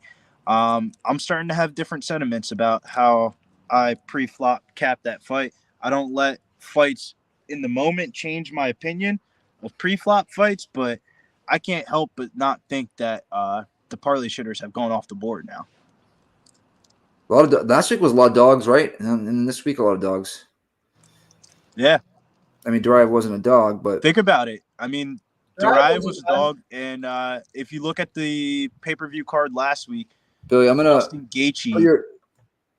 put your volume on so you can just talk. Mike's his Barber. What do you think here, Liam? This Barber fight? So I actually have half a unit on Barber ITD here at plus 320. I just think that, as far as I'm concerned, a 10-year age gap here, not really priced into the market. For WMMA, when it's a really closely lined fight, it's almost always going to decision. But this is a much bigger favorite. And I just think that the youth, the aggressiveness for Maycee Barber, and the fact that, there's one thing about their style dynamic that really stood out to me, which is like, typically in round 3, you see a real drop-off from Andrea Lee. That's when she tends to get the fight slip out of her fingers, right? Whereas Maycee Barber pretty consistently comes out like a dog in round 3 and tries to take somebody out of there.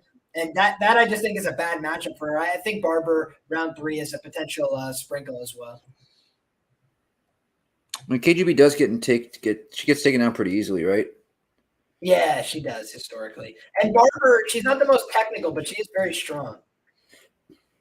She got good cardio. She's always. Yeah, I think KGB. Well, how old is KGB now? She's got to be mid-30s, right? 34. 34. That's the way I did. I hear you, armchair. I took that live line on Pineda plus 210. That was. Let me just double check. What is it? All transactions. Wins. Yeah, Pineda plus 210.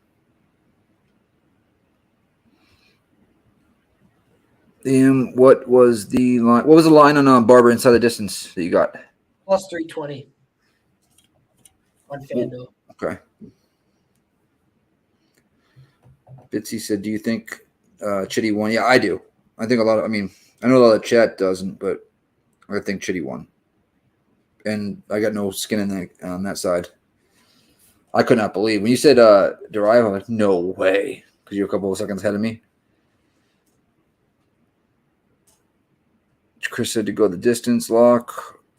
I'm not gonna do it again. Everybody says any XFL plays. I didn't know XFL is actual real sport anymore. Lean Lee, but no bet for me. Mike says it's a little bit wide of a line, but I think Maycee Barber should be able to. I feel like there's a setup fight for Maycee. They're giving her something that they think she could beat. Fitness says media. Where is it? Media scores are 8 for Duraev and 7 for Chidi. I'm surprised, but it was closer than I thought. Also, guys, you gotta understand, we're like watching the fights, yelling, screaming, being stupid, So maybe on rewatch we'd have a different opinion. I thought I was watching live and had some money on Duraev. I thought for sure it was over. I was like, this guy looks terrible in rounds 2 and 3. It was, yeah. I mean,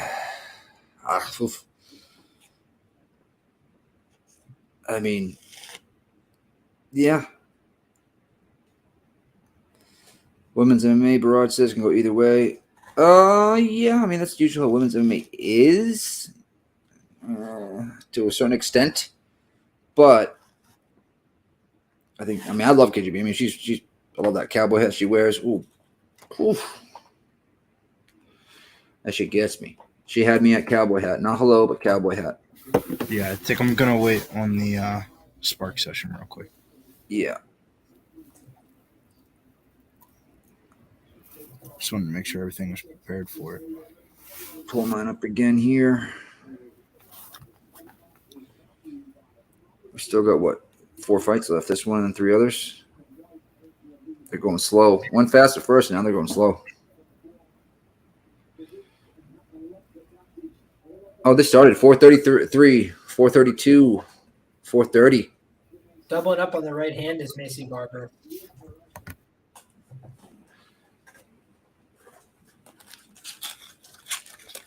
KGB looks stiff. Oh, she almost got that leg. Does she get it? Oh, nice 1-2 there by Maycee. She almost got the leg. Threw a 1-2 afterwards. High kick. Somewhat grazes by Maycee Barber. Nice kick. Oh, yeah. Oh, good shifting hook.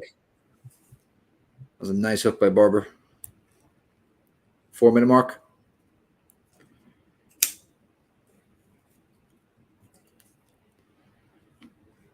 Not really going on right now. Oh, nice overhand right there by Maycee. In the clinch here. And look at this. KGB gets a takedown. Holy shit. Holy shit, people. I'm actually not too shocked. Staying heavy on top, too.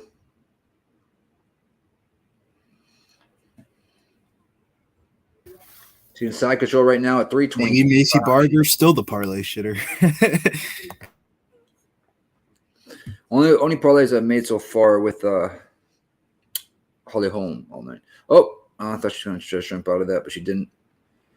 Right now, Maycee's got wrist control here. 2-on-1, little elbow from the bottom. But I got KGB staying heavy on top right now at the 302 mark. She's glued to her right now. She's not giving Maycee a chance to get back up yet. She's going to try to shrimp out into her, it looks like. No, the opposite way. Oh, great camera work there by the camera guy. 242 and counting. KGB staying heavy as a mofo on top. Oh, that arm she got, Liam. Little legs. That's incredible flexibility, really. Holy She's threatening crap. an armbar there. That's very strange. You What the rarely hell? see that in MMA or anything else. I've I don't never know how seen that in she's my doing life this. before. She's basically got a Kimura locked up with her legs here. I don't know why she doesn't switch to a Kimura. Oh, she grabbed. She actually Maycee. Wow, that was very strange, and now she's out. That was weird. KGB staying heavy on top. 2 minutes left in the round. Man, the boys in at the fights right now are probably getting mad. They're like, what's going on here?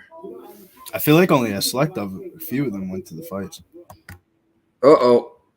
KGB taking the back. That might be a mistake by KGB, though. Looks like Maycee Barber's going to skew at the back, and she does, and she almost gets the leg. Maycee Barber going forward. They're up in the feet, 135. And you got to think, for Andrea Lee, she's used to doing like a tepid little kickboxing match from the outside most of the time. It's normally the grappling that makes her more tired, and now she engaged in it heavily. And, it's a lot of lactic acid buildup and squeeze, trying to hold on to somebody, even from top position. When you're not in the full guard and you can't just lean on somebody. Yeah. This is a competitive fight, though. Both ladies scrapping. Nice body kick. Good overhand. Good return. Counters from Lee. Both ladies coming out on fire tonight. They want to get down. Oh, good left by Maycee and a high kick. Wow, big shots from Maycee Barber. You can just tell she's got a little more impact on her shots. But that was, just as I say that, best connection of the fights for KGB Lee. 45. Nice left hook by KGB. Both throw a left kick. High kick. 35 seconds left in the round.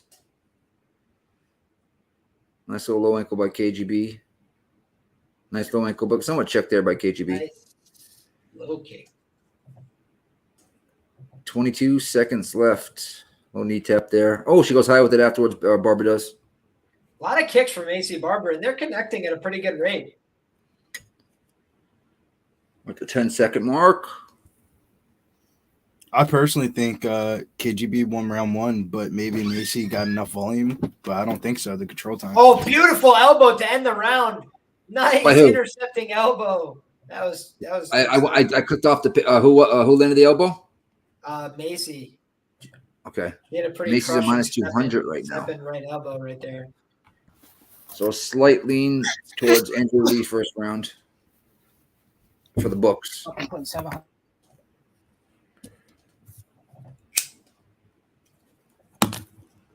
Minus 225 to a plus 170 comeback in KGB.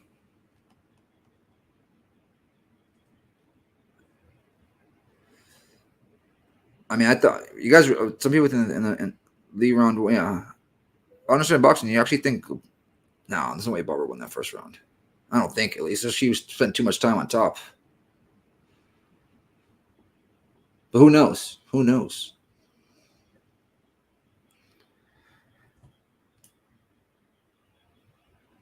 Yeah, I thought Lee was definitely round one. Yeah. All right. Rick thinks competitive round, close edge. Barber for me won. Oh, damn. I don't think Barber won that round at all. What did Lee do from the... I'm not going to debate anymore. Here we go. 452, 451, 450. Round deuce.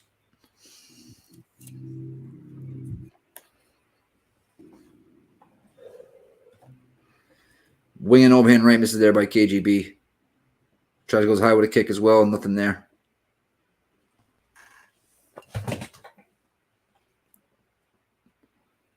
Nice right there by Maycee. 425. Nice low kick there by Maycee.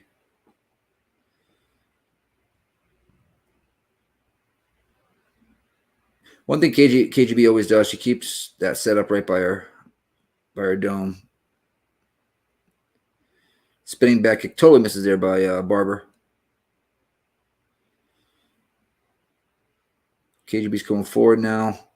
355. Big whooping left hook misses there by KGB. High kick as well. High kick from Barber misses. Oh, nice 1-2 by Lee. That 2 landed. Overhand right by Barber lands somewhat. Nice inside by KGB. Very close fight. Live lines are plus 220 for Andrew KGB Lee, huh? Plus 175 now.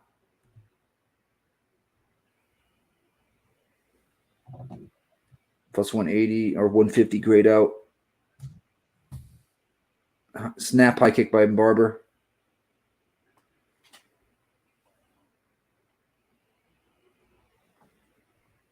Takedown, Maycee Barber. Lee tries to get up, and she does. Wow. And a knee by Lee. But she looks a little tired. Her mouth's wide open. 250 left. Nice right by Barber.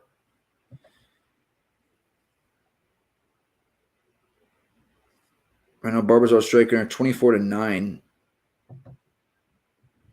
Nice check right by Barber.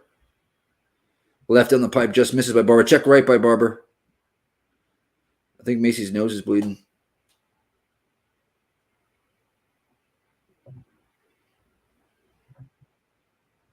Inside by Barber, nothing there. Nice left by Barber down the pipe. 218, 217, 216, 215. A little low ankle kick there by KGB. Another one. Oh, the KGB goes high with a kick and it lands. Oh, nice left by Barber, though. KGB goes flying back. Oh, nice check right by Barber. And another one, a left. KGB looks for a single and takes Maycee right down to the ground. Oh, my God. Look at that, boys and girls. KGB's on top again here, 145 and counting. I did not think that was going to be the case. Uh-oh. She's trying to snap on a triangle, but nope. KGB shucks it. Back in guard. 132, 131, 130.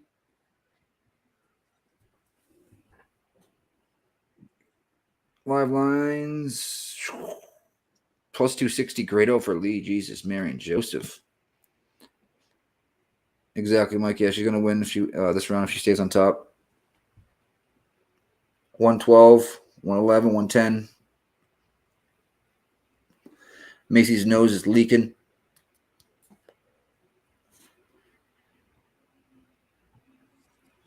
She's in half guard, trying to suck that leg out and take mount, looks like.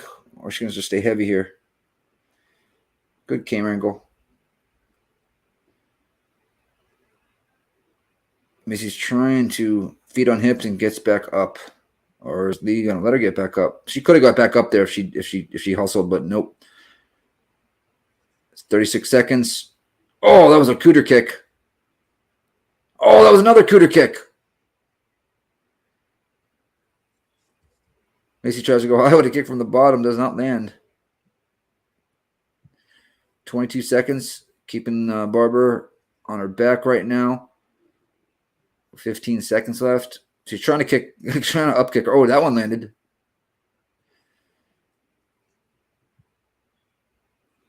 Six, 5, 4, 3, 2. End of the round. KGB ends the round on top. I mean, what do you think, Liam? It's a close fight. I don't know exactly what to expect here. I feel like Maycee, I didn't love that visual at the end of the round. I didn't like that she didn't get up. But I thought she did a great job hurting her there. And, if she did a better job positionally, she could have won. My prediction for this fight was Maycee by finish in round 2 or 3. So, we'll see if she can put on the pressure here. I just took KGB at plus 125. It's at 115 now, though. To pick them. So it's either 1-1 or 2-0. At best case scenario, it's 1-1 for Maycee. Lee Granduke says Barber inside. Distance is plus 1,800 live. I'm just surprised at the wrestling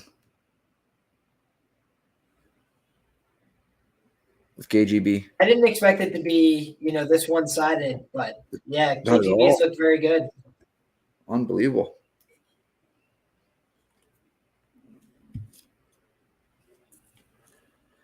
Tonight, if you took a lot of live lines, you probably would have been gravy.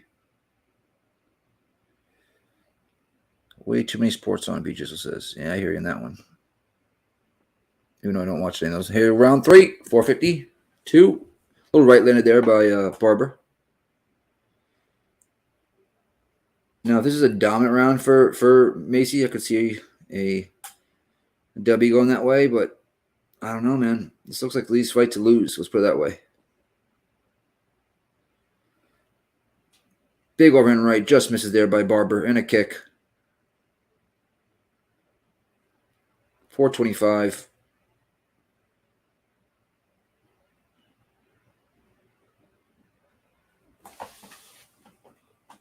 Nothing going on, guys. 415. A little right landed there by Barber. Not much on it, though. Nice kick there to the body by Barber. Oh, takedown attempt by KGB, and pretty easily done.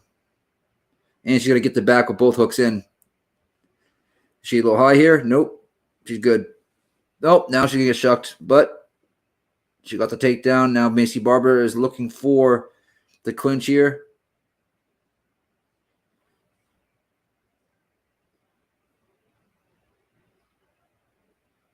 .343, 342, 341. Wrist control by KGB right now. Little knee by KGB. They separate. And there is a timeout. Was it? No, we're good to go. 327, 326, 325.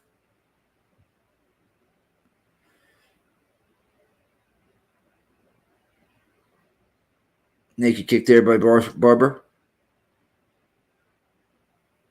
Same with KGB.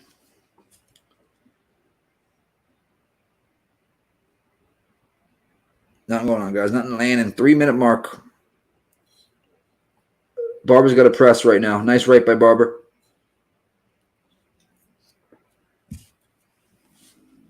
If she wants this, nice low kick there by KGB. If she wants this, she's going to have to dominate the rest of this round. Nice somewhat crescent kick there by Barber. Little 1-2 on the pipe there by KGB. I think she only landed one of those, though. And a takedown attempt by Barber. Nice knee by KGB. KGB is still strong right now. Nice knee by KGB. She tries to pick the ankle there. Doesn't happen. 218, 217. Nice high kick there by Barber. Oh, nice high kick on the other side by Barber. Nice body kick there by KGB, but she gets taken right down to the ground by Barber. Barber is on top. Decent shots, but KGB gets right back up. Little knee by Barber. She's trying to get the back, but KGB's smart here with that one underhook, trying to get to the fence. She's going to try to turn into her here. Barber's not really there. Oh, she grabs that leg. What a shuck by KGB. That was gangster. Up kick by Barber. Somewhat lands. Damn, Maycee's face is busted.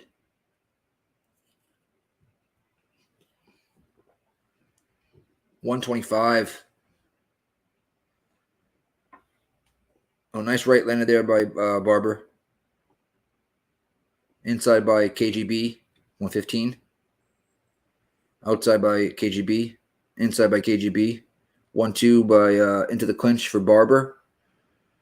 Nice underhooks here by KGB. Looks like she's going to reverse it, and she does. Puts Barber on the back of her back on the cage. 55 seconds left in the fight. And trip takedown KGB. That's wrapping it up. 45 seconds left in the fight. No way they can't give this to KGB. It's impossible.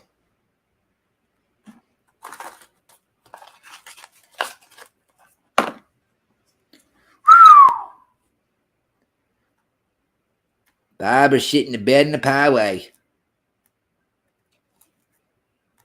KGB. Barber shit in the bed in the parlays. It was always KGB season. It looking like it.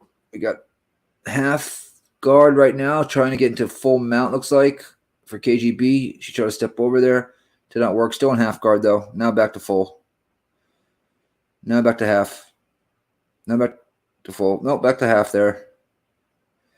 End of the fight. KGB wins.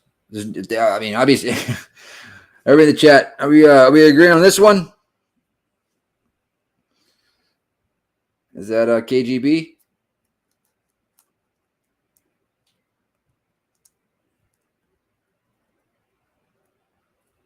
I think so.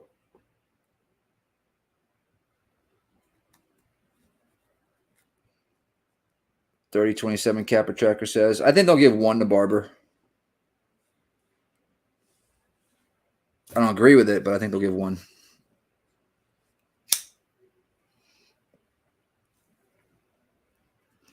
Also says Maycee, I think, got a split. Really? Damn.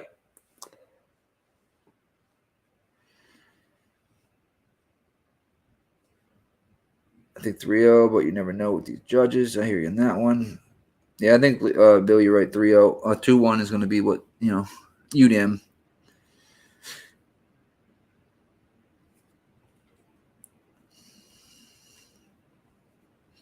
Yeah, it's a weird night tonight, guys. Trust me.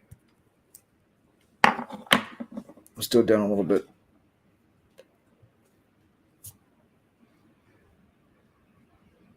Unanimous decision. Lee bets profit says. Is that the? Oh, did my thing freeze?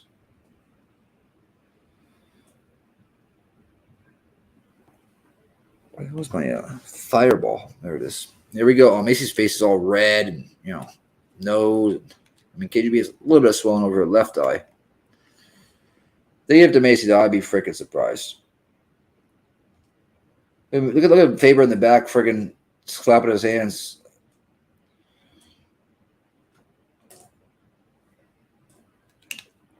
And remember, KGB's from Texas. They gave it to Maycee Barber. Are you? Oh my God! Oh my God! Oh my God! That's the second time Andrea Lee has been robbed in Texas. Oh my God!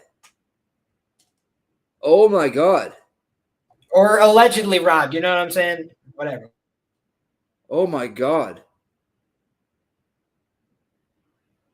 Oh, yeah. What? They're booing. They're booing real heavy. 30-27, Mike. They gave 30-27 UNAM. Are you serious? 30-27 UNAM for Barber? Where's it? What is going on right now? Someone had 30-27. So one. Wow. Okay, it wasn't unanimous split, but a judge had 30-20. A judge had 30-27 for Barber. Holy shnikes. Wow. Wow. Wow.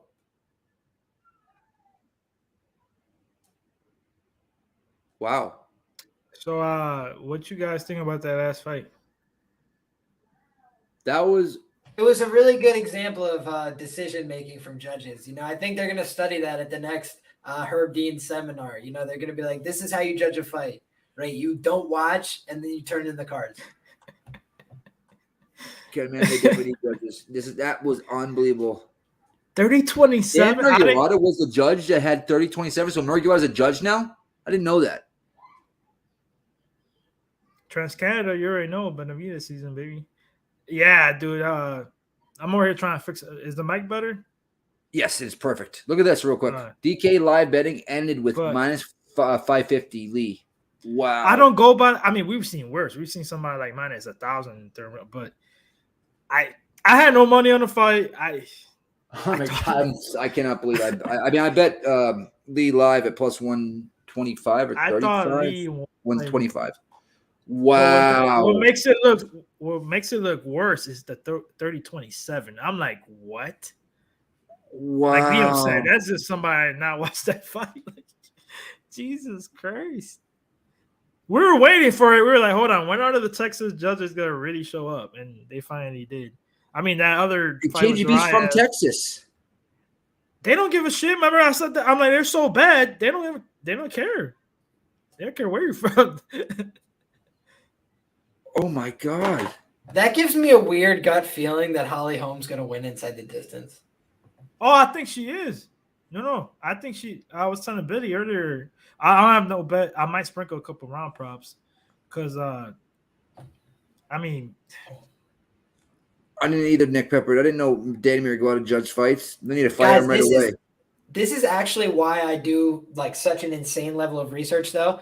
I didn't bet on Lee as a dog, even though I thought that she had some merit, in part because I knew she got robbed last time she was in Texas. I looked back at all the old Texas cards and I was like, oh, that's where she got robbed? It's unreal. Wow. Honestly, and this is the only time in her career she's been plus 225, by the way. She's never been over plus 110 as a dog. Like I always say, I always pick my spots for women's MMA.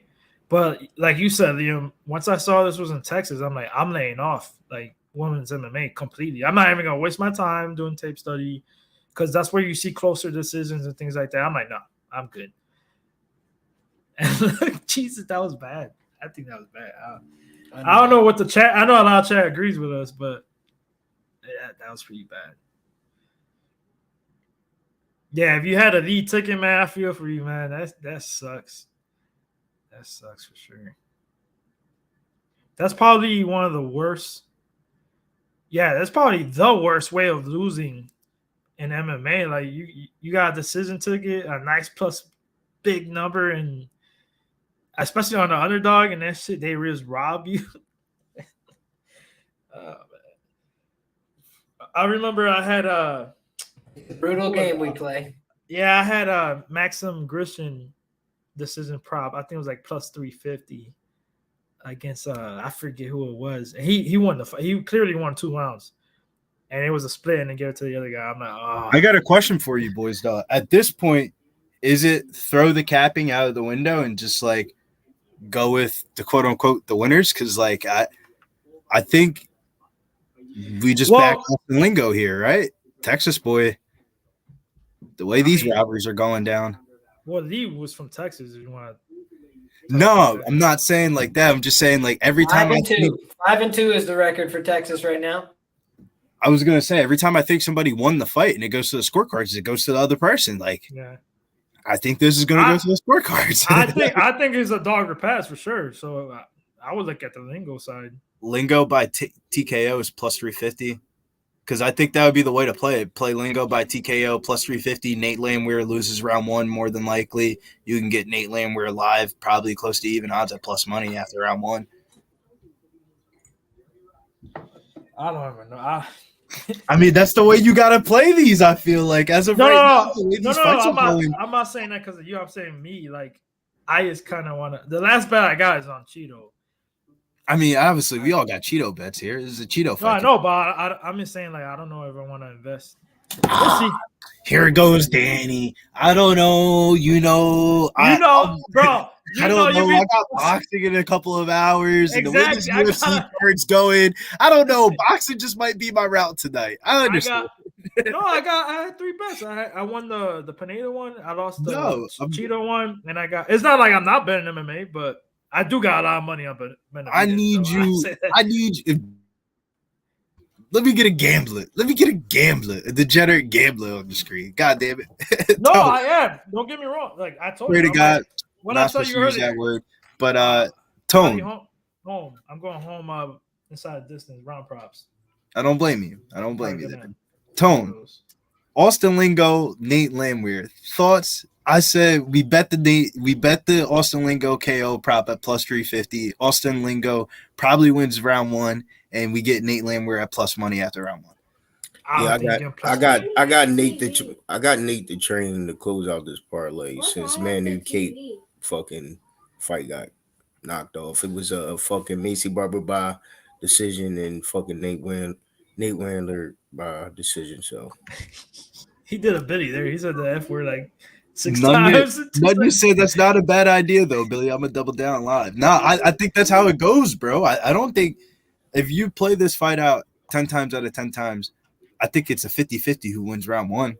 I don't think it's a smash bout of like I highly doubt you get plus money on Nate the second round. I think he might get bopped in round one, and every one of his fights he gets bopped in round one. That's a right. fact. I'm just saying because we've been talking about it the whole night. Like the bookies been on it when it comes. The bookies have been on it, and I think this goes over. And yeah, because it goes tough to tell. Over fights right now are a crapshoot right now. The way these have been going, I mean, like if this goes over to the scorecards and both people look absolutely damaged up in the face, maybe they just go with the Texas boy because he's from Texas. Like I don't know. But then we just saw the KGB Maycee Barber fight, but is KGB really from Texas? No, dude, I think they really don't care. They don't even care. I told them, I'm like, they're so bad that they're not going to get their own people. I don't blame you though. This is because now I'm throwing the capping out the window. It doesn't matter about fighter A, fighter B, because the way these fights have just been going, it's wild. I'm trying to think of how to be on the winning side because I thought we're done seeing the doggies walk through, but I think Lingo, the way I'm feeling, man, Lingo might knock him out. He definitely could. I might go the other way though. If Nate knockout, if Nate survives a crazy first round, and that's what I'm saying. I think that's the way to play it. Yeah, I'm with you on that. Play Nate live after round one, but make sure you have that Austin Lingo knockout. But hopefully. You think Austin, and if Austin Lingo goes to a crazy plus money live higher than the knockout, then more times than not, he probably ain't gonna win the fight if he's plus 400 live. like, we'll see how this fight goes. All aboard the Nate train, choo-choo, Nate Anaconda choke. I don't blame you, but Austin Allen has the underlying stat of it all. The reason why you can't parlay Nate the train Lamweir, he's one of my favorite fighters. He's actually one of my favorite fighters. Like. Quick story about Nate the Train. First time I ever bet on him was his fight during COVID, and I fell in love with him on that UFC mic, man. He's definitely entertaining. He said, Nate Train, Clarksville, baby. I'm representing. Made mad, bro. Dana White. I think he beat Darren Elkins, if I'm not to be mistaken. He beat Elkins. He's screaming at Dana White during the fight. But, Elkins gave it to him too, bro. If you remember, that fight was closer than people think. Lingo's giving it to him right now. 30 seconds in.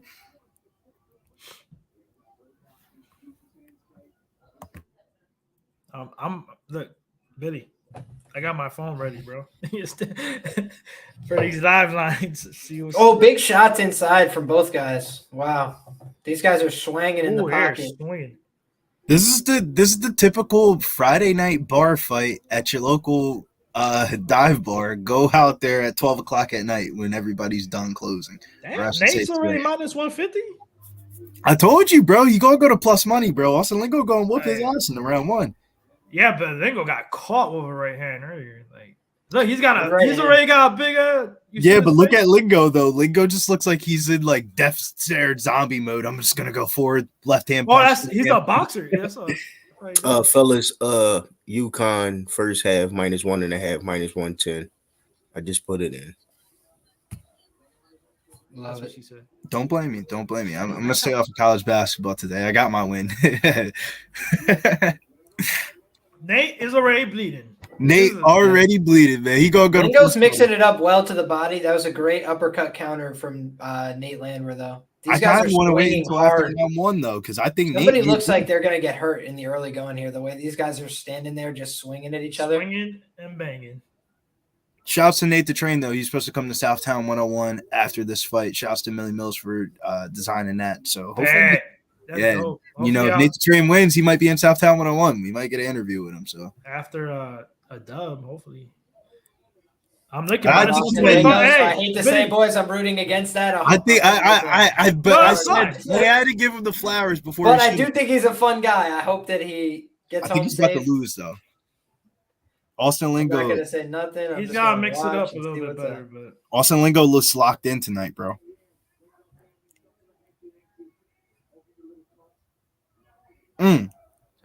Hey, real quick, all three judges gave Barber the first round. Fuck it, man. Fuck that fight. That's unreal. That's I unreal. think she did some damage because she was bopping her, and that's why Andrea Lee shot. Oh, nice right hand. Nobody liked my kicks comment from Landwehr, but he's getting backed up a lot to the fence. Nobody liked my comment though in that last fight. I said I thought the future was Ian Gary's nickname, not Macy's. Both of them. That was a good job for Nate targeting that. That's a good one, Biddy.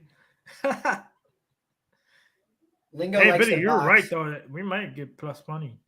I think we get plus money, bro. It's minus 120 right now, even like both sides. Minus we 110. just need Lingo to finish up this round. I mean, Lingo's swelling, but Nate's bleeding. Swelling. Nate, yeah, he like you said, he turns it up from Lingo there. Second, third round, that's when he really turns it up. Now this is the part that I'm scared about. If Nate starts wrestling, this fight could look very easily. Right. Just wait for the second round. He's getting bopped right now, though. Lingo's just a very insistent boxer. He'll just continue to throw the jab to the head, to the body. He'll put combinations together. He's done a good job backing up Nate in round one. You know how Nate usually showboats and does all that dumb shit? You know them shots are hurting because he ain't doing none of that tonight.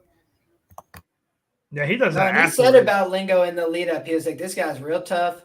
He said, but we're going to make it a dogfight or something like that. Hey, real tough, man.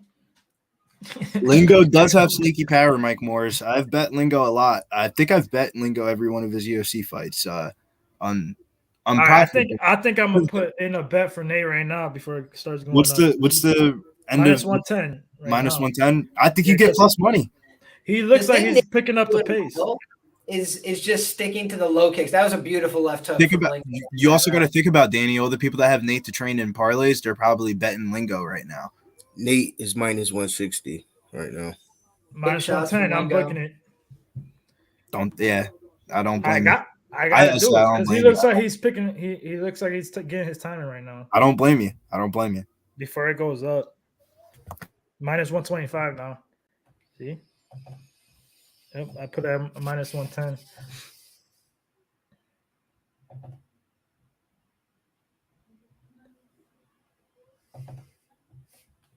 He's at minus 138 right now. It keeps going up. Yep. Let's go, Nate the Train. I just took it at minus 130. Oh, so it went down for you for a little bit? Yep, that's what I waited for. So yours is probably behind mine, I guess. I don't know. I'm using. It's back to 140 now. Yeah, is that minus 138? You're right, Tom. We're in. Yeah, I took it, Mike. I took it. Yeah, minus 138 right now. Bet 365. I took it. Lingo should take it round. Should take this round. Take it, Billy. No, I went the other way. I went. Nate the Train. This fight's going exactly how I thought it would. I thought that's what he's talking about. He's talking about Nate. Yeah, Nate the Train. I wonder what the live odds are now. Minus 160. I think Nate's about to kick it up. Yeah, I like how he ended that. Minus 150 live. It's going back up. He about to start Russell fucking him. If he get bopped, he needs to start wrestling for real. If he starts wrestling, if he get bopped again, that's what's going to happen. At least they closed that cut up. That cut doesn't even look like it was there anymore. No.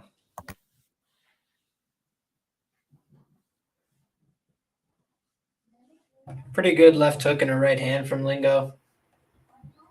Both guys started a little bit slower this round, showing feints.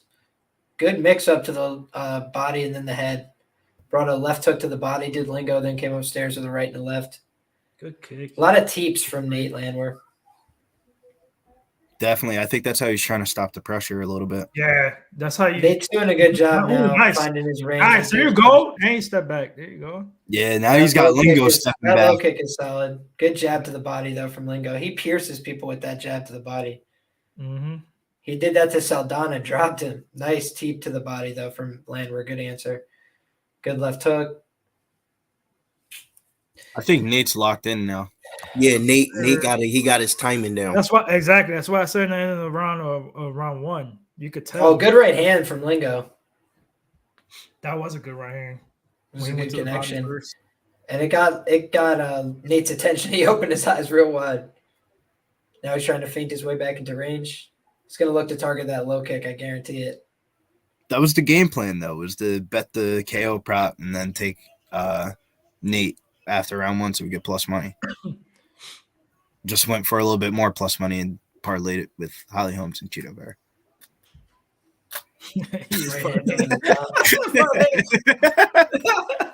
Then you wonder why he can't hit these 7 leg parlays. Let's see. There you go. Lingo is over swinging a little bit. He's got to get a little closer. Oh yeah, he threw that right. Lingo is bleeding. Lingo got a bad cut. Like it's like a teardrop. It just keep running right. It keeps running. Yeah, I said shouts to Nate the Train's corner, man. Cutman, we're on point tonight. Yep, that shit gone. like that shit is gone, bro. His face looked fucked up after round. I think it was small. Ooh, good knee. One of those small face cuts that just cause a lot of blood. Liam, somebody in the chat said they're relying on your commentary, so because he's not watching it. I forget who it was. So we've got Lingo on the back foot a little bit here. I think that first round probably went to Lingo, but I think that this second round has been Nate the Train. He's been on the front foot, landing good low kicks, and he's just doing a good job of opening up some visible damage on the Lingo side. He's bleeding, but he's coming forward with left hooks. He still seems committed to his offense. Lingo looks like there's some polio concerns from the Lingo side.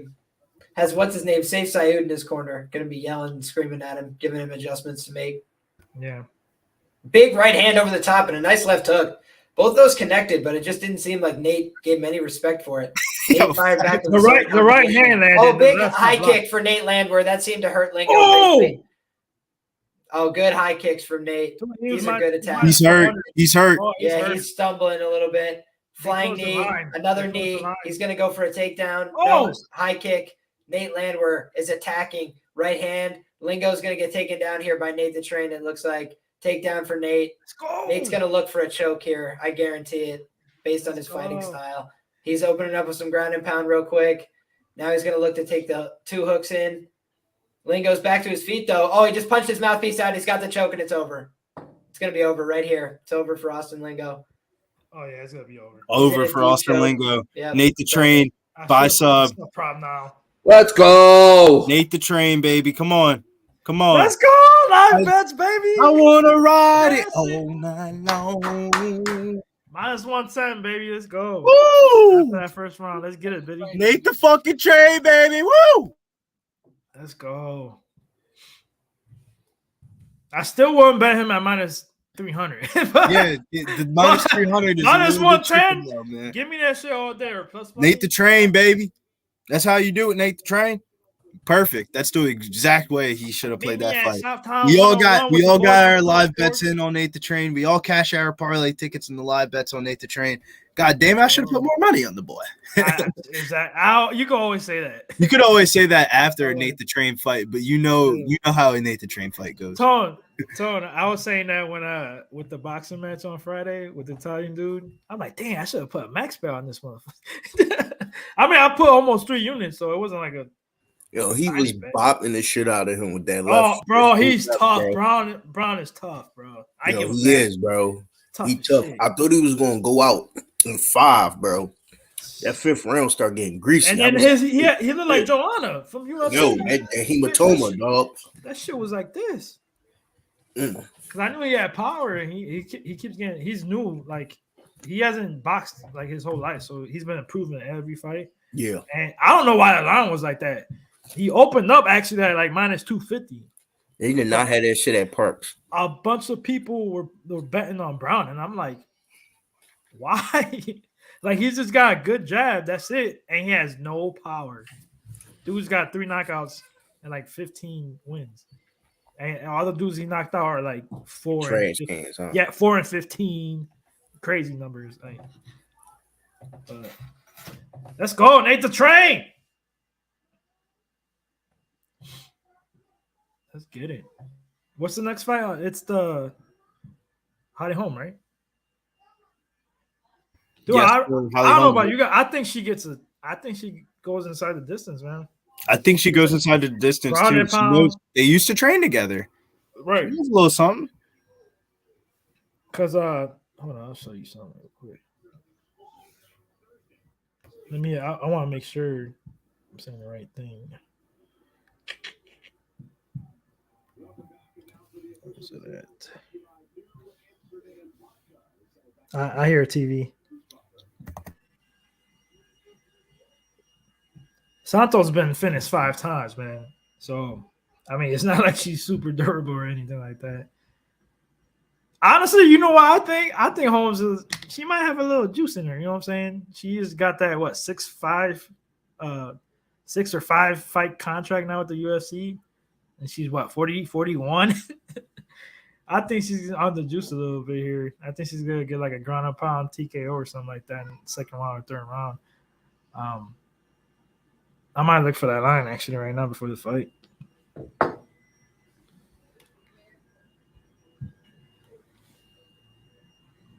What do you guys think about that fight? Chat, let me know in the comments. Smash that like button too, boy. Evan, for sure, bro. Nate the Trend on the mic, he's wild. Dude, we talking so much, like it's crazy.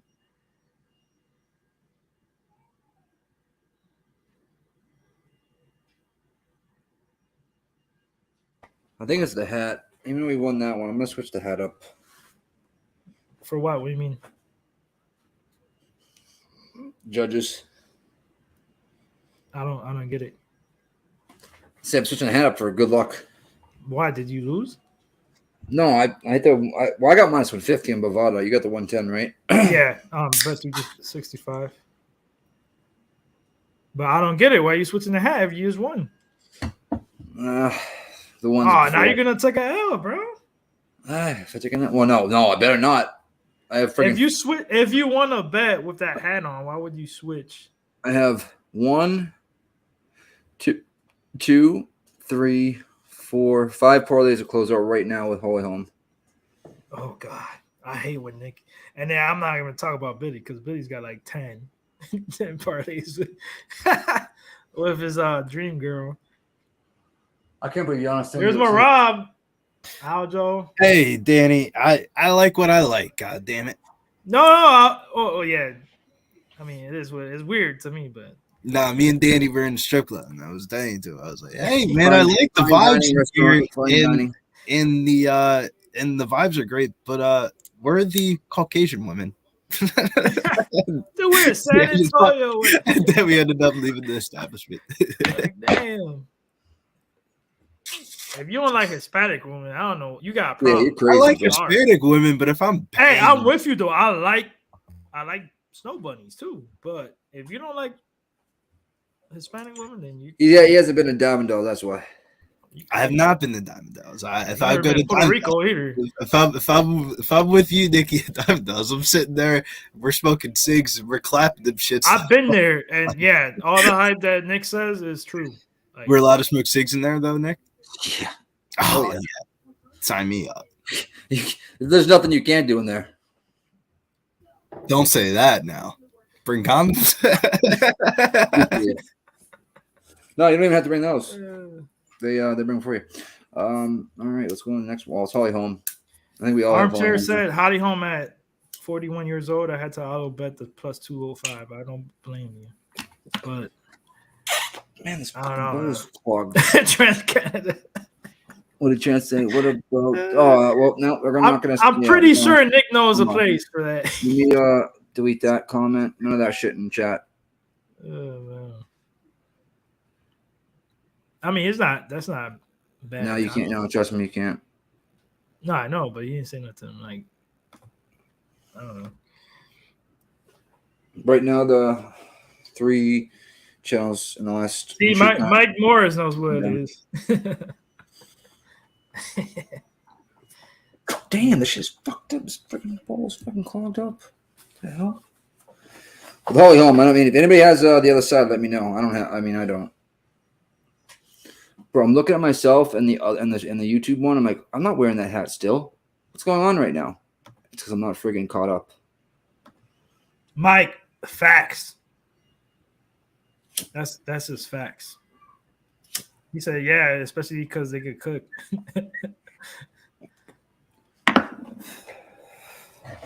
Yo, I've been that Delta 9 stuff down here. They got like a new version of it. Shit's fucking. You get it right at the gas station or head shop. It's fucking awesome.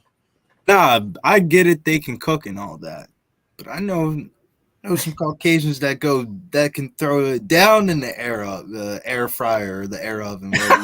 In the microwave. In the microwave. Yeah, right. I got low standards, man. That shit smack. As long as I'm high in the meat, man. I'll take the pizza bites, pizza bagels. I'll never forget that shit, man. One time, Shorty said, you want something to eat for dinner? Yeah, fuck yeah. I just got done smoking. Come back, it's pizza bagels. I'm like, whoa. Pizza rolls. I was like, oh, That's man. hilarious. I was like, oh, man, we might have to move on to the next. He pulled up with like some TV dinners and shit. Like, give us a good 3 minutes in the microwave, and he's gonna be like a ribeye steak. And they'll still burn it. I felt fucked up, man. I was like, man, am I cutting into your daughter's pizza bites? Like, what are we doing here? Mike, I like Benavidez as I got the 7th round to 12th round at plus money. I think it was like now it's probably like at plus 130, plus 120. And I sprinkle a couple round props like round 9 and 10. So I added just knockout minus 145 on FanDuel too. Like I think he gets it done.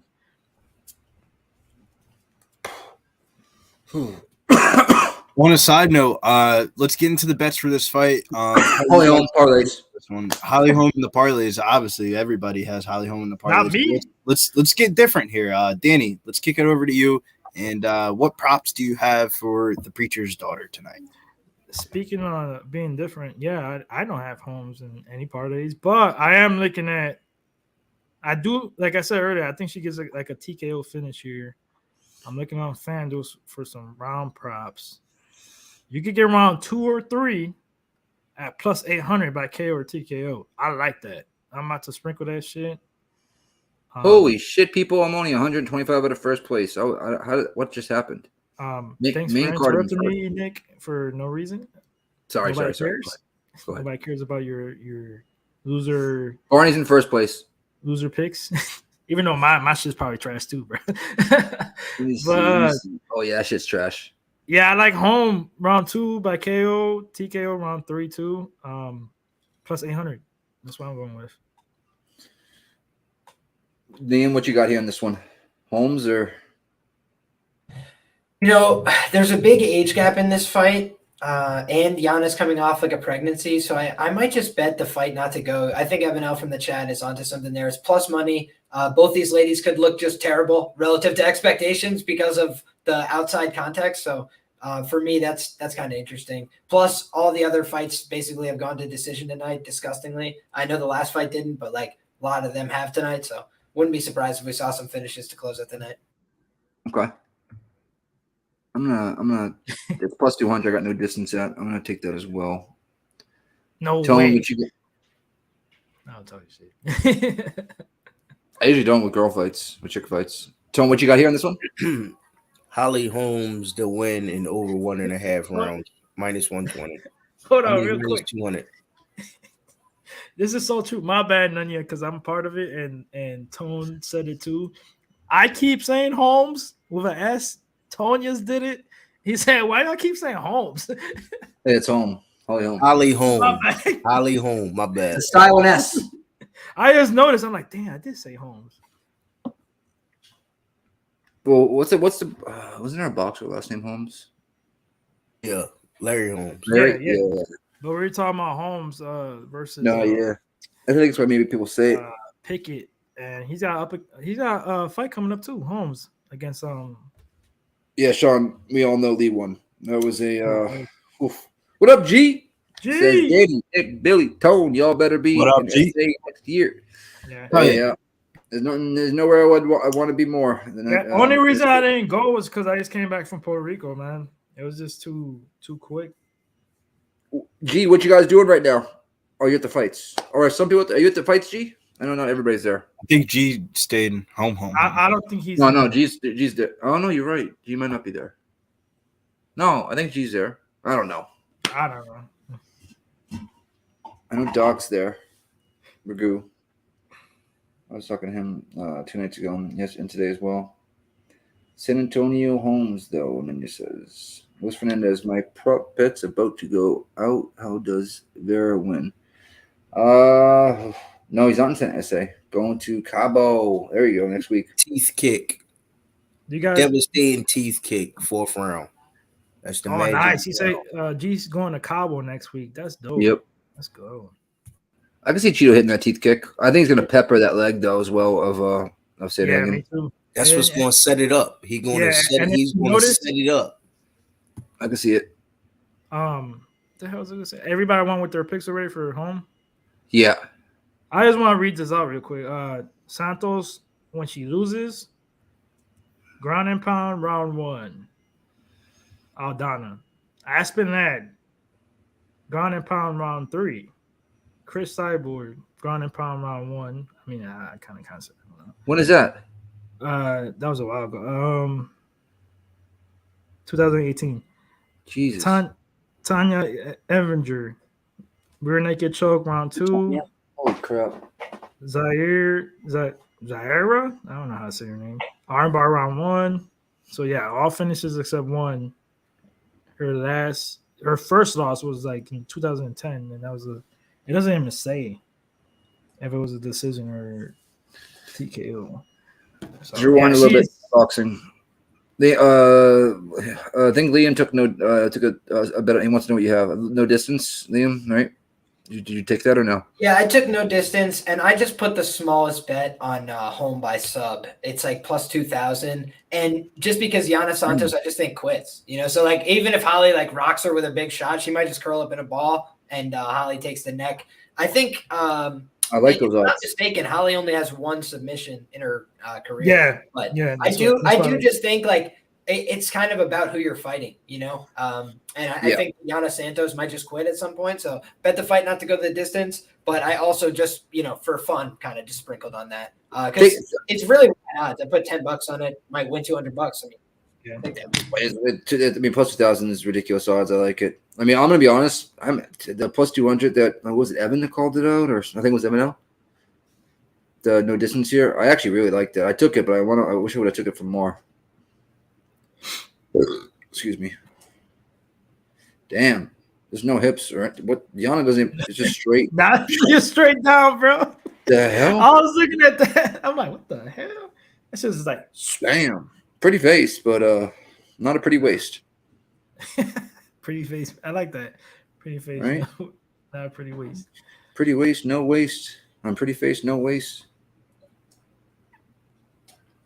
I think even Bruce Buffer's annoyed right now. He's like, I don't want to call these fights anymore. Get me the F out of here.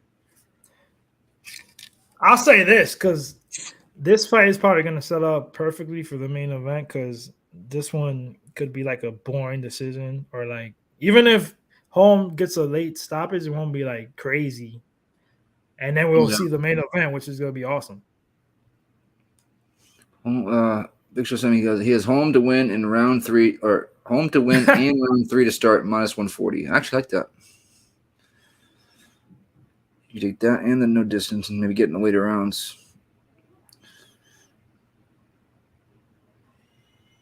All right, Holmes doing her usual back and forth. She's done her whole career. I love it. She does look like she is on all the sauce. I told you. Absolutely. I told you. Dude, I always prefer that. Dude, Daniel Pineda was just a poster boy for being 37 and looking jacked, Yes. I like it a lot. As long as it's not round 1, I'm good. I like it a lot. Listen.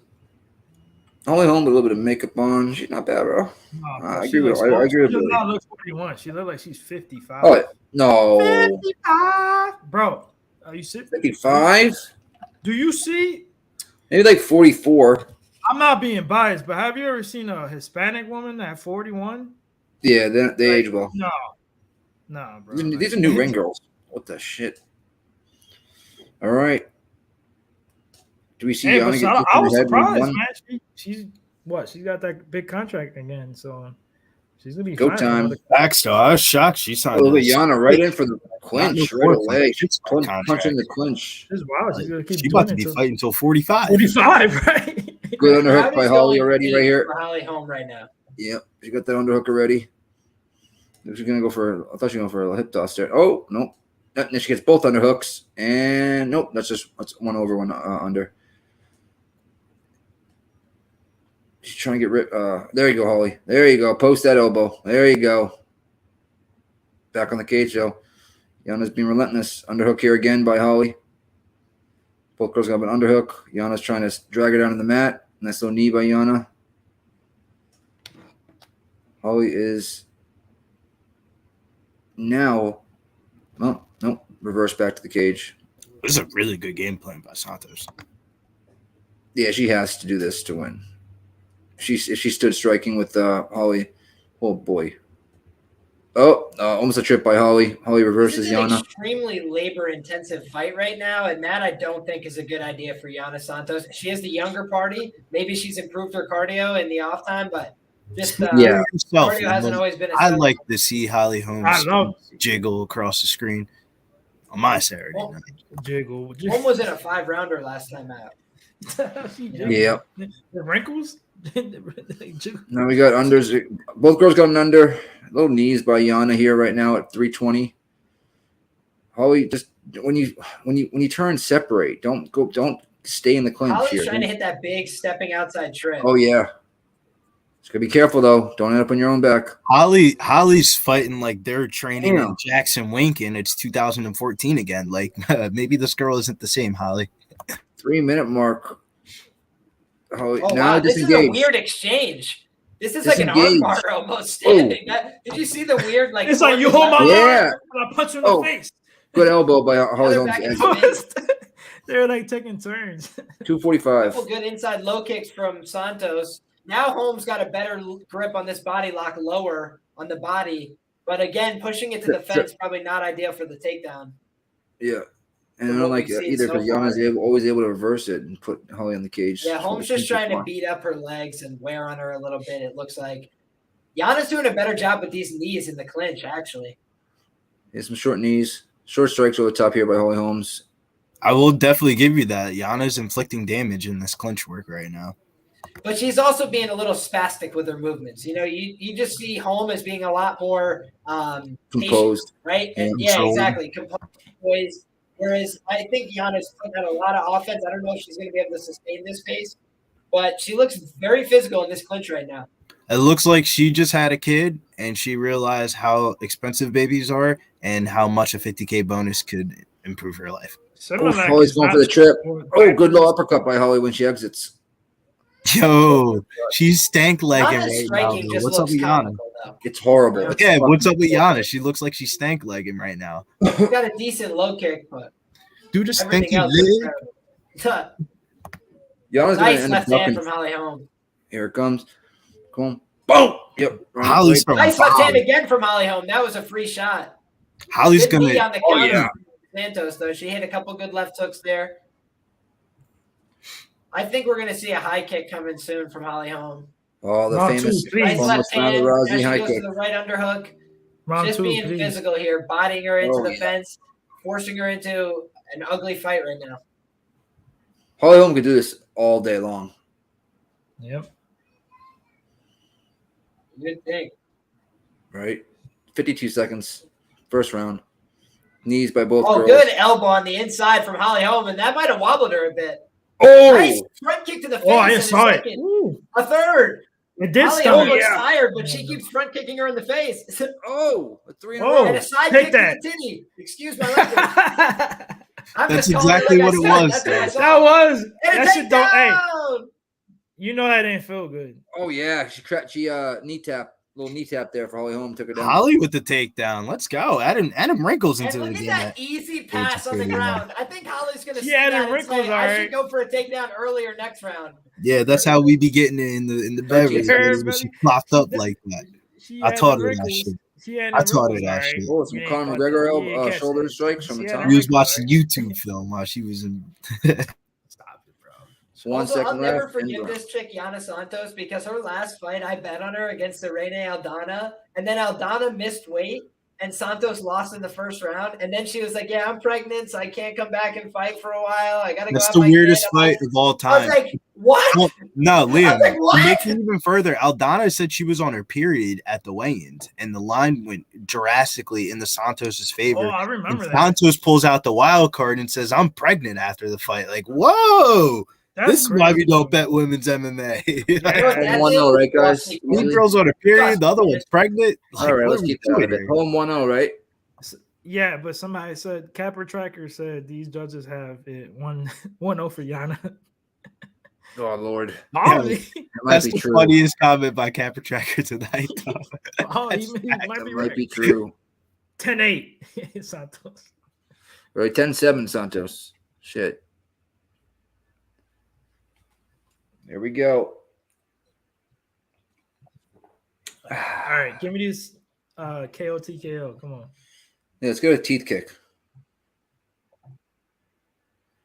Round deuce. Little kick there by Yana. Inside. Yana spams another kick. Not even close. 445. Nice 1-2 there by Holly. Oh, a little left into the clinch, and looks like she might try to take her down again here. Takes her right to the cage, and a right landed and exits Holly Holm. That kick. Teeth kick to the body and knocks her down. Oh, some shots landed by Holly as she gets up. Holly. Dude, that kick is there. Is Holly coming for a knockout? Yes, please. To even be relevant, I'm going to be honest, Holly Holm needs to finish big her. left hand intercepted her there. Takedown easily for Holly Holm. Boom! Yep, there's a left hand. Oh, and she's taking it back now. She's looking to take it back. Yana Santos gets her shoulder down, but she's got her wrist controlled here. This is a tough spot. Now Holly Holm's looking to step over. She might look for a crucifix here. No, she steps to the mount. She steps to the mount. She might get the back here. Give her back, Salim. Get that plus 2,000. Now she's in the top half guard instead. That was a mistake from Holly Holm. She should have kept the mount, but yeah, she should have kept the mount. I think she might move to it. Yeah, I think she's still getting used to knowing how to do this ground stuff because that was definitely not. No, she's been wrestling for a minute, bro. No, she has not, bro. She was an Olympic boxer prior to that. Yeah, I know that, but she's been taking people down in the octagon for a minute, bro. No, I know that. We're talking about transitions and especially as she's gotten older, she's really leveraged her strength to be a much bigger advantage. And women's MMA, you know, with all due respect, the wrestling just is not as high caliber on average. So to surprise somebody with some takedowns, you mix in some body locks, you know, you can give yourself a real advantage. Always great. Oh, look at this, passing to the half guard again. Now she's into side control. Get them out. Oh, yeah. Come on, get the she is a soccer mom. You see Yana Santos is just in a really tough spot down here. She's getting overwhelmed physically. She doesn't know what to do technically, and she's getting lit up with some ground and pound shots. Holly Holm, do not go for that armbar. It's not there. Trust me. It's not there. Oh, God. She got some dom, Claude. Holly Holm, short shots to the back of the head. She's going to look to step back into the mount, it looks like. She's going to look for neon belly here. Frozen knee to the body. Follow her Instagram stories. Couple shots from the bottom from Yana. Now she's really just starting to try and force this back take. You can 227 left. You know, Danny, she ain't never replied. She's not even trying to control the hip. Look at that. She's just leaving so much space, trying to get one option for Yana Santos, which is to turn and give her back. Yeah. This is heavy pressure on top. And now she's going to look for a head and arm choke on the far side. You see how she's digging her head. Not able to get it, though. Yana did the right thing there. But she's just wearing on her from this top position. Got that arm. If I had $1 million, I should have put it on Holly Holm just straight. Oh. Trap the arm. Yeah. Inside right now still. Big shots from top position. Heavy pressure with that shoulder. Yeah. Look at how she's just crushing her with those shoulder shots. 140 left. She's going to look for this short wrist attempt. The shoulders, Look at these shoulders to the face. Oh, is that Kimura? Oh, she had a Kimura there for a second. All those shoulders. I think Yana's eventually going to give her back if this continues, but Holm should just pass to the mount and make it easier. I don't get it either. Yeah, why is she doing that? It's there. She's not even, you know what I mean? She's not stopping her from passing. Yeah, she's really playing it safe. Very safe. Maybe the books told her don't finish her. Don't say that. Really, Nick? I have the bet too. Negative, bro.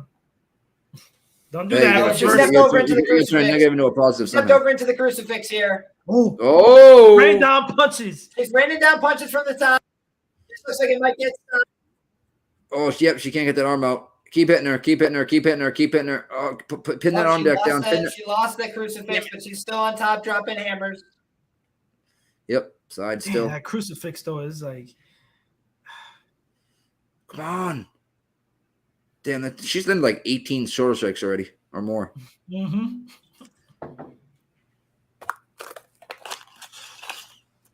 Oh, she's starting to show her back here. Well, mount. The referee's looking real close. Mount from Holly Holm. Pound her out, Holly! 15 seconds, pound her out! Big elbow. That hurt her. You can tell it hurt her. Oh, Holly Holm just decided not to finish it for whatever reason. Oh my God. So close. But yet. One more round. So far. Is that a 10-8 round? Holly's dogging this bitch right now. Oh, yeah. Is that a 10-8 round, guys, or no? On my scorecard, yeah. Yeah, probably, yeah. Right? On Nichols Liam on my scorecard. I just smoked a little bit. I took that a little late. What do you guys think in the chat? 10-8 round, maybe? I mean, with these judges, I mean, it should be a definite, but.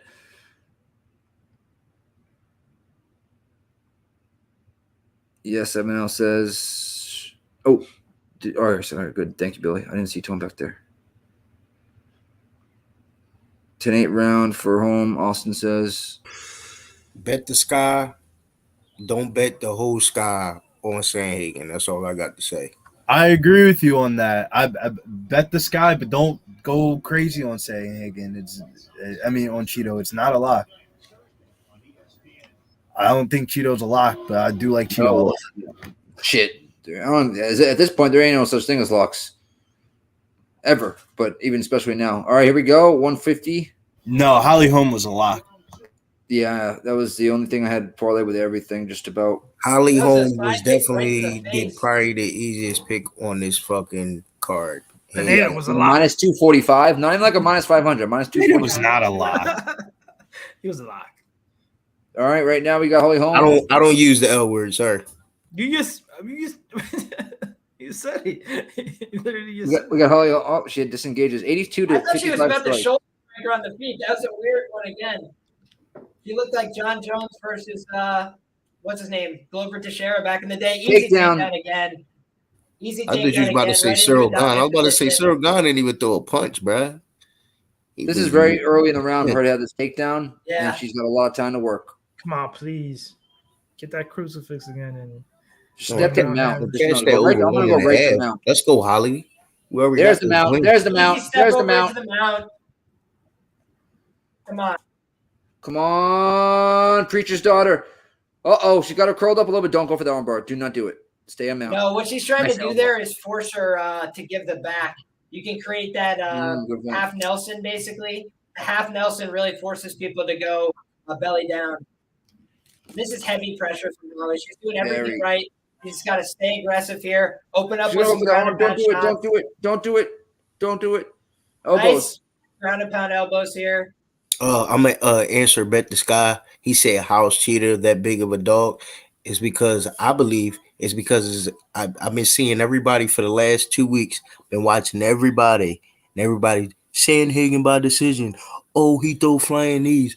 Oh, he put up so much output. Oh, blah blah blah blah. Oh, blah blah blah blah. Okay, let's see. Nah, facts though. Tone couldn't have summarized that up any better. I'm being honest. Holly Holm. Well, somewhat mount. No, there's the mount. No, yeah, basically. Oh, she's gonna trap her own arm. There you go. Chop that arm. There you go. Chop that wrist. Now get the neck. Get the neck for Liam. There's the neck. Let go. Oh, go get that other arm. Come on. There you go. Get the. Oh, she was so close, bro. You see that? Yeah, Well, this is just total domination. This is all this is called. Come on. We got 2:20 left. Almost half the round. Stay on top, Holly here. Step over. Again, finish this chick. Big shots by Holly on top. Hold in position. 203, 202. Looks like she's going to step over here again, I think. It's there. Do it. It's there. It's there. It's there. Shots by Holly Holm on top. It's complete. Step over, Holly. Damn, she got the arm pinned. Big shots by Holly. You got the arm pinned, but Yana works back up. Wow. Almost back up. Oh, looks like she's going to be dragged back down. Sandhagen lands 2-1 on Cheeto. Yeah. So for every 2 Cheeto hit him with that 1, he going to feel it. People love those numbers, man. X Rob Font and how his face felt. When they see, oh, look, 70 strikes to 52. No, just X Rob Font. Just X Rob Font. And 45 of those 72 are low impact shots. But the 52 X Mr. Rob Font. All strikes there. He do like almost 200 strikes. They think it's a volume game. Like, oh, let's see if I end up having more volume than you, then I win. That's not how it works, man. Come on, Holly. Nice elbow by Holly. They separate with 50 seconds left. It's going to go the distance, but damn it. It was still a good look. She could have. Oh, my God. Yeah. Especially when you almost got pillow fist. You let TJ beat you, bro. Bro, he outstruck TJ and Peter Yan, and he lost both fights. Throw a head kick. Just throw it. Nice left on the pipe into a double. Looks like she's gonna put it on her butt here in a second, and she does. Man. Into side. Step over and just pound her out. Step over and pound her out. Send her out. Yeah, all the parties will cash, but I want to hit this no distance as well. That'd be pretty nice. 15-14. No, I ain't gonna hit. Nah, I ain't gonna hit, bro. I wish. I'm okay with the parlays, though. You know what I mean? Every bet I freaking had just about tonight was parlayed with. It definitely was a parlay piece. Somebody X Rob Font. You see Raw Torque. Somebody X Rob Font. That's all I want to know. X Rob Font. Like, that's what I'm saying. That's all I was asking. Like, y'all say all that. Okay, X Rob Font. That's what happened. He just ragdolled that girl for 15 minutes. Oh, yeah, it was bad. I can't be convinced that if Holly Holm didn't want to finish that fight, she could have finished that fight. I feel like the same. I feel like the same thing. She was just in cruise control, dude. So annoying. I really feel like she could have finished it multiple times. I changed my internet. Am I lagging? No. Oh, that's weird.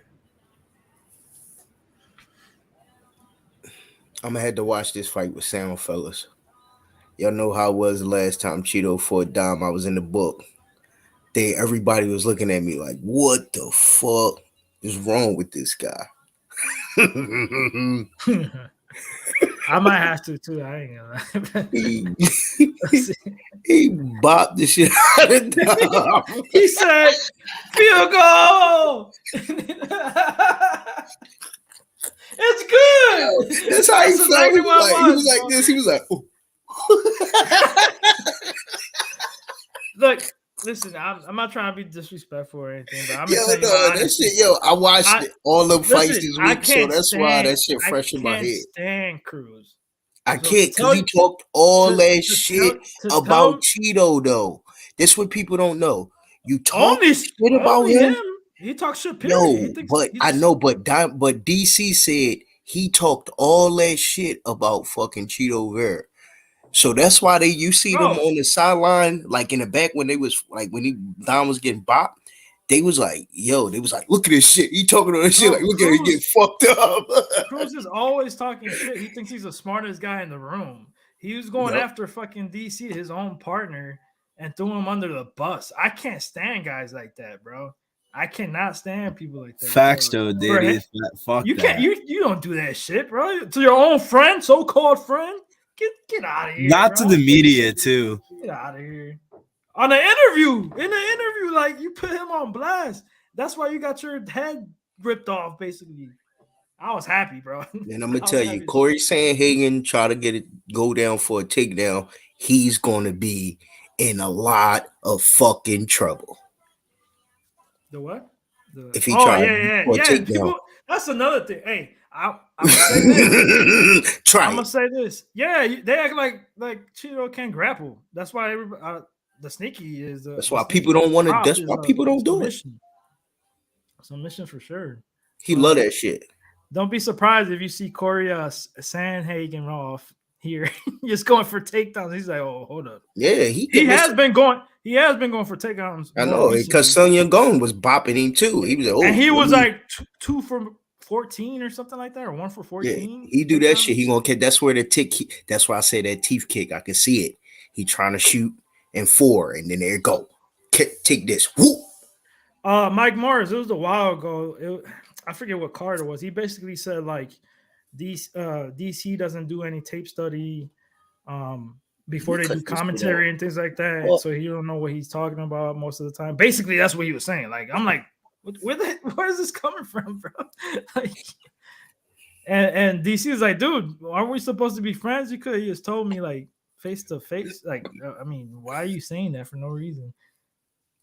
I do my homework. Like he was trying to pump himself up. Like he's the best commentary guy. That he does so much work on tape study and shit. I'm like, I could care less. But yeah, that's what happened. I knew the bet. Holly's making me not a fan right now, man. She's talking some bullshit on the mic. What's she saying? I got the TV on, but she's talking some bullshit on the mic right now. I was just about to say, once I found out Holly Holm signed that contract extension, I knew. Yeah, bro, not 4 fight, 6 fight deal. I knew she was better on. That means she in. Like she been training, she in. Like so I knew she was going to win. So that's how I felt about it. That gave me more. It was like, okay, yeah. It's weird though, because I remember during the Aaron Blanchfield Jessica Anaraj fight week when Anaraj signed that 6 fight deal, I had the opposite. I was worried. Yeah, that was like a no. She just grabbed the bag. She don't care about this. And she went to a different weight class. Yep. All right, man. This is my night right here, fellas. This is all right, my let's night. go into a quick commercial break then before we get into the breakdowns.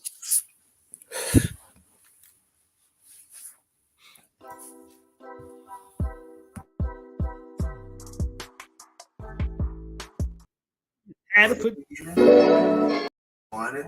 These because they didn't have the right things, the right tools, right?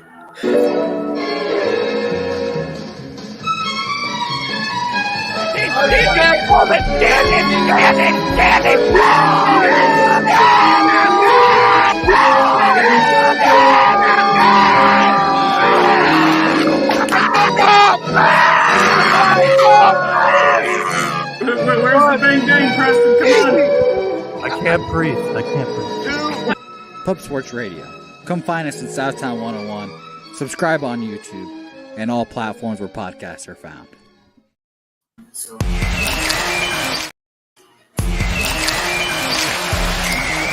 Welcome to another edition of The Boxing Dead. Welcome, everybody, to another episode of EPL on Pub. Class is in session, hitting the books on Pub Sports. This is another exciting edition of the main event on Talking Man.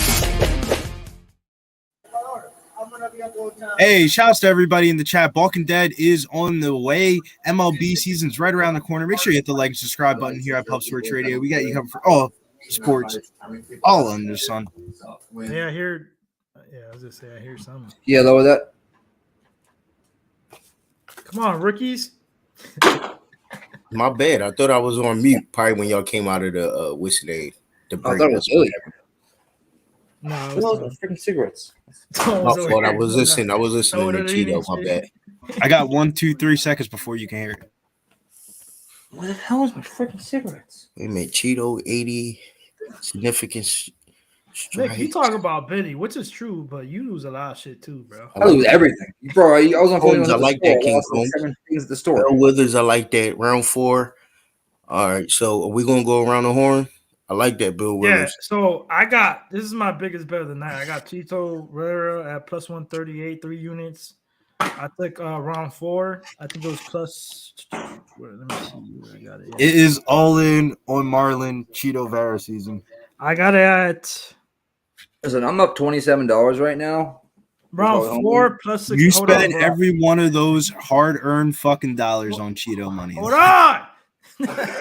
Plus round 4 plus 1,400. Round 5. These numbers are crazy. Round 5 plus 2,000 for my boy Cheeto to get a late stoppage. What you mean?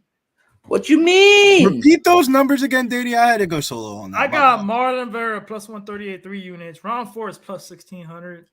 Round 5 is plus 2,000. I got quarter. One more time for the one time for the people. So just make sure plus they hear that. 1,600. Like that's wild. Plus 2,000. He hit this shit when he knocked out Cruz. Like, whatever. I know Sandhagen's durable, but he hasn't fought like Yana almost had him done in round 4 and 5. Vera's the guy to do it. I'm telling you right now. If somebody's gonna stop Sandhagen, it's gonna be Chito Rivera. Watch. All right. Cheers. Billy kept you on full screen and walked away. Well, he knew you had the Yeah. All right. What's everybody in the chat got? Hold on, we gotta go around the horn. Tone, what you got? Well, I like how he did a little hair thing. He's like the little hair flip. Yeah, the little hair flip. I think a better question is who has Sandhagen bets. I seen a lot of Sandhagen love. We got some. We on Cheeto heavy here, fellas. But that round 4 plus 2,200 plus 1,800. I got 2,800 on the knockout round 4. Yeah, man, I like it a lot. So it's Cheeto season, fellas. Yeah. I've been listening to it. I've been watching Cheeto for the past 4 months, fellas. I'm saying he ain't fixing to put a clinic on. Levels to this shit, boys. Josh Ballard. Me don't like. Okay. Okay. Me don't like. I like my hair. I like Sandhagen, but like I just don't get it. I don't know. Listen, I like Sandhagen. He's a great fighter, but it's like he just said. There's levels to this shit, Bubby. Levels. Billy, what you got? Or Nick? No? I would be lying to you if I didn't say it was Cheeto season. Because you know what it is. You know what time it is. I mean, another thing. We're in Texas, right? This is my other theory. We know how the judges could be. You're telling me UFC don't want to see Marlon Vera versus Sugar Show? You know how big that fight's going to be? On the phone today. The rematch? So if this is a close fight, it goes to the decision. Who do you think is going to get the dub? Sandman or Vera? Ito. Exactly. That was another theory of mine. I'm like, okay. And for those who say he can't wear a decision, I'm like, you crazy. You make it look like he only strikes like 6-7 a round or something like that. Like the guy, once he hits you, you see it and you feel it, you hear it. And for some reason, I don't know how, but Cheeto, he gets hit. He could get hit with a hammer. It don't matter. You can't even tell you. I don't know how. You see my guy walking out right now? Sandhagen's about to feel every limb tonight, fellas. It's go time. I'm going to do a little read-off. Stand up. I'm going to do a little read-off for the contest. 57 entries. We got Barney in first at 550. J77 500, Ray Walker 475, Donnie 450, Adam Cool 425, High Waters 425, Tracy 425, Snap It 425, G Hernandez 400, myself 400, Clint Mills, Balanca at 400, and then the rest suck. Just joking. Now I do want to say this. I don't want to see any more winners say, "Oh, my girlfriend won." Okay. It's one. It's one per household, okay, guys? Because we already know that your girlfriend's not making those picks. You know what I mean? Let's make it fair. Yeah. I do not want to see that. Yeah, that's right.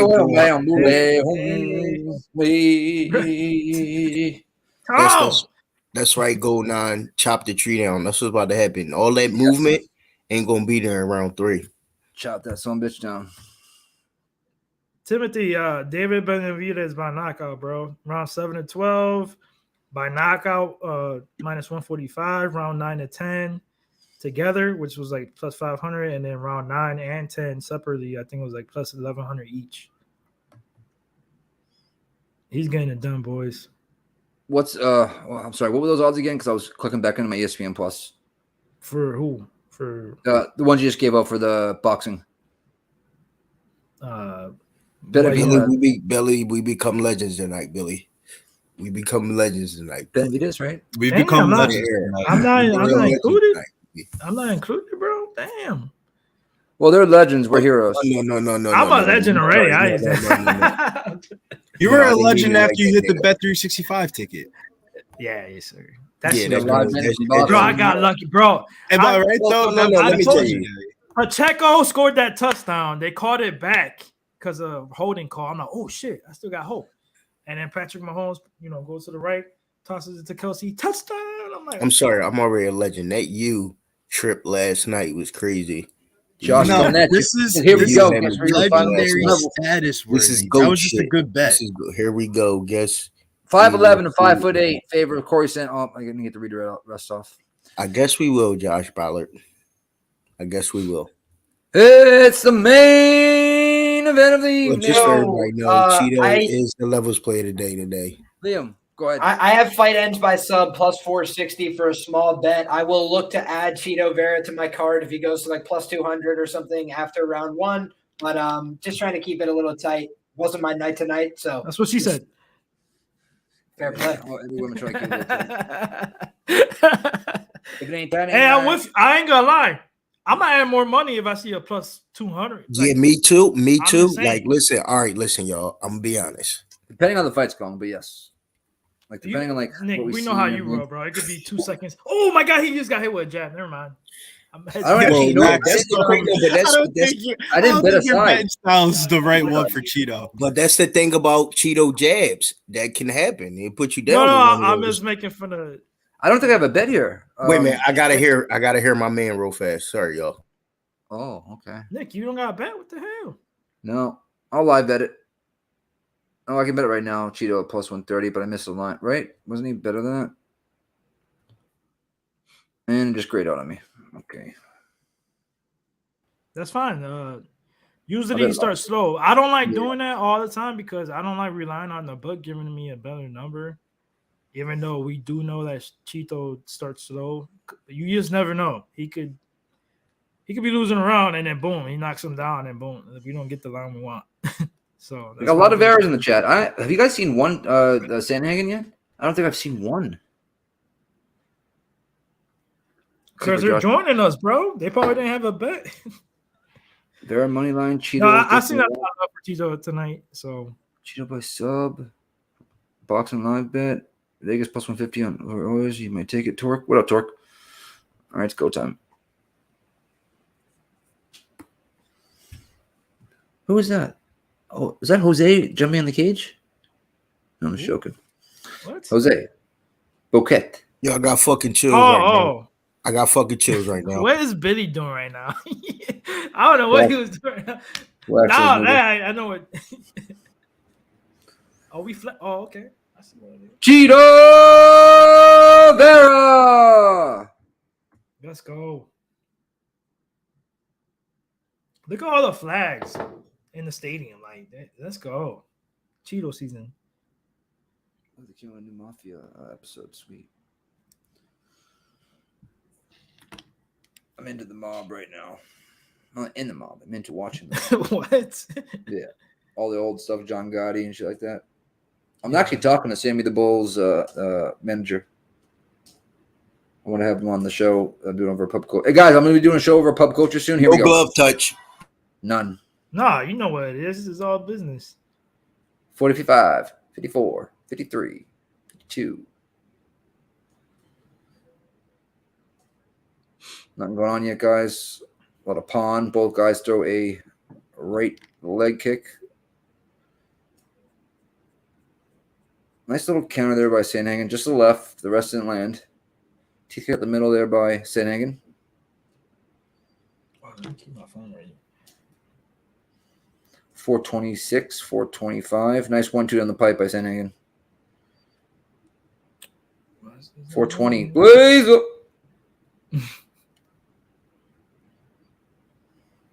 Not a feeling out right now. Both guys are nice kick, but it was checked by Cheeto.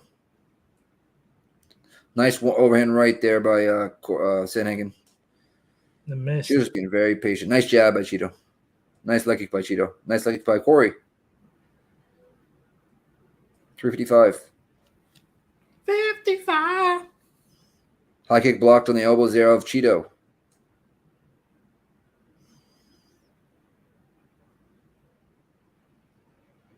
Both these guys can go deep water, so we'll see. He keep checking saying he can delay kicks. Dude, he's downloading like Sandhagen. 330. Nice little inside by Sandhagen. Get the kickboxing stance right now.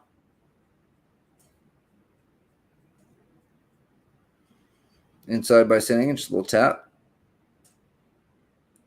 Left hook does not land. Nice check by Cheeto on that kick. One thing I noticed right now, Cheeto is switching stances a couple times right around. Nice jab by Cheeto, but a 1-2 answered by Sandhagen. The 2 landed. Nice jab by Sandhagen.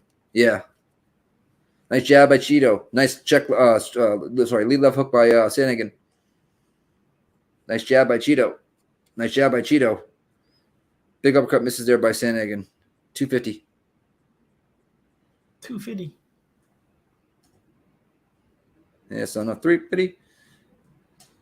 242, 241, 240. First round.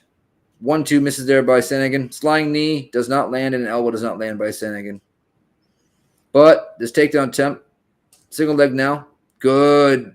All right, so that was really nice by Cheeto to negate that so far. He's got an overhook, but I thought he was going to go down, taking down that. Oh, there's the takedown. Right when I spoke too soon. Sandhagen trips a leg and takes Cheeto down. Yeah, that was a good trip for sure. Staying heavy on top here. Big shots by Cory Sandhagen. Ooh, I'm getting a nice number live, boys. We're getting a nice. Back to full guard. Plus 225 right now. Cheeto is hanging on to him right now. Cory puts him up against the cage here to land some ground and pound. Let's see if he does. A little short shot by Cory there. Nothing too big at all. A little left short shot. Not really on it. Cheeto tries to kick off. Doesn't get it. Sandhagen's back rib. All right, this is not looking good.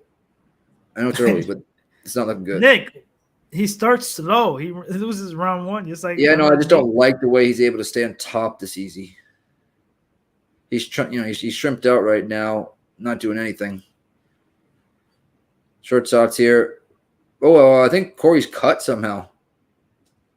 Yeah, Cory's cutting his forehead. Yeah, he is definitely. Yeah, he caught that motherfucking elbow coming down as soon as they came down. Boom! Take this, bitch. His elbows in the clinch are crazy.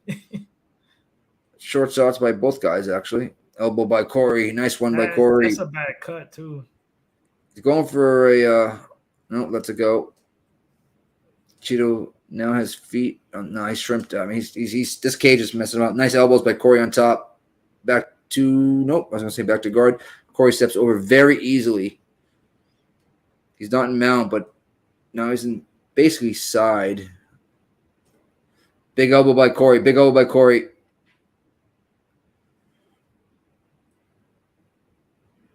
$30 seconds left. Plus 225.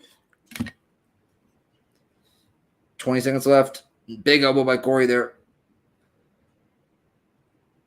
I don't know, man. If Cory can, Cory's got good cardio, so if he can, you know what I mean? Yeah, he laying all these elbows and ain't cut him open at all, bro. I know. I don't know what his skin is made of. Right there. I mean, yeah, he doesn't cut him open, but let's be honest, he's beating him pretty easily here. Trust the process, Nick. I don't know. Cory looking good early. It hasn't moved, so they want to give me more or us a bigger number. Mine's 250 on Bovada. Because they know it's about to happen this round. I might be bet 365. They know it's about to happen. Corey's cut bad though. Remember that. Even though Cheeto lost round 1, Corey's 275. It's like, sorry. You did. Damn it. Corey's bleeding more than Cheeto. Plus 300. Corey. Look, I mean, if you guys have no bets or if you're on Cheeto side already, I mean, I would take that plus 300 to 275 too. Yeah, I just took the plus 275 for a $20 bill. Oh, you didn't have no bet. Yeah, that's perfect for you. That's perfect.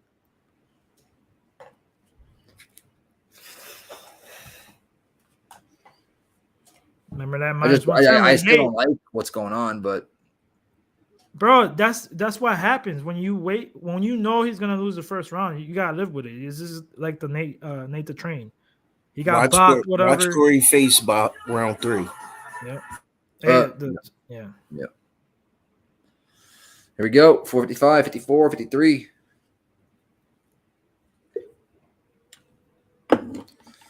Both guys throwing teeth kicks like they're a dentist. Where's my solution? I can't see right now. Corey's pressuring the shit out of Cheeto right now. Big right by Corey. Volume is keeping him a little reactive right now. Yep. Oh, nut shot. That looked like, but from left to the nut by Corey. Jab by Cheeto. 427, 426.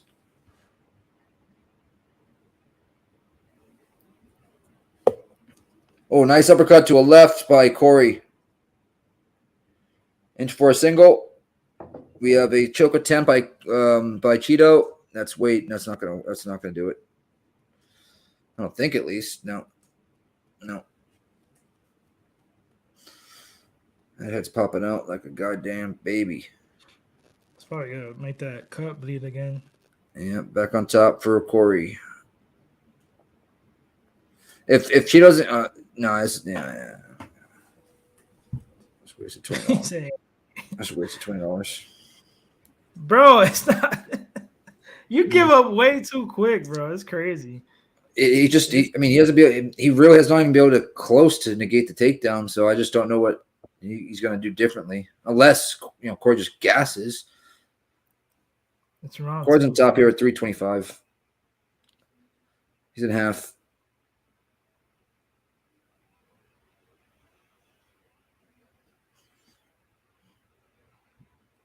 Nothing going on. Just shots by Corey right now to the ear.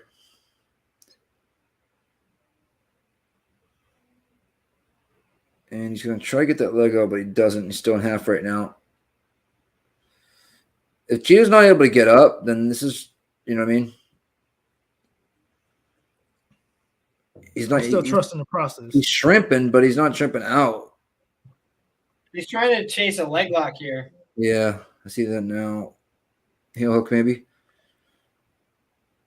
Oh, that was not good. Corey could pound him out here for shit. Pass from Sandhagen now. Yeah. I guess I'm gonna take my $7 and with a smile. $7. I was up 27. I was up 27 before this fight. Oh, 20 on Cheeto. Dude, you're funny, Nick. You give up too quick. It's nuts. Nah, I mean, listen. Let's be honest right now. Let's be honest. Let's be honest with ourselves. I'm being honest. What did I say that was wrong? No, I'm saying, does it look like anything's What going to did really I say change? that was wrong? You do you quit on your bets like no, not at all. I mean, I'm just being real. It's round 2, bro. And he's been just about losing every second of this fight. Yeah, I didn't say he was winning. Right now we have. He's gonna go for that arm. No, we have side control, big elbows here by Sandhagen. Oh, he tried to get the arm there first. I think he works back up. Cheeto works back up. 120. Plus 400 for Vera. I might have to put something on that. I'm gonna stick with that 275. You do what you want. Should have waited. Well, that cuts on his side of his nose. Nice low ankle kick there by Corey. Jab there. Someone lands by Cheeto. Oh, uppercut just misses by Corey. Dude, Now I think he's going to be scared to throw the kick because he doesn't want to get taken down. Kick his liver out of his body, Cheeto.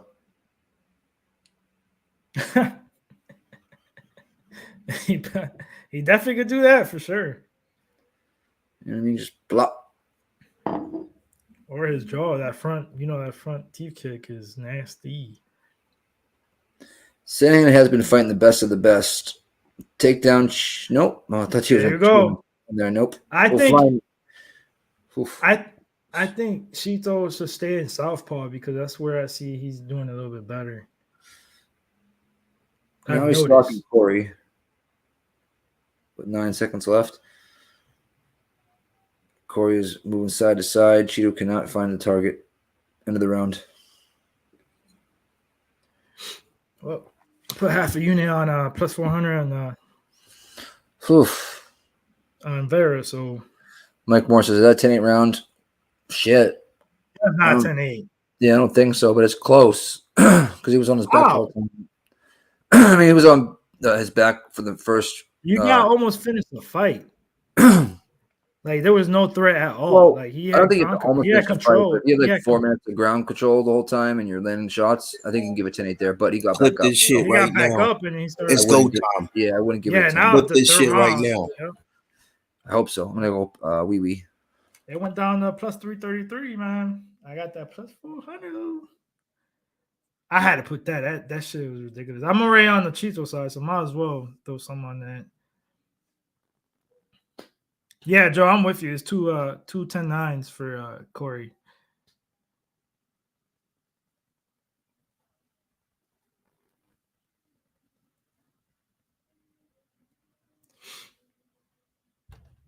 Yeah, we need somebody to commentate because I'm always behind anyways.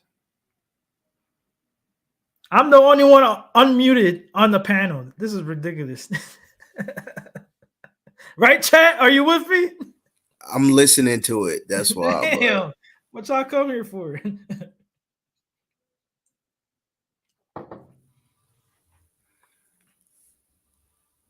we go. Yeah, me personally, I think Vera should be in the southpaw stance the whole time. Because he could switch it up just like he did right there, but I think he's having more success when he's in the southpaw position. Now he's being more active. Now he's doing a 1-2, nice kick to the body. It's time. It's go time. I just told you. Yeah, Sandhagen threw a couple jabs but missed. Oh, I know he always picks it up big time in the third for sure. He threw it right that kind of landed a little bit, but it was kind of blocked. And if you notice, this is why I always said, like after round 2, Sandhagen's movement is not the same. Like, look, he's not moving side to side, circling around like crazy like he used to in the first 2 rounds. Just gotta catch him clean, put him down. Yeah. Now. Catch him clean. Oh, good leg kick by Vera. Nice little jab. Sandhagen missed by a jab. Nice jab by Vera. Leg kick by Sandhagen. Sandhagen switching stances a lot too. I think he doesn't know which one to stay on. Because if you're in a southpaw position, it gives you access to block people's jab. That was a nice left by Sandhagen. Nice kick to the body. Goes for a takedown, gets stuffed.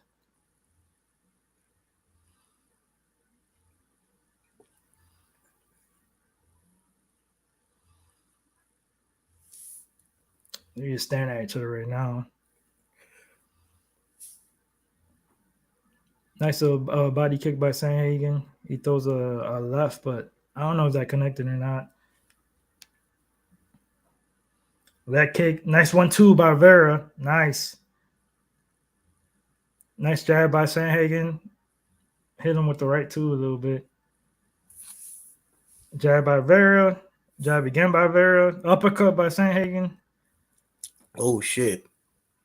Cory felt that end of that one. Oh, Sandhagen's going for a takedown and it gets stuffed. Let's go. So Sandhagen's not having success like he did in round 1 or 2 with the takedown. So If Vera could keep doing that, Yeah, and Vera fight. win the next 2 rounds, then we could just decide this in the 5th, or you could put him out next round. That's what Oh, nice straight right by Sandhagen after a jab by Vera. Keep on the gas pedal, baby. Nice jab by Sandhagen. Oh, nice right by Sandhagen. Jab, and he threw a right with Vera.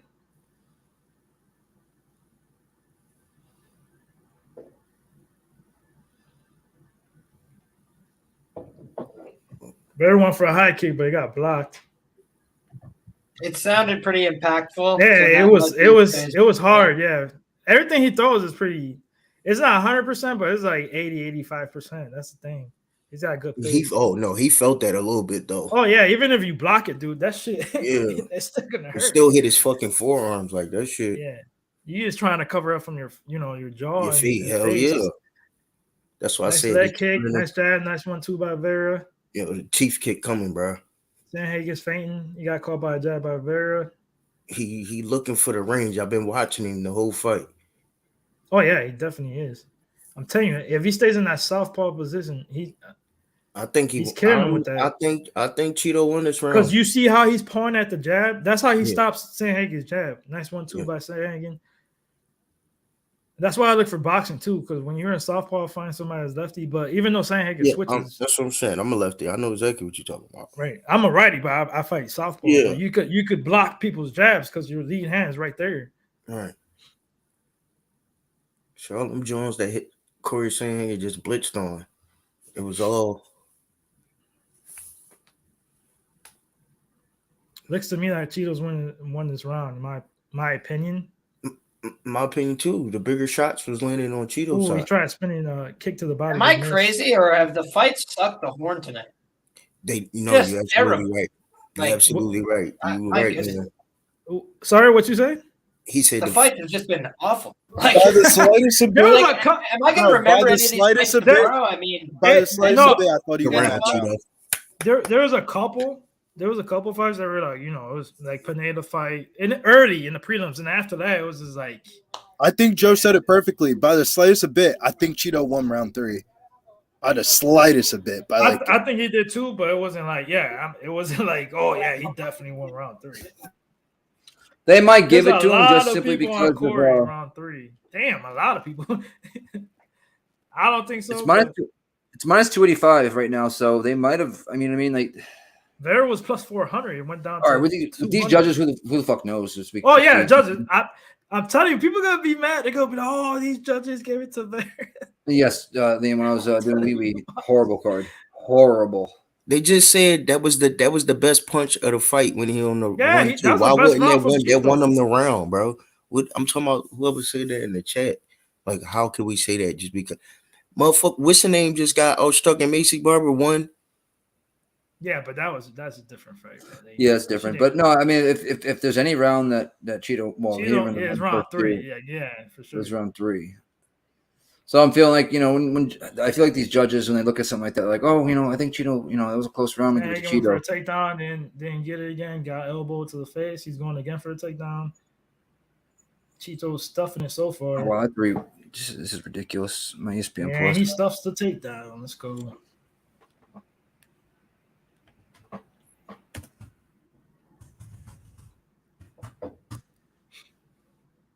Now the sprawl is getting a lot better from Cheeto. He's starting to read the takedowns. Hey, you don't want no more of them paws, bro. Oh no! I told you he's gonna turn into Cory Sandhagen off with the OV at the end of his last name. Because I feel bad for the guys at the. I mean, damn, all of them together right now. Let's be honest. If you got I don't get the bias out the system. Who's landing the most impactful strikes? Like.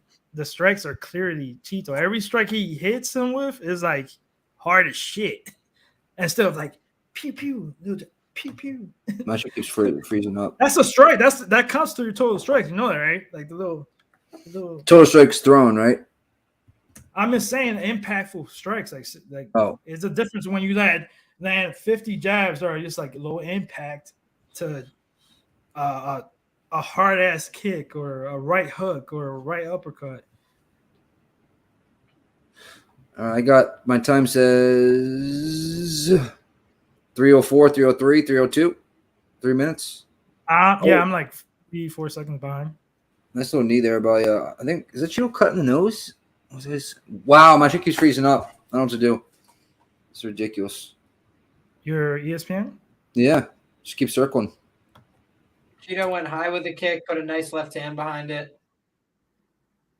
Cory put a good left hand on him as he shifted through his stance, checked low kick. Chito's trying to advance, 2 minutes and 30 seconds.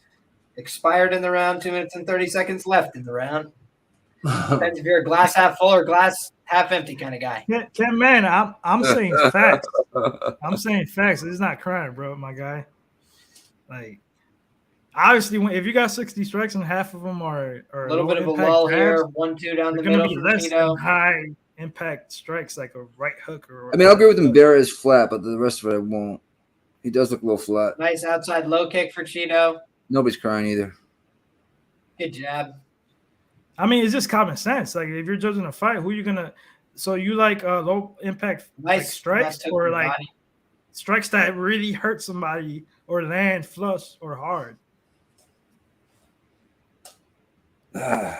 Saying is just nice pressure right now. Body from Cory. No, I get you. I was just explaining myself. I'm saying my point of view. That's just me. I mean, I take that. We all judge fights differently. That's a fact. Yeah. Oh yeah. The Duraev one, I don't understand the chat either with the Duraev one. Very passive fight. Yeah, this is ridiculous. Right hook, nowhere near him. T-bone body fall short. Cory, good left, a good right jab. The amount of main events. Honestly, just a absolute dud of a performance so far through it's 3 or 4 rounds.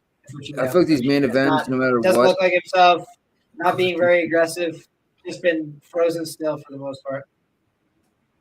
And this is his biggest competition he's fought. We gotta think of that too. The crowd is booing heavily as they have for the last several fights. I mean, yeah.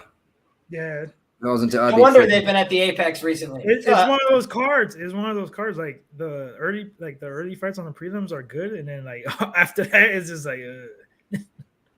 I'm pissed for the guys that are at the fight right now. I wish they got a better showing than this. This is ridiculous. 20 seconds left in the round. Nice 1-2-1 by Chito, but Cory eats like a potato chip. But you see what I'm talking about? Nice like right those strikes, like it makes him move out the way. He's just not being. It's like the last 30 seconds he decides to come forward. Chito, you're down for probably 3 rounds to 1 right now. Round 4 was close. I got Chito round 3. 4 was kind of toss up. I think Chito needs a finish. I really do. What do you guys in the chat think? Yeah, Jero says 3-1 or 4-0 Cory. I don't see. I thought he won round 3 for real. Like I don't know. That's where Jero was getting that 3-1 at. 2-2 for Kevin, 4-0 for Mark. Yeah, and this round for me could go either way. Honestly, 2-2 for Brett. Yeah. 4-0 for Armchair. Could be a 10-8 round 2, Mark said. I don't think it's a 10-8. With these judges, who knows?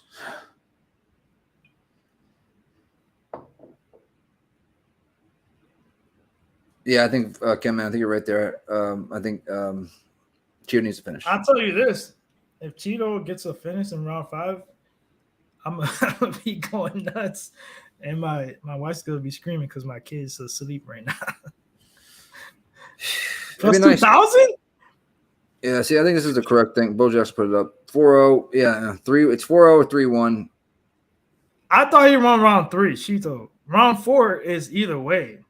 I mean, I don't know what you guys think. There's Sandhagen did not win that round. Like Subboom made a great point right here. I don't think Chito is under the impression this is a 2-2. Yeah, I don't. Oh, I see what you're saying now. Yeah, I don't think. I mean, I hope he's under that impression because he needs to finish here. My shit froze up again. I'm gonna throw some at the wall. Somebody wants to commentate. Yeah, I'm trying to get back into it right now. Dude, you need a new internet. Bro, I pay $240 for my shit. You know how much I pay? I paid $315. Yeah, I complained about it last week. Remember? You can pay for shitty internet. I have Comcast. Oh, dang, you got a takedown. That's not good. Yeah, that's a wrap. 355, 54.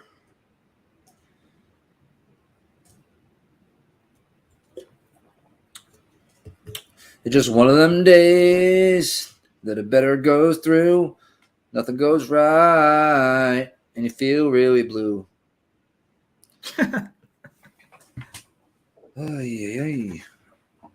wait to watch Pornhub later. I mean, RedTube.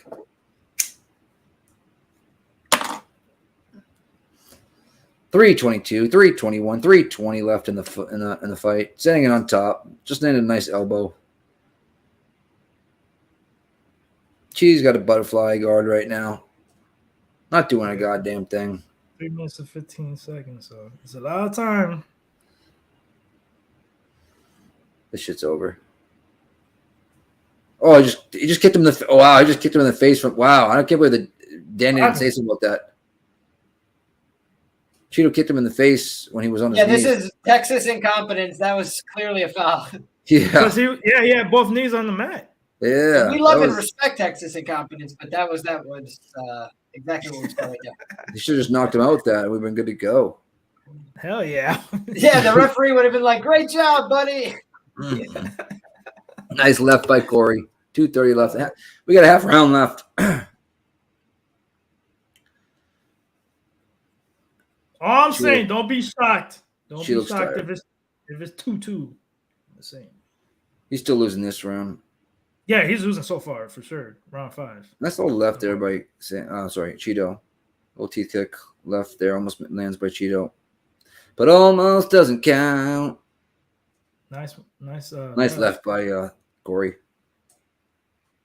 I would say left by Cheeto. Well, I don't know if you're ahead.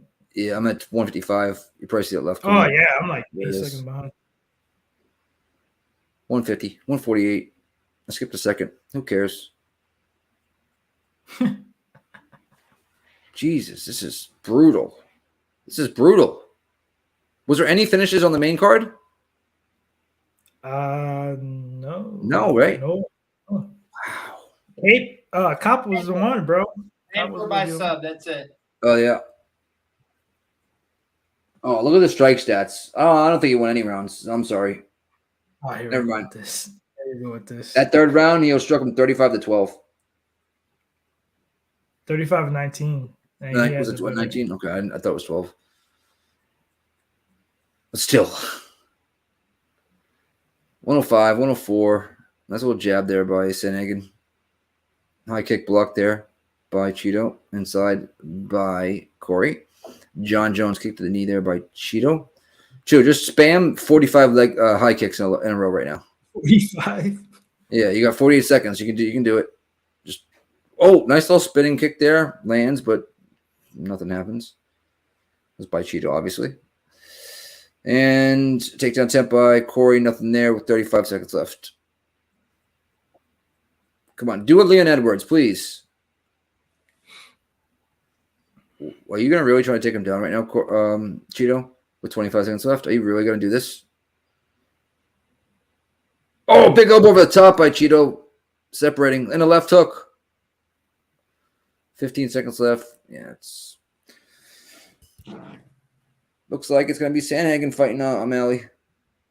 Cheeto's coming forward here with some big shots. Why do you do this at the end of every round with 10 seconds left? Unreal, bro. Unreal. Every round, this entire fight with the last 10 seconds, he pressured. And through what? Wow. Well, I'm jumping off the Cheeto train. What up, Chicken Hand? Yeah. Boxing. Every single round. The last 10, 15 seconds is when he pressured and threw good shots.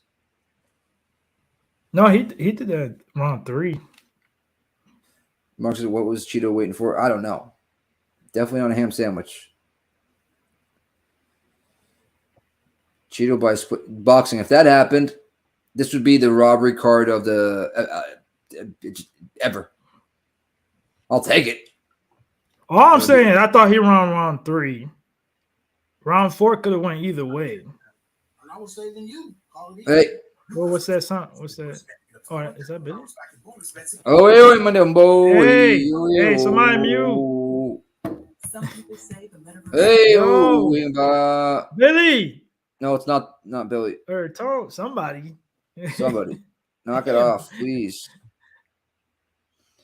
You said you beat me. Fairly squarely. Yeah, he won. He won, dog. He won. Cory won by decision. He got smoked round 4. Come on. You smoking. Round 4. No, well, nobody got. I want to put it this way: nobody got from round 3 to 5. Nobody got smoked. People don't know what words means. Like Cory smoked. Cheeto lost. Yeah, Cory just Cheeto won. lost. It's fine. I know, but I'm just saying when people exaggerate is what Cheeto, what are you doing? Like, put your arm up. Stop. Put it down. You're embarrassing me right now. Okay. Is this split? He said, I'm smoking. If they get the Cheeto, I'll laugh. No, it's a split decision. I would laugh. No way. Cory won split. Wow, that's brutal, though. I'm sorry. To give that a split decision is fucking brutal. That's unreal. Yeah, so yeah, he didn't give Cory a split. Y'all talking about domination. It was a split. Yeah. I'm saying it wasn't a split. I know, but that's what I'm saying. But if he would, yeah, that's crazy. Yeah, good shit. Cory Sandhagen won by decision. Yes. Yeah, that was good shit. Wow, splits, bro. Cory Sandhagen back his fucking stomach after he heard. Did y'all hear me in the beginning? I was like, I did say that. I'm like, yo, we're in Texas, and they want to see Vera versus. Good shit, y'all. Look at Buxton said, bro, how do we get FBI to investigate?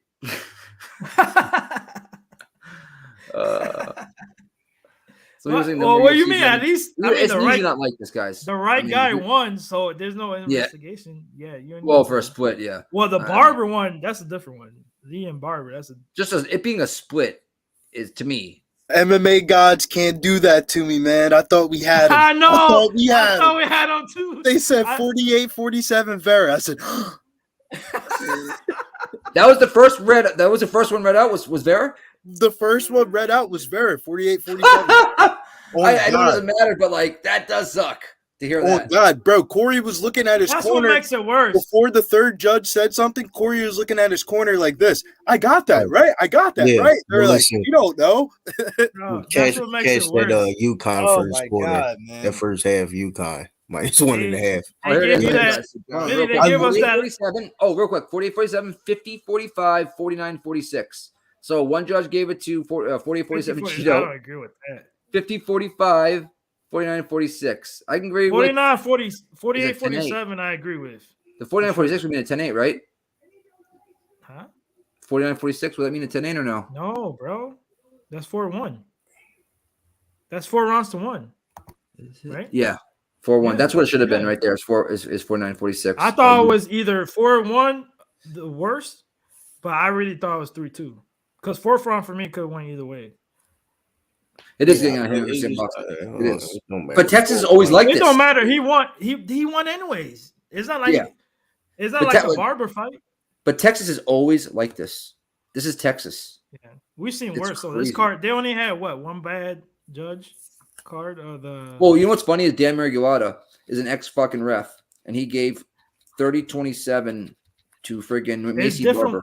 Reffing and judging are two different jobs. Bro. Yeah, you would think they'd be better at judging because they've been in the. Totally I mean, different. but the judges have never even. All these judges haven't even freaking fought a day in their life, or let alone ref. You know what I mean? So I agree with you.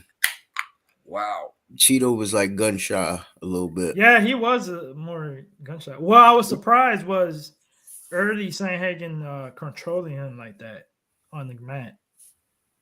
Every main event in 2023, I'm not saying every, but I mean, I got to look at that statistic. A lot of them are going the distance, especially in pay-per-views. Yeah, that was it's a 5-5 now. That was a weird. Is it 5-5? Just total fights? Damn, really? Going the distance in main events. Yep. That was a horrible. I'm not gonna lie. That was a horrible main card. Or actually, it might be 6 and 4. Let me check. Yeah, that was a horrible make more sense, but maybe because I lost money on it, I feel a little bit differently. What you say, Billy? I said that was a horrible card to watch, man. No, we all been saying it. Imagine me at the card, though. 6 and 4. Yep, sorry. If I was at the card, I would have got thrown out. Yeah, you definitely. I would have got after the Tucker Lutz fight, and I would have lost. Oh yeah, I would have got thrown out. Yo, that fucking good shit, Josh. They would have been looking at him. They would have been looking at me like, "Oh man, that kid's ER." Dude, I told Preston, you can ask him. I'm like, bro, if he's at the card, he's gonna be running around when Holly Holm gets on. It might be a blessing I wasn't there. Yeah, hindsight, we just should have bet only Holly Holmes, just laid all the money on it. It would have been epic because we would have been here on the stream like, oh shit, look, that's Billy. All right, let's rock and roll. This has been brutal, guys. This has been the worst card of 2023 by far. Yeah, it definitely was the worst card. There was a couple bad that Kape fight was like I can't. That shit got pulled off. Yeah, 3 fights got pulled off. The other fight got pulled. Yeah, but that happened multiple times this year already. Yeah, but 3 fights being pulled off, the bad judging, and the fights going. I don't know. To me, it's the worst card of the year. I need PFL. It's up there.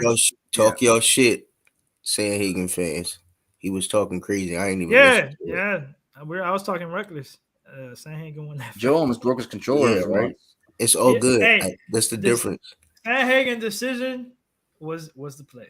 I was talking all that shit about people saying Sandhagen. But that's the way he won, though. That's the way he won. Yeah. He wasn't knocking or subbing Marlon Vera. On to next week. Exactly. On to next week.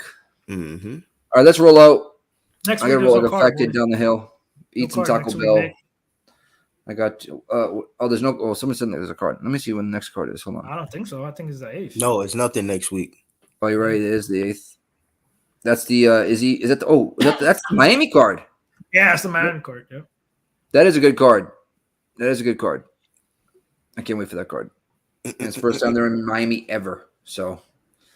That's it. All right, let's roll out. Tone levels. My hair is better than yours. Yes, sir. Y'all can catch me on Twitter at Tone Million. Oh my god. And crazy night to night. A lot of fight cards.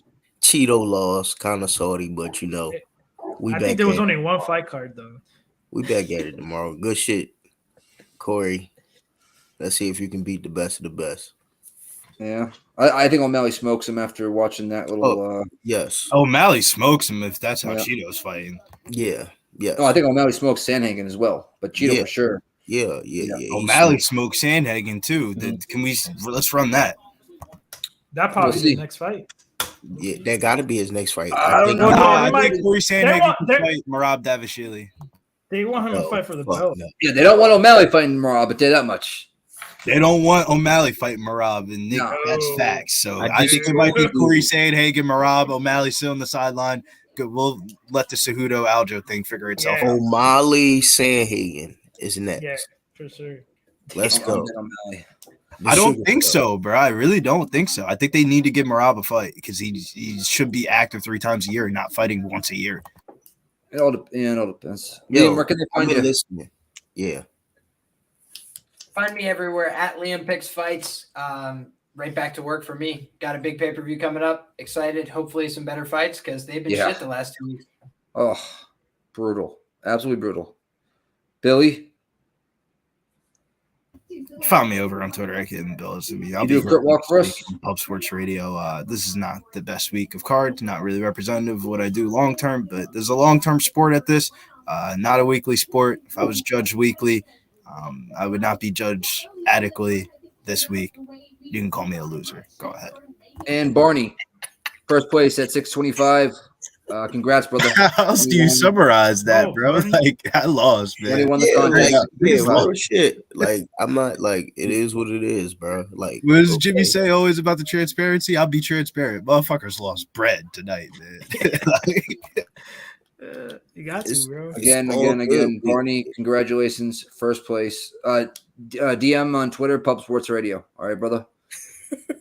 Danny, where can they find you other than Diamond Dolls in about a month? Shut up, bro. That's a kept secret right there. Yeah, I'll be with my boy, and I'm going for Lauderdale the last weekend of April.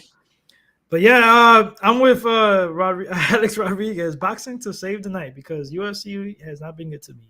Besides Pineda inside the distance. Find me at Danny Betts on IG, Twitter, TikTok here on Pub Sports Radio. If you like boxing, me and Preston got a show on Tuesdays, usually at 7:30 Eastern. This last weekend I did a little late because I came from Puerto Rico late. So giving our best bets for boxing on the weekend. David Benavidez tonight by KO, round 7 to 12, round 9 to 10, sprinkles. Get this money back. Let's go. Hey guys, I'm going to put this is the Pub Culture link. It's our other channel. I have a show coming out. It's like a little bit of a true crime, open panel hangout, whatever topics, you know what I mean, we want to talk about or shoot the shit. It's going to be there at Pub Culture Radio in about a week and a half, 2 weeks max. So go ahead and sub up to Pub Culture Radio as well. It's going to be a lot of fun. Anybody will be dropping the link. If people want to come up, hang out, shoot the shit, you're more than welcome. You can find me at Mr. Fat Fist on Twitter. Diamond Dolls in a month, motorboat and some boobs. And other than that, DSR, right? Trans-Canada, I'm not going to the club, bro. Bottle full of bub. All right, guys. Next week, everybody lost money. I'm sorry, but won money. Congratulations. This card was poo-poo. And until next week, right? All right. Yes, sir. Baby, let's go.